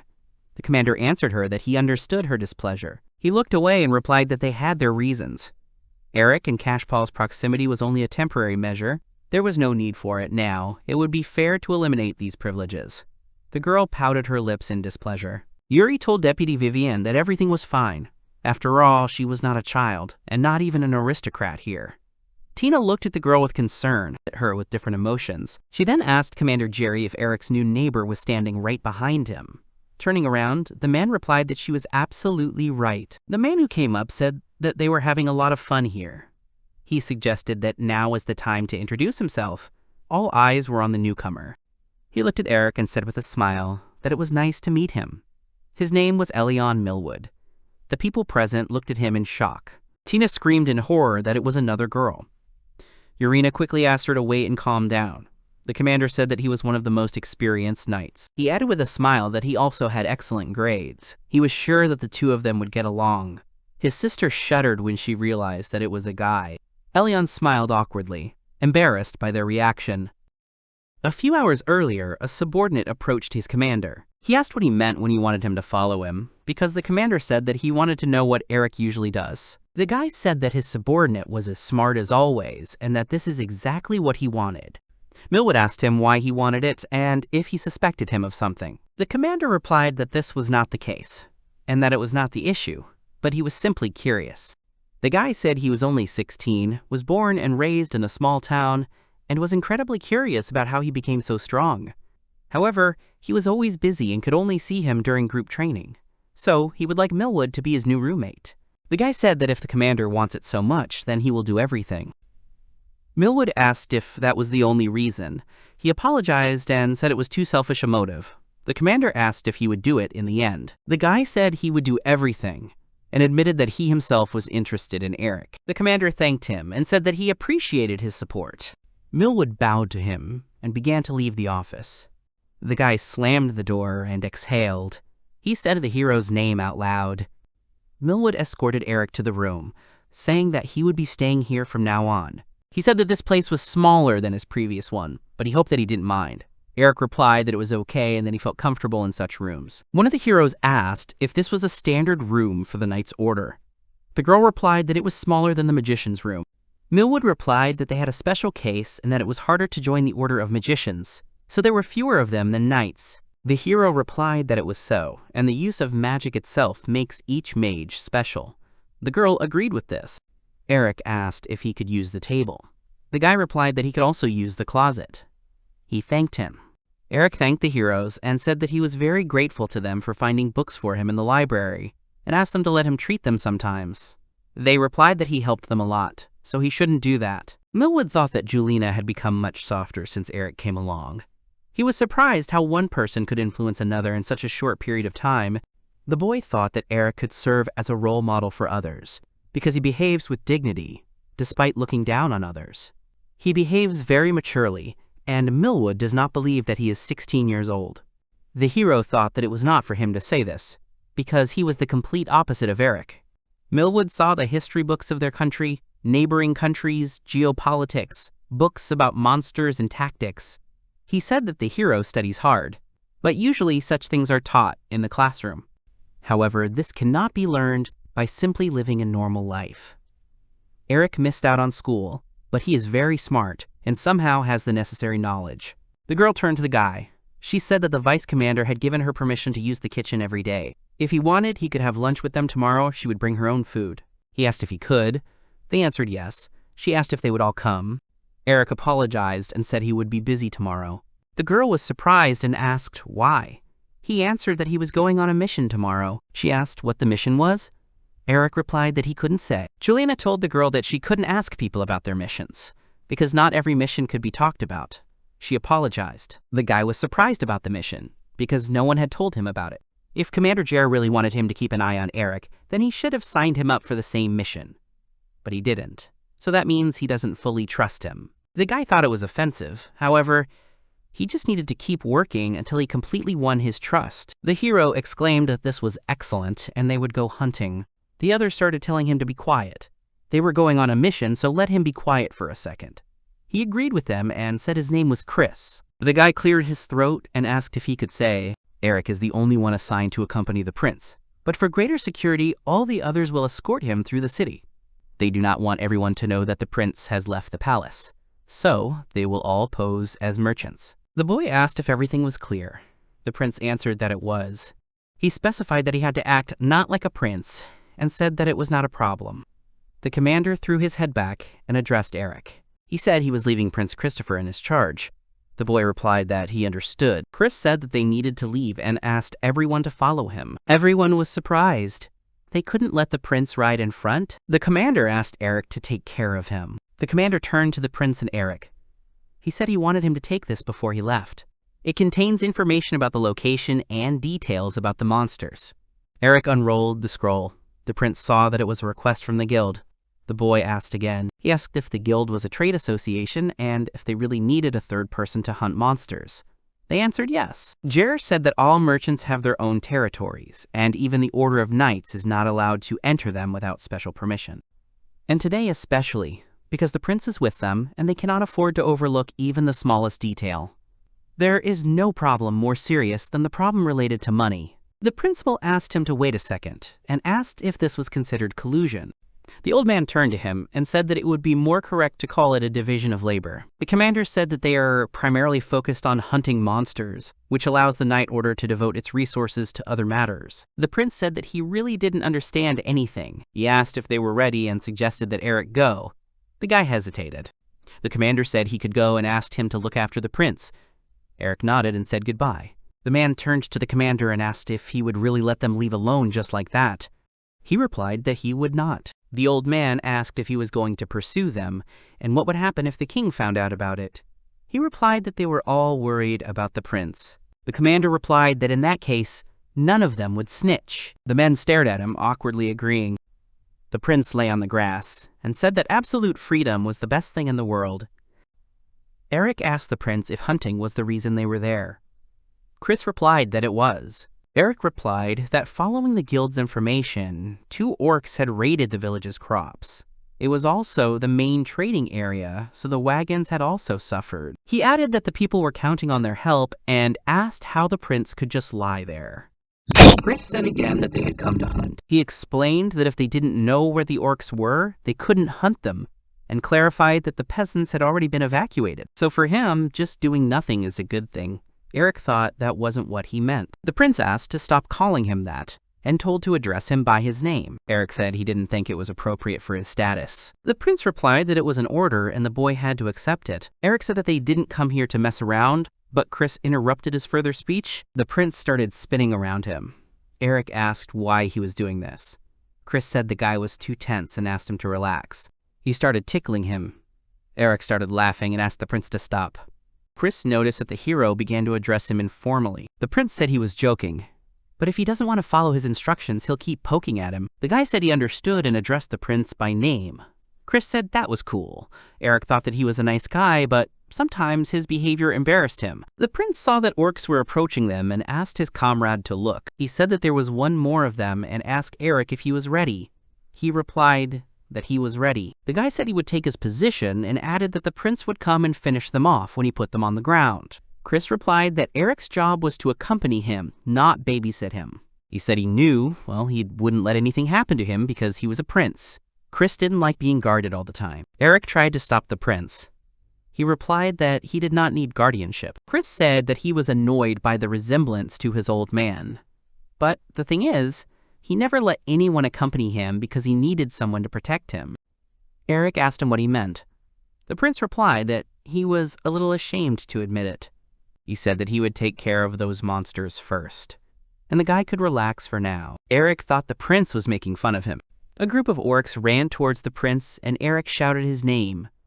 Chris fought the monsters easily, and the guy was surprised by this.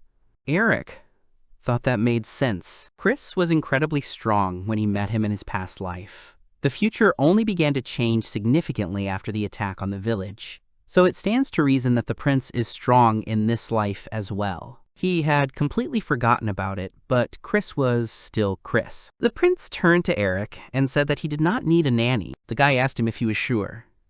And didn't his teacher teach him not to relax until the fight was over? Chris replied that he never relaxes. Orcs appeared behind him. Eric asked Chris if she minded if he followed him. The prince replied that he would dodge it. The boy replied that it was not about that. If you work in pairs, you fight together. That was what he meant when he said not to relax. Chris replied that he didn't care and asked him to just keep up. The guy replied that it concerned him too. The prince asked him to show him what he could do. They began to work together, defeating the orcs. Chris gave him a thumbs up and they bumped fists. The prince said that Eric was not bad and very good, as he had heard. He thanked him and said that he too was very strong. Chris said he learned these skills from his old man and Liberto. The boy said the name of the vice commander, and now it became clear to him. The prince asked what he understood. He answered that now he guessed why he was so strong. Chris said he doesn't look like it, but Liberto is very tough. He's never been able to beat him in a fight. Eric said his fighting style is hard to read. The prince said it was strange. It was the first time they had fought together. However, it was very easy to interact with him. He smiled and said he knew they would get along.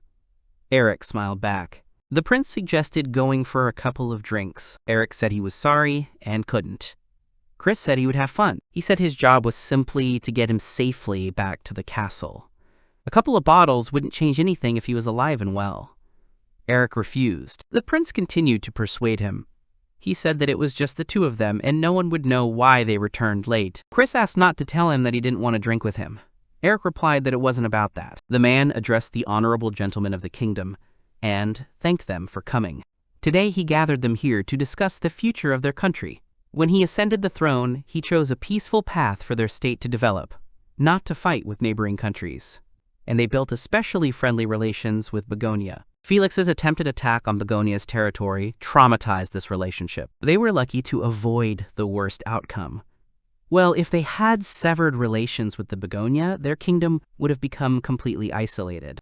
Trust is hard to build and very easy to break, so they have to do everything they can to get back on track with that country. The man turned to the king and said that, as he had indicated, they had allies other than the Begonia. If he was so desperate to curry favor with the Begonia, then their authority with other countries could be damaged. Another man said that it was. There could be further consequences from Felix's attack. He asked if the king knew of a country that was not at all happy about their relationship with the Begonia. The girl asked if he was talking about the Lindo Empire. The man replied that it was entirely possible that Felix and Lindo had somehow contacted each other. It is no longer reasonable to expect any benefit from relationships with such people.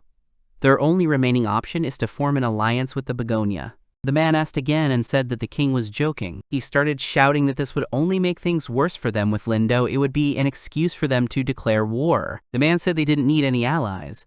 They had to remain neutral and keep their military in reserve for self-defense, or they would be drawn into conflicts with other countries with nothing to show for it.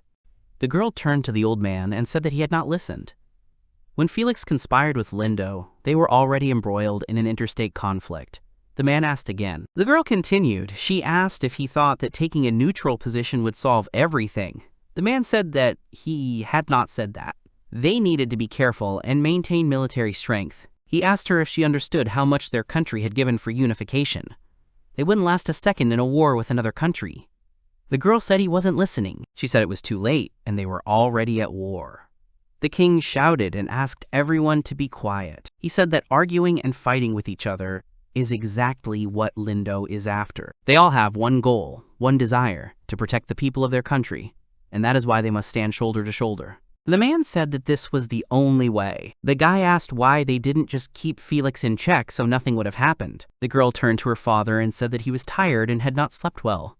The man apologized for making her worry so much. He said that he was incompetent. He couldn't calm everyone down. He had already lost his place on the throne once. The girl turned loudly to her father. She said he was the only person who could lead the country at this moment. If he went into spirit, he would only add to the anxiety that others were feeling. The man said that she was speaking the right words. The girl said that her father was being destroyed by carrying all the burden. She was the princess of that country and his daughter, so she wanted to help him in any way she could. To do this, she asked to be allowed to become a special envoy to Begonia. At this time in the kingdom of Begonia, the girl asked what it meant and whether Christopher was listening to her. She was outraged that the prince was drinking alcohol at night in an ordinary tavern. The queen asked what would happen if he got into trouble, if something happened to him. The man replied that there was no need to yell at him like that. He just had to ask permission to have a drink. The woman replied that was not the case. If this behavior becomes a habit, sooner or later the prince will get into something. She turned to the king and asked him to stop spoiling their son. He replied that he was not spoiling him, but simply not interfering. The queen said that his attitude was hardly that. It was called neglect. He asked if that was true. She said that was definitely not acceptable. The boy recalled that after they finished hunting, he and the prince drank in the tavern until sunrise. Helen had to wake him up in the morning. Commander Jer said his pay had been cut. And now he can't believe that he just joined the order. And already he's getting a reprimand. He had finally found Chris and had earned enough trust for him to accompany him. He wondered if he would ever see him again. The woman asked him to tell her whose idea it was. The prince replied that it was his. He said he had never had a close friend, and he was too happy and made him go with him. Chris apologized. The queen said she knew he would say that, and she didn't know what to do with them. The woman asked the guy that his name was Eric. She said she had heard about him and that she understood that his pay was being cut because of her son. She would listen to everything he had to say about that incident. She said she might even reverse the cut. The boy replied that he couldn't accept it. He agreed to go with him, so he was also guilty. Eric said that he would accept any punishment. The woman asked him if he realized that he had just missed an opportunity to defend himself. The guy said that he did. The queen told Chris that he had a great friend. She said that she would stop scolding him and he could be free. The woman said that Arisa would leave everything else to us. The prince said goodbye to Eric and suggested that they hunt together again. The queen asked him to relax. She apologized for having to cater to her son's whims. The boy denied it. She asked him to stay a little longer. Eric agreed. He asked what they were doing. They told him to keep quiet. The girl said that he had never returned home so late before. The guy apologized and said that he had made a friend for the first time, so he got carried away. She asked him to promise that he would not do it again. Even if he was safe but she did not know where he was, she would worry. He replied that he knew this and would definitely warn her about his plans. The boy realized that the prince was dating the maid. However, he was already at that age and shouldn't be surprised. Eric didn't understand what was happening and what he was looking at. Since the prince and the maid were in love with each other, he did not know whether the king and queen approved of it. Looking at them, they clearly didn't mind. The guy had questions about why they brought him here. The king said that they had a good view today. The queen replied that it reminded them of their youth. The man said he held her in his arms but did not stroke her head, suggesting that Chris was shy. The woman said she was really curious about who he took after. Eric asked if they had called him to see it. The queen said they had. They both want him to find out everything he can about Christopher. Christopher would one day be heir to the heavy burden of the crown, but he was still their prized only son. The king confirmed his wife's words and added that it was true, so they wanted him to enjoy his youth while he could. But they would not let him neglect his preparation for the future. What their son needs most right now is a true friend. They asked if they could count on Eric to continue to support him. The guy remembered that the Chris he was looking for was different from the one in his previous life. He thought that if Chris was around, he would already be happy, but he knows that this is no longer the case. He must watch as Chris is made into the next ruler, so he can save everyone he cares about. The guy replied that he would do everything possible to support Chris as his friend. Promising to support Chris is good, but knowledge of sword art magic alone won't get you very far. First of all, the hero needs to fully understand what is happening around him. That is, what are the relations between that country and its neighbors? In front of the hero was a large map with neighboring countries. The two countries disagree on where the border should be, so skirmishes over territory are not uncommon. In short, Begonia and Lundo are at war. The boy began to think out loud. Millwood turned to him and asked if he was asleep. Eric apologized and said that he did not want to wake him. He replied that everything was fine and he still couldn't sleep. Millwood said that the protagonist was very responsible to study at such an hour. He meant that they would learn all the important things about internal affairs in class, so there was no need to hurry. The guy replied that he really just enjoyed studying and didn't want to be a burden to anyone. Millwood replied that this was fair. He asked what the hero was teaching. Eric started talking about the relationship between Begonia and neighbors. He especially wants to know about the Lundo Empire, so he is reading about them now. Millwood asked again, and said that they were fighting with Begonia. He said that if Eric was so curious, was there anything he was particularly interested in? The guy could tell him everything he knew about Lundo. He asked what he wanted to know. Eric replied that he wanted to know about the Empire's economy and military strength, and about their conduct of the war with Begonia.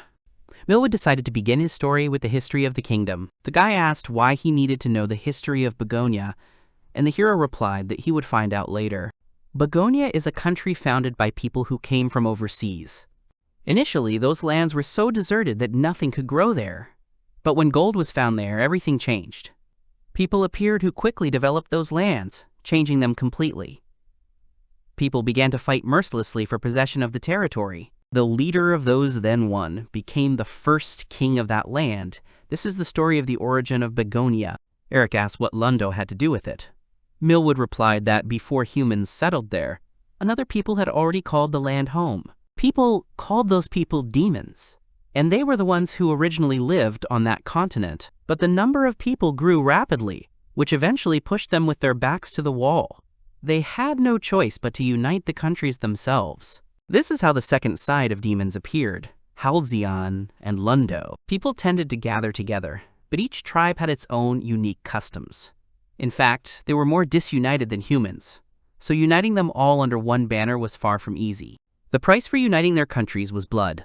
They, the Begonians, compared to those two nations, have a long and stable history, not to mention that they are all much poorer than them. Also, in Millwood's opinion, Lundo is a much more warlike nation, but none of them is capable of conquering another country alone. Eric said he understood, and asked if he could ask one last question.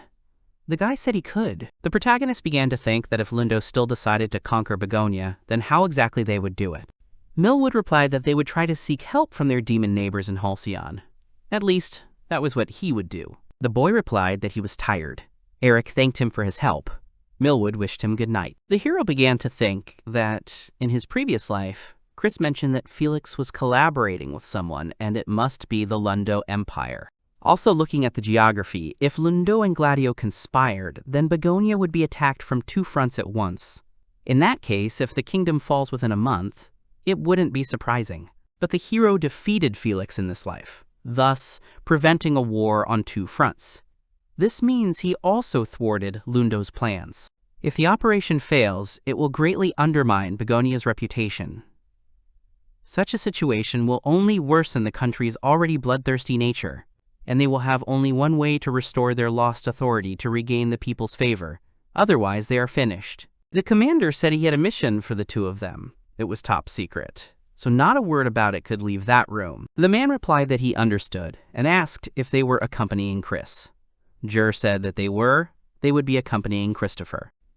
Over the past month, the protagonist has had many opportunities to train with the prince. In his past life, he was taught, but now he is the one being taught.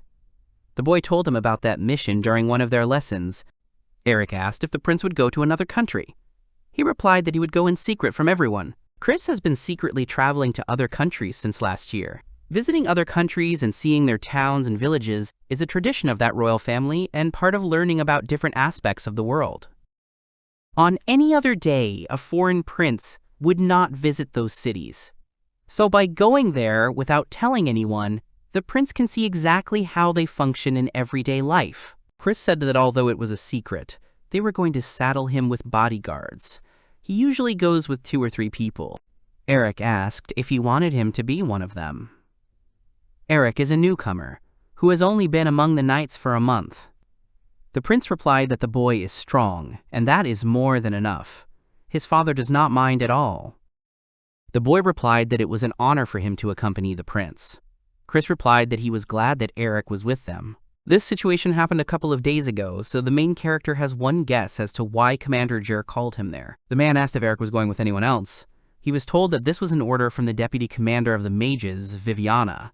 The 3 of them would accompany him. The guy didn't understand if he really deserved to be part of that group. The commander said that he fully acknowledged Eric's abilities, along with Liberto. It would be a long journey, so he had to prepare accordingly. The guy replied that he understood. The man said that everything would be fine and that they would go incognito, so it would be a normal, friendly trip. The commander said that they were advised not to relax. Liberto asked when and where they were leaving. He replied that they were leaving in 2 days and would be traveling for about a week. The country they were heading to was the kingdom of Galcian. The commander asked if Eric was listening. He apologized. The man asked why they were going there now. Of all the times when everything was so risky, Jer replied that that was the reason they were going there. There were many things that could only be learned in such turbulent times. Liberto said it would be a very nerve-wracking trip. The guy remembered the girl and did not expect that he would soon have the opportunity to see her. His beloved, who supported him in his past life. He couldn't save her then, but in this life there wasn't a day when he didn't think about her. She's a princess now, so the chances aren't 0. After all these years, he had the chance to see the love of his life again. The man asked if he should ask the king if it was really the best time to send the prince to another country. Galcian will send the princess to them as a special ambassador, as part of the alliance they are forming. He replied that he didn't know if it was a good idea to send the prince to another country right now, but it would be a much worse idea to send him to Begonia. Lately, Lindo's movements have been troubling him. They have been gathering an army on their western border. And he has no doubt that Lindo wants to prevent their alliance with Galcian at any cost. And because of Felix's actions, their forces are now divided on the western and eastern borders. Even in death, he is still an obstacle for them. Fortunately, the king of the other country is a man they can trust. The eastern border is safe. Still, moving all the soldiers from the eastern border to fortify the western border will take time. If Lindo were to make a concerted effort to invade now, the soldiers on the western border would be in for a terrible battle. The man suggested that perhaps Lindo would decide to attack Galcian instead. The king replied that both of those countries were demon countries. At least the connection Felix had made before his death was still valid. He wondered if Lindo would benefit from destroying that connection by attacking Galcian. It doesn't matter. As long as the alliance with Galcian is strong, their safety is guaranteed. Christopher should not be in the country. If these are unfounded worries, so much the better. However, the probability that their secret information could be passed on to the enemy is never 0. The king said that they must never let their guard down and must always be prepared for the worst. The girl said that the sweets in that shop were to die for. The other girl told her that she was right and they were amazing. They said it tasted good, and trying a commoner's dish here, and there wasn't so bad. The girl said she didn't think any of them knew that city outside of their training grounds and dorm. The guy agreed and said there were a lot of shops around. They were walking around the city center today. He and Vivian are leaving for Galcian tomorrow on a top-secret mission to protect Chris, so Commander Jer gave them a special title. He thought that Tina, Blina, and Delena had nothing to do with it, but they would be out of town for a while. It was a very kind gesture from the commander. The girls asked the vice commander to turn his attention to the pastries, which looked delicious. They wanted to try some. Yulina stopped them. She said that if they overate, they wouldn't be able to come to practice tomorrow, and asked Eric to tell them something. He said that he wanted to have fun in the city a little longer. The girl said it was interesting to hear him say that among all the people. Another said the guy wouldn't be in Begonia for a long time. The third girl asked what they were talking about. She said that tomorrow she and Eric were going on a big trip. The girl asked what the vice commander was talking about, and asked Eric if it was true. He felt awkward. Yulina said that she doubted that the guy would go on a fun trip with the vice commander of the Order of Magicians, and she could say with almost complete certainty that it would be a hike. Tina asked if that was true. Eric answered that it was something like that. She asked when they would be back. The guy said that they would miss them very much. He also wants to know when they will return. The girl started asking Tina if she wanted new clothes, because she knows a great store that is nearby. They can also get something for Elena. Yulina said that the guy was given a good offer. The guy said that the outfit was too embarrassing for him, and he couldn't walk around the city in it. They asked him not to worry, because he was cute and looked beautiful in absolutely everything. The guy said that it was not about that. Yulina asked if they had chosen an outfit since they had been there for an hour. The guy asked them to help. The girl was surprised by what he needed help with. The other one answered that they were almost finished. She asked him to come out and show himself and stop hiding. The girl said that the outfit looks perfect on him, and it's very cute. Yulina said that this was no good. She said she would have chosen another one, but it was too rough. The girl said it definitely had its charm. The other asked to wait a bit. She said that if you want to choose something casual, you want to wear something comfortable. The girl asked, what, isn't the other dress cuter? The guy was indignant that no one even asked him. He said that he didn't care, and that they were all the same to him. The guy ran up to Eric and asked him to choose something for him. He agreed and began to think. The guy said he was completely exhausted and didn't expect to have to endure such a storm. Eric laughed at him. He wondered why the girls were so impatient from the start. The protagonist replied that they were taking up all their time with training. Elena asked if that was the problem. Eric asked the guy if he had fun. He replied that it was not about that. Elena said that they were soldiers. And, to tell the truth, he didn't know if it was right for them to spend their time on such entertainment. They made a choice to kill some people to protect others, and that is their job. He asked if he was allowed to be happy. Elena apologized and said that he didn't want to spoil the mood and asked to just forget about what he said. The guy said that it was late and they should go back. The main character began to think about happiness, and he wondered if he would have to sacrifice one life for another again. He has no idea if he is a good person. But right now, all he can do is follow the path he has chosen.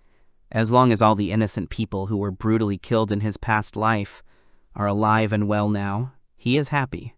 Tomorrow he will go to another country and finally see his beloved. The man said that beyond the checkpoint was the kingdom of Halcyon and asked Eric to stand straight. He told the vice commander that he understood. The man turned to Vivian and asked her to stop sleeping, because they were almost in another country. He said that last time, because of her, there was a leak, and it wasn't good. It was lucky that there were only 3 of them, but they found out that they were leaving, and it was all because of her frivolity. She told him not to worry, because the commander told her that he trusted them. The man continued to be indignant. The guard asked to show their pass, and if they didn't have it, they had to turn around and leave. Eric asked about the pass and whether Christopher had taken it. He replied that he had not. The prince turned to the guard and said that they had not seen each other for a long time, and asked him how he was doing. The boy recognized Christopher from the kingdom of Begonia. The guard asked about the vice commander.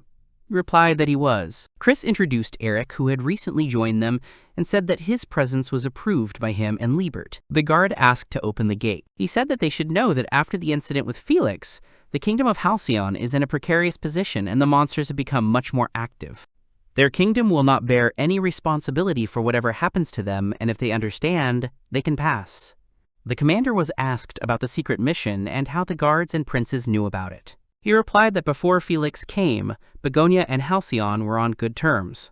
This was not the first time the prince had gone to that country to see the situation. They had been there many times before. Eric asked if the secret mission meant hiding their identities, pretending to be ordinary citizens and getting through the checkpoint.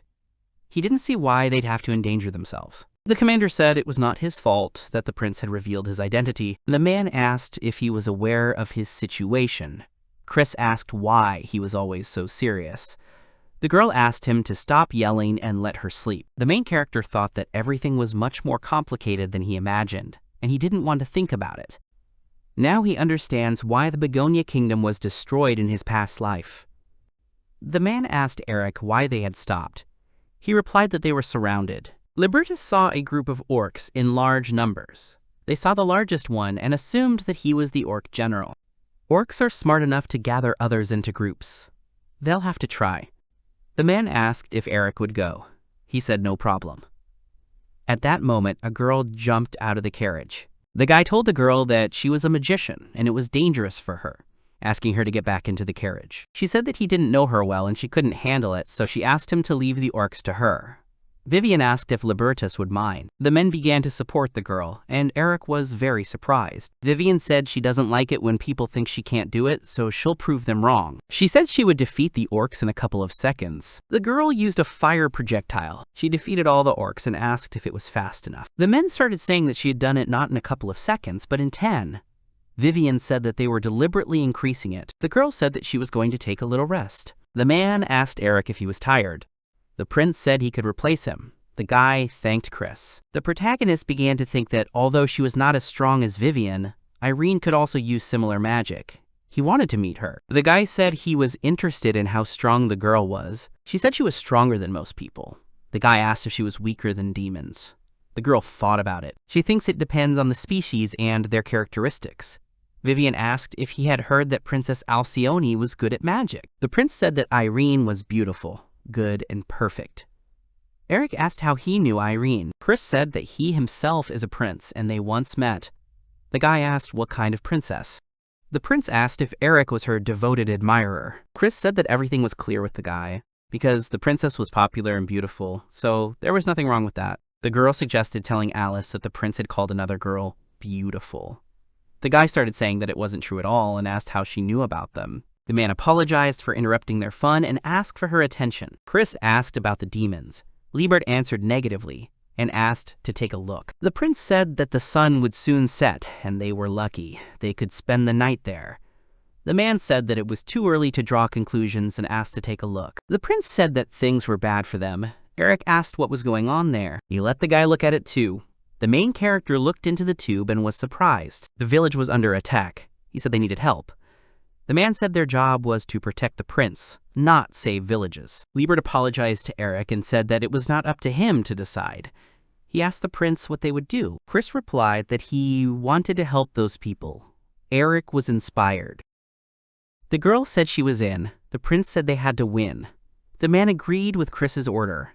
Eric said they had to act. The prince said that this was an order and they had to save the village. They all said they understood. The man asked if this was all and said that this was not a village, but a hole. One of the bandits started laughing.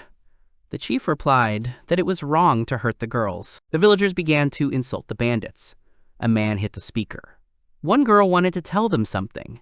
She was told to keep quiet if she valued her life. He said that he didn't care about the guys and that he could be killed. The robber said that since he was allowed, he told the villager that he needed to prepare for death. He swung his sword, but a stone came out, which surprised him greatly. The chief asked what was wrong. His subordinate began to answer that a stone had come out from under the ground. At that moment, something appeared from behind. The man was knocked down. They said they were not bandits and asked residents not to worry. Eric said that they came to save the village. The chief asked the guy who he was and was surprised that he alone dealt with everyone. The main character said that he was not alone. The prince said he was offering the bandits an option. If they left right now, they would stay alive. All his friends are unconscious outside. He said that he would save not only himself and declared it as good conditions. The bandits started laughing. They asked him why he was laughing. He asked them if they were people, because showing up to them was stupid. The bandits started shouting at them not to underestimate them. He asked if he thought humans and demons could coexist peacefully. The man pointed his hand forward and told his subordinates to kill everyone. Chris hit one of the robbers, and dogs started attacking him from behind. The dogs were rebuffed. The owner of the animals began to cry, feeling sorry for his pets. He was pushed away and told that he was useless. Another robber used magic. However, they were unable to defeat the heroes. The girl said that it was a very outdated technique. The bandit asked again and did not understand why his magic did not work. She said she simply blocked the blow with the same magic. With magic like that, he didn't even think about defending himself. She asked if he was that confident. He said that no one could cover her back. At that moment, the main character attacked him from behind and hit him. The leader of the bandits escaped. One of the men saw this and ran after him.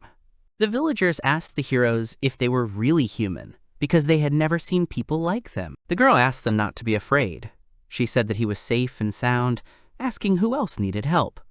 The villagers began to thank them. The woman said she never would have thought that they were all begonia soldiers.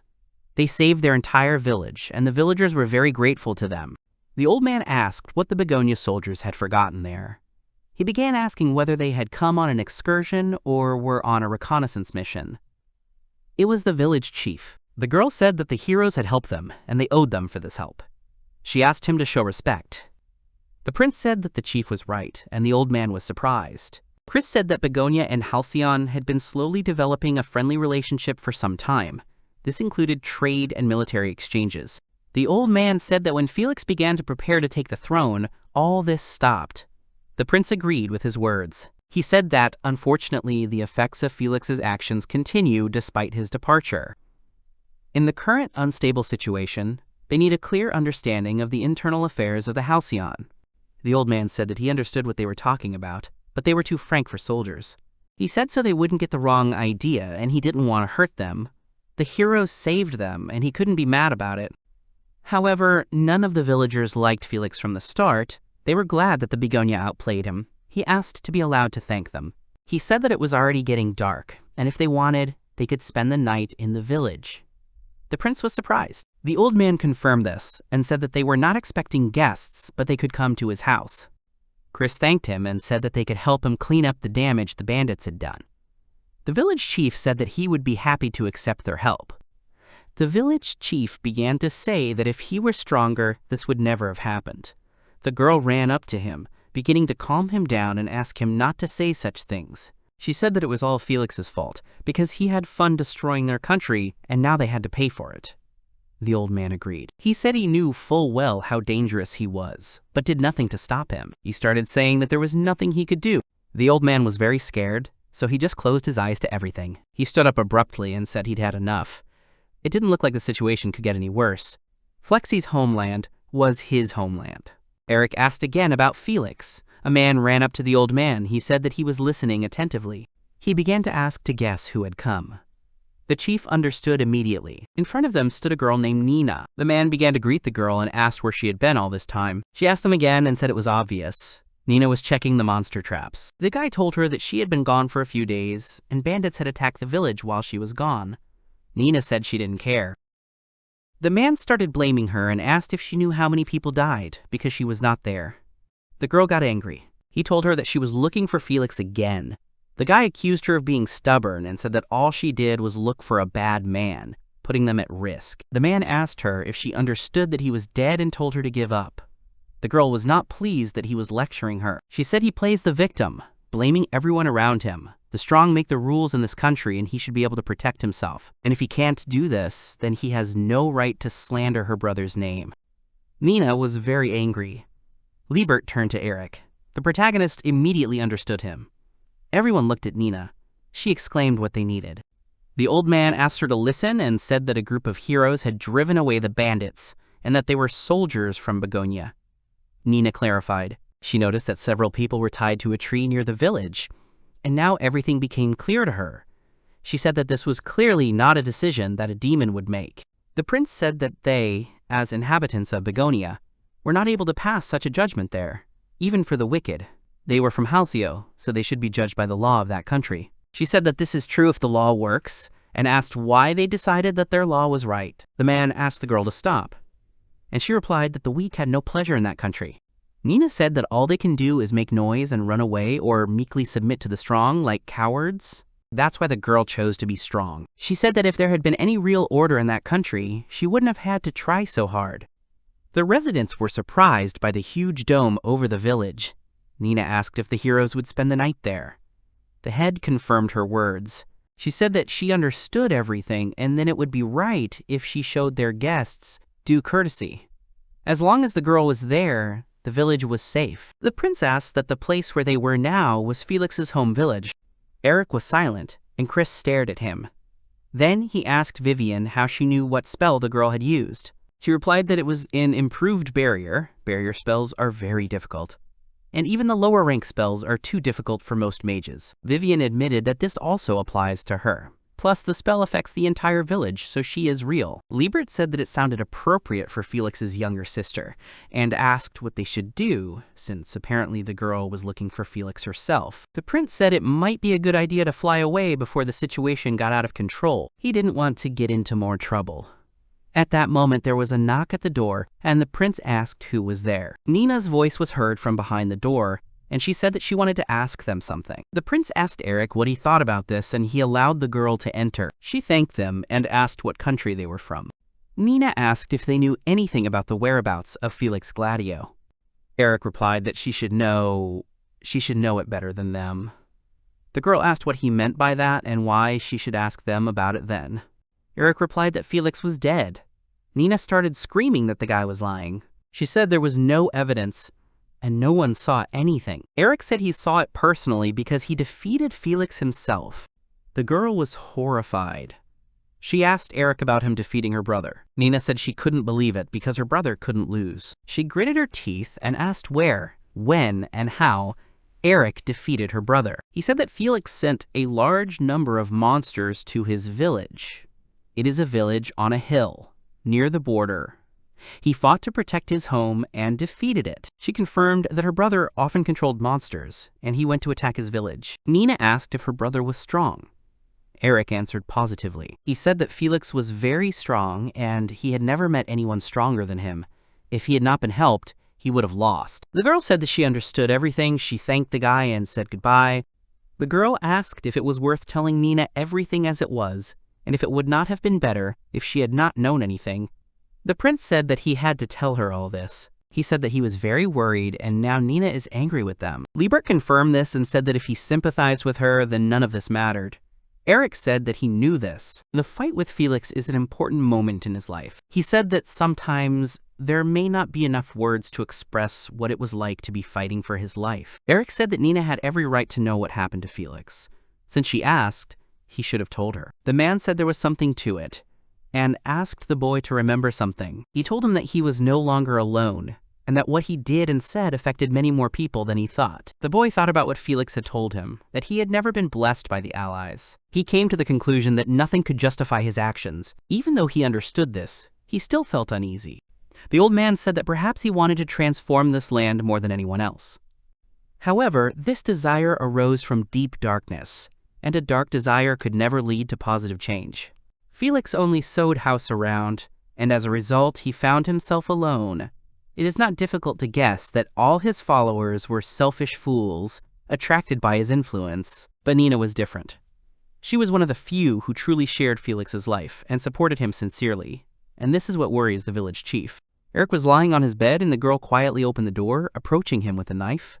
She swung the knife at Eric, but he managed to intercept it. Liebert threw her aside, and the girl crashed into the wall. He told her not to move, or he would kill her. The man said that she was not hiding her presence well, and asked if Eric was okay, to which he replied yes. Liebert said it was strange for the guy to let someone get that close to him. Nina asked to kill her, because she is weak and has nothing more to say. The man swung. Eric told him to stop. Liebert said that Nina was his responsibility then, and he didn't think she still wanted to kill him, and he went to bed. The guy thanked him. Eric turned to Nina and asked if they could go for a walk. He told her that he still hadn't introduced himself and gave his name. The girl was gloomy and the guy felt awkward. He told her that she didn't seem to be good with blades and asked why she came to him with him. Nina replied that she had nothing better than a knife to kill with. The guy was surprised and said that the barrier she created was very complex. Obviously, difficult magic is difficult to control and also requires a significant amount of mana and magic power. If Nina can use the magic needed to cover the entire village, then she should have enough magic to defeat one person. She said she could only use magic for barriers. The guy was surprised. Nina said she could still use some wind magic, but she couldn't use something like a shadow sword. Eric said he understood. The girl said that was why a simple blade was her only choice, but she thought she could pull off a dirty trick. The guy replied that it was Felix's style, because he didn't show up if he was in a normal state. The first thing Felix did was defeat an old man with a sneak attack. The girl replied that it was her brother's style. She asked him what he wanted to talk about in the end, and if he understood that she wanted to kill him. Nina asked if he wanted to defeat her. Eric said that he didn't want to, and that as far as power was concerned, he would decide after their conversation. The girl called him a hypocrite and said that he said that the people of that country should be judged by its laws, and now he was judging it according to his own ideas.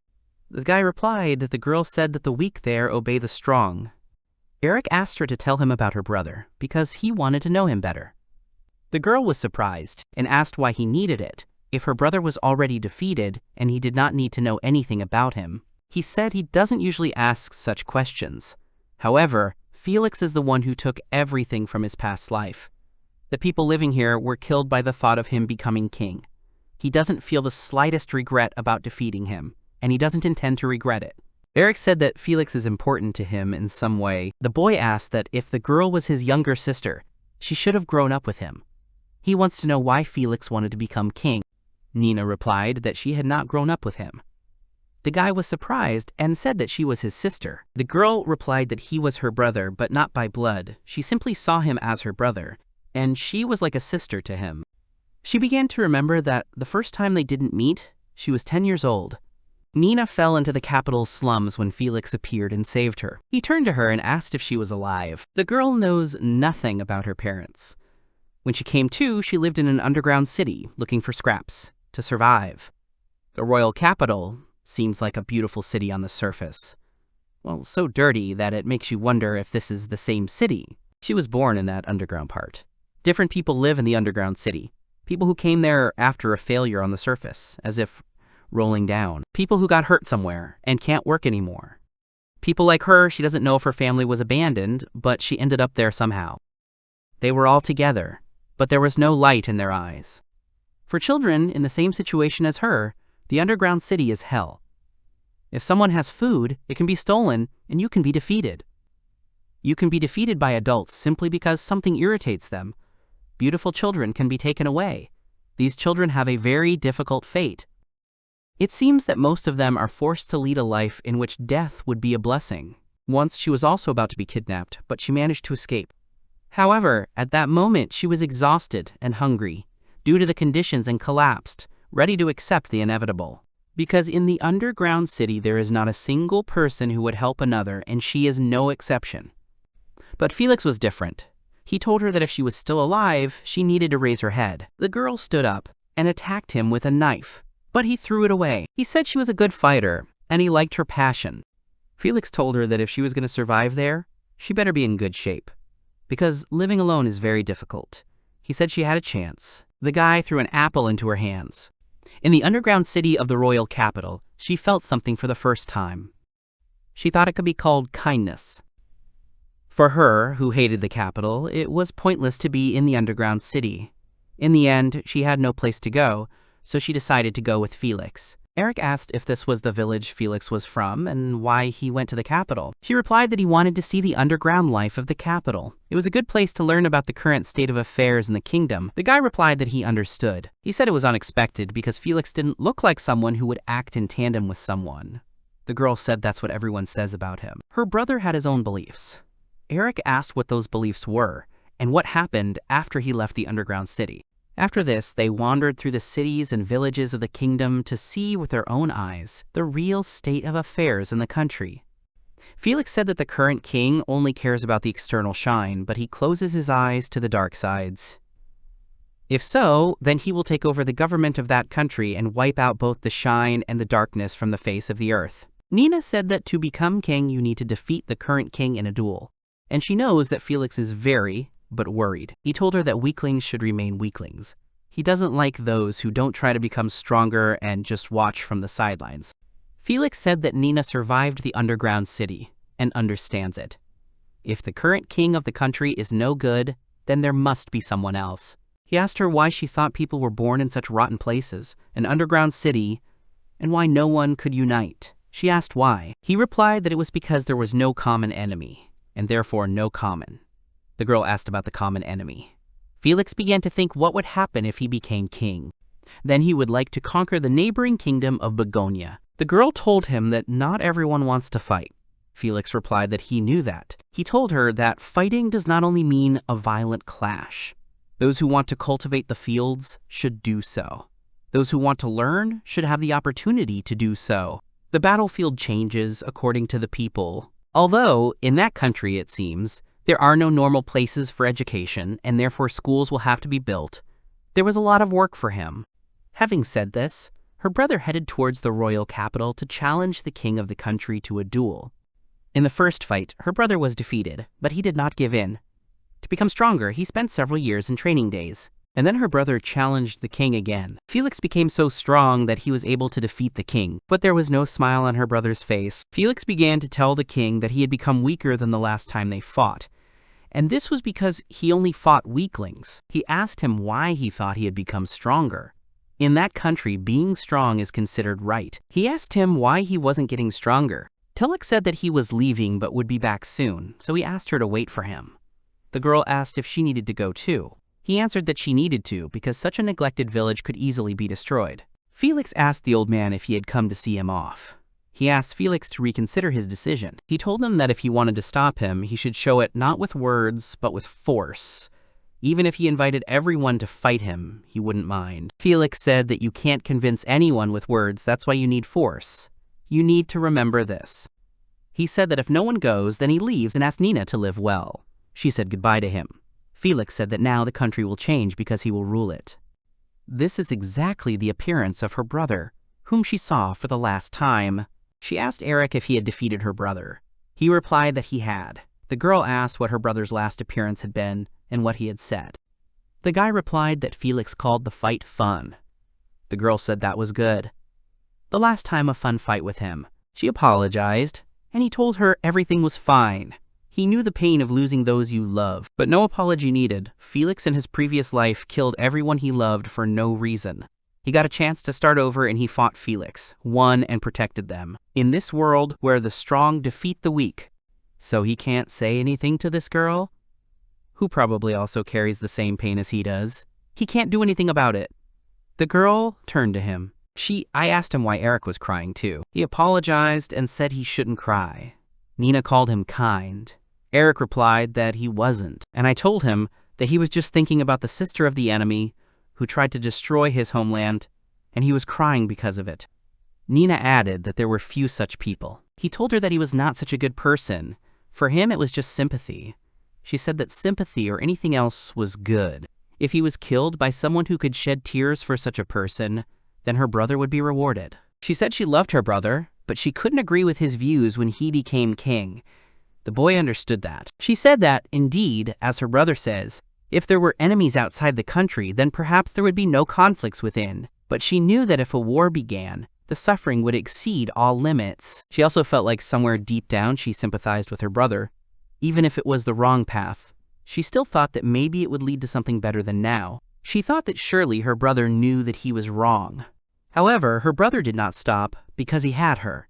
He wanted to get rid of people like her who live in the shadows and misery. So maybe her brother wanted someone to tell him he was wrong. Felix was very angry with the king because he thought that the king who seemed right to him was losing without a fight. It could be forgiven. The prince asked Eric if he was okay.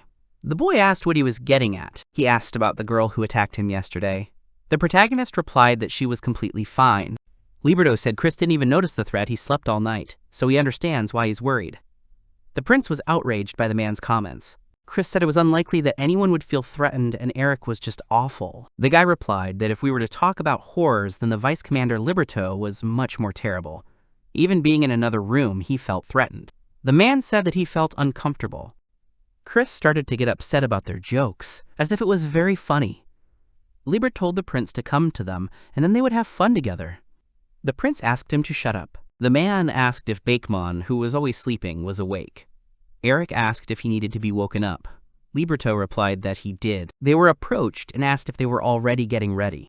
The girl wished everyone good morning. Chris told her that she was late. Viviana replied that everyone in the village had allowed her to stay.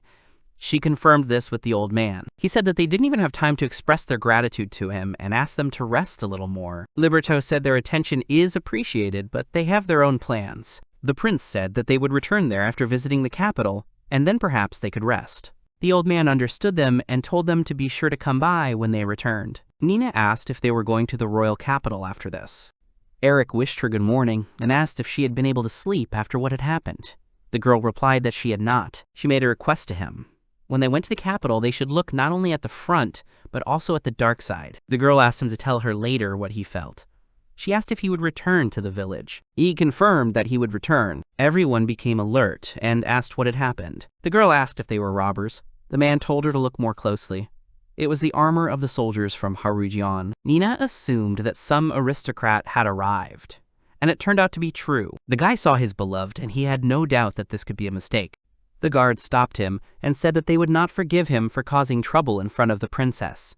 She stopped them and apologized. The girl asked him if they had met somewhere before. The prince turned to the princess, saying that they had not seen each other for a long time, and apologized, calling Eric a ridiculous companion.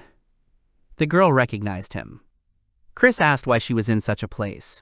Irene said she had something she wanted to share but couldn't go into detail right now. The kingdom of Begonia is under attack. At this time in the kingdom of Begonia in the capital. A few hours before the attack, the man asked another if he had heard that the number of troops on the western border, where the Lindo Empire borders, was being increased again. Just last week, the reinforcement just arrived. Maybe Lindo crushed them. They don't know when they'll be thrown out either. The man asked the other to stop talking about it. Elena turned to Urina and asked what she was doing there. He realized that the girl was also in the amplification and said that he heard something upstairs. The guy added that, at least for some consoling hope, he was also chosen to be reinforced. Urina was surprised by this. Elena said that the girl was pushing herself too hard, and, after all, no one goes to die. She said that there are people who are unhappy in losing their lives, and that is why everyone is worried. Urina asked if Elena was scared. He answered that maybe she was.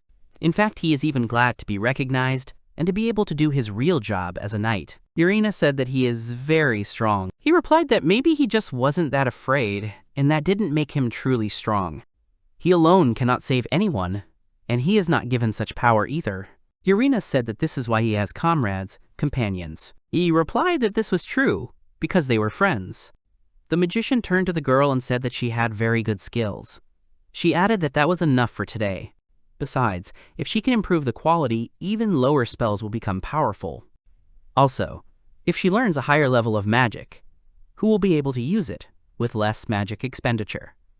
The girl thanked the magician. She asked about the fact that a wizard's powers are practically determined until the age of 18.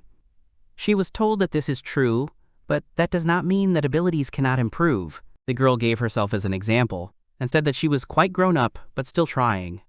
She replied that she would try. The man said it was great to be training so late and turned to Anna. She confirmed it. The girl asked if the captain of the knights needed anything. He asked about the mud and assumed that she was infatuated. Anna said that the girl could become as good as Viviana.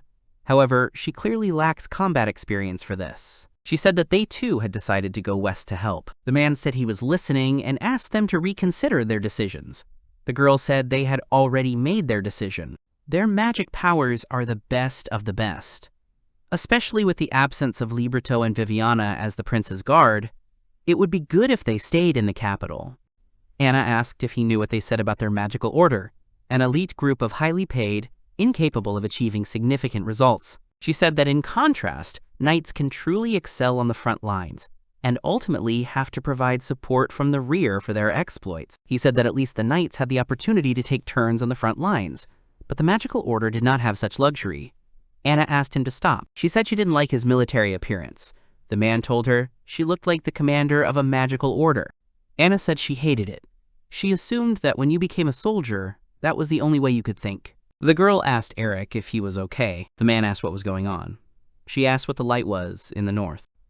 Anna suggested that it could be people in a remote place with no trade routes, or it could be light from hunters. It turned out to be the light from magic. No one could believe that the Begonia was under attack. They asked what it meant. The prince asked if she was talking about the western border, where Begonia borders the Lindo Empire. The girl said that was something else entirely. Irene replied that this was happening to the Begonia capital.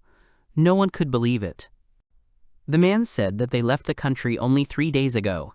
It is impossible for the enemies to invade the capital in such a short time, or the princess really witnessed a surprise attack. The girl denied this and said that, unfortunately, everything she told was true. Before they went to Begonia, their comrades who were in the capital brought this information. The prince was surprised that Princess Irene was in the Begonia and said that he had not heard anything about it. She replied that they were heading to the capital to make an alliance with Begonia as special envoys. She asked if this had been conveyed to Prince Christopher, as she thought he knew. The prince asked the Liberto why they were hearing about the attack from the princess, and why the Begonia was not reporting it to them. Eric said that Chris needed to calm down because their country was under attack. It was more important to understand the situation in Begonia. The prince agreed. The guy turned to the princess and said that the situation was urgent, and asked if the person who brought the information was there. The neighboring empire did indeed attack, but something didn't suit him. History says that the Lindos emerged from the northern mountains and launched a surprise attack directly on the capital. Given the supply situation, strategically this looked like a bad move and is hard to believe. Eric said that this happens eventually. They may be planning to resupply locally. The prince said that was looting, and not something an army should do. Eric said they had to give up the assumption that the enemy thought the same way they did. Liberto replied that it was true. The guy thought that everything was bad. After all, at this rate, they could come to the same ending as in the previous life. In the previous life, Begonia was attacked when Chris was absent from the capital. He wondered if the reason for his absence was the same as in this life, namely, to check the neighboring side. Eric thought that it did not make sense. In the previous life, the kingdoms of Harjian fell into the hands of Felix's enemy. For a prince to go to an antagonist country plus is nothing but a risk. If there is a possibility, then it is likely that in the previous life, resistance forces that cooperated with Begonia continued to exist in Felix's country. He realized that this was true. In that case, there is a possibility that in their past lives, Liberto and Viviana were away from the Begonia as the prince's escorts. Their current situation is similar to the previous one. The capital of Begonia is left without key defenders. In addition, the girl is heading to the capital to form an alliance with Begonia. From the other kingdom's point of view, they would very much like to prevent the alliance between the two countries at any cost. The protagonist said that Begonia had recently gathered troops on the western border. The man said that this could not be and suggested that it was sabotage. Eric realized that this was not a coincidence, and the Lindo Empire had specifically chosen that time to successfully carry out a surprise attack in both the past and present lives. At that very time, he thought that the situation was very dire, and if they continued in the same spirit, the country would suffer the same fate as in the previous life. Eric said he was very sorry and asked the man if he knew how many enemies there were. He replied that he did. According to his rough estimates, there were about 10,000 enemies. Everyone was very surprised and said that it was bad. Eric began to say that those who remained in the capital were in great danger. It would take them less than a day or more to get there. They had to return as soon as possible. Liberto asked him to wait. He said there was one way that could instantly bring them back to the capital. The man said that there was only one way that would allow them to quickly return to the capital. Eric asked if it was possible to return in an instant.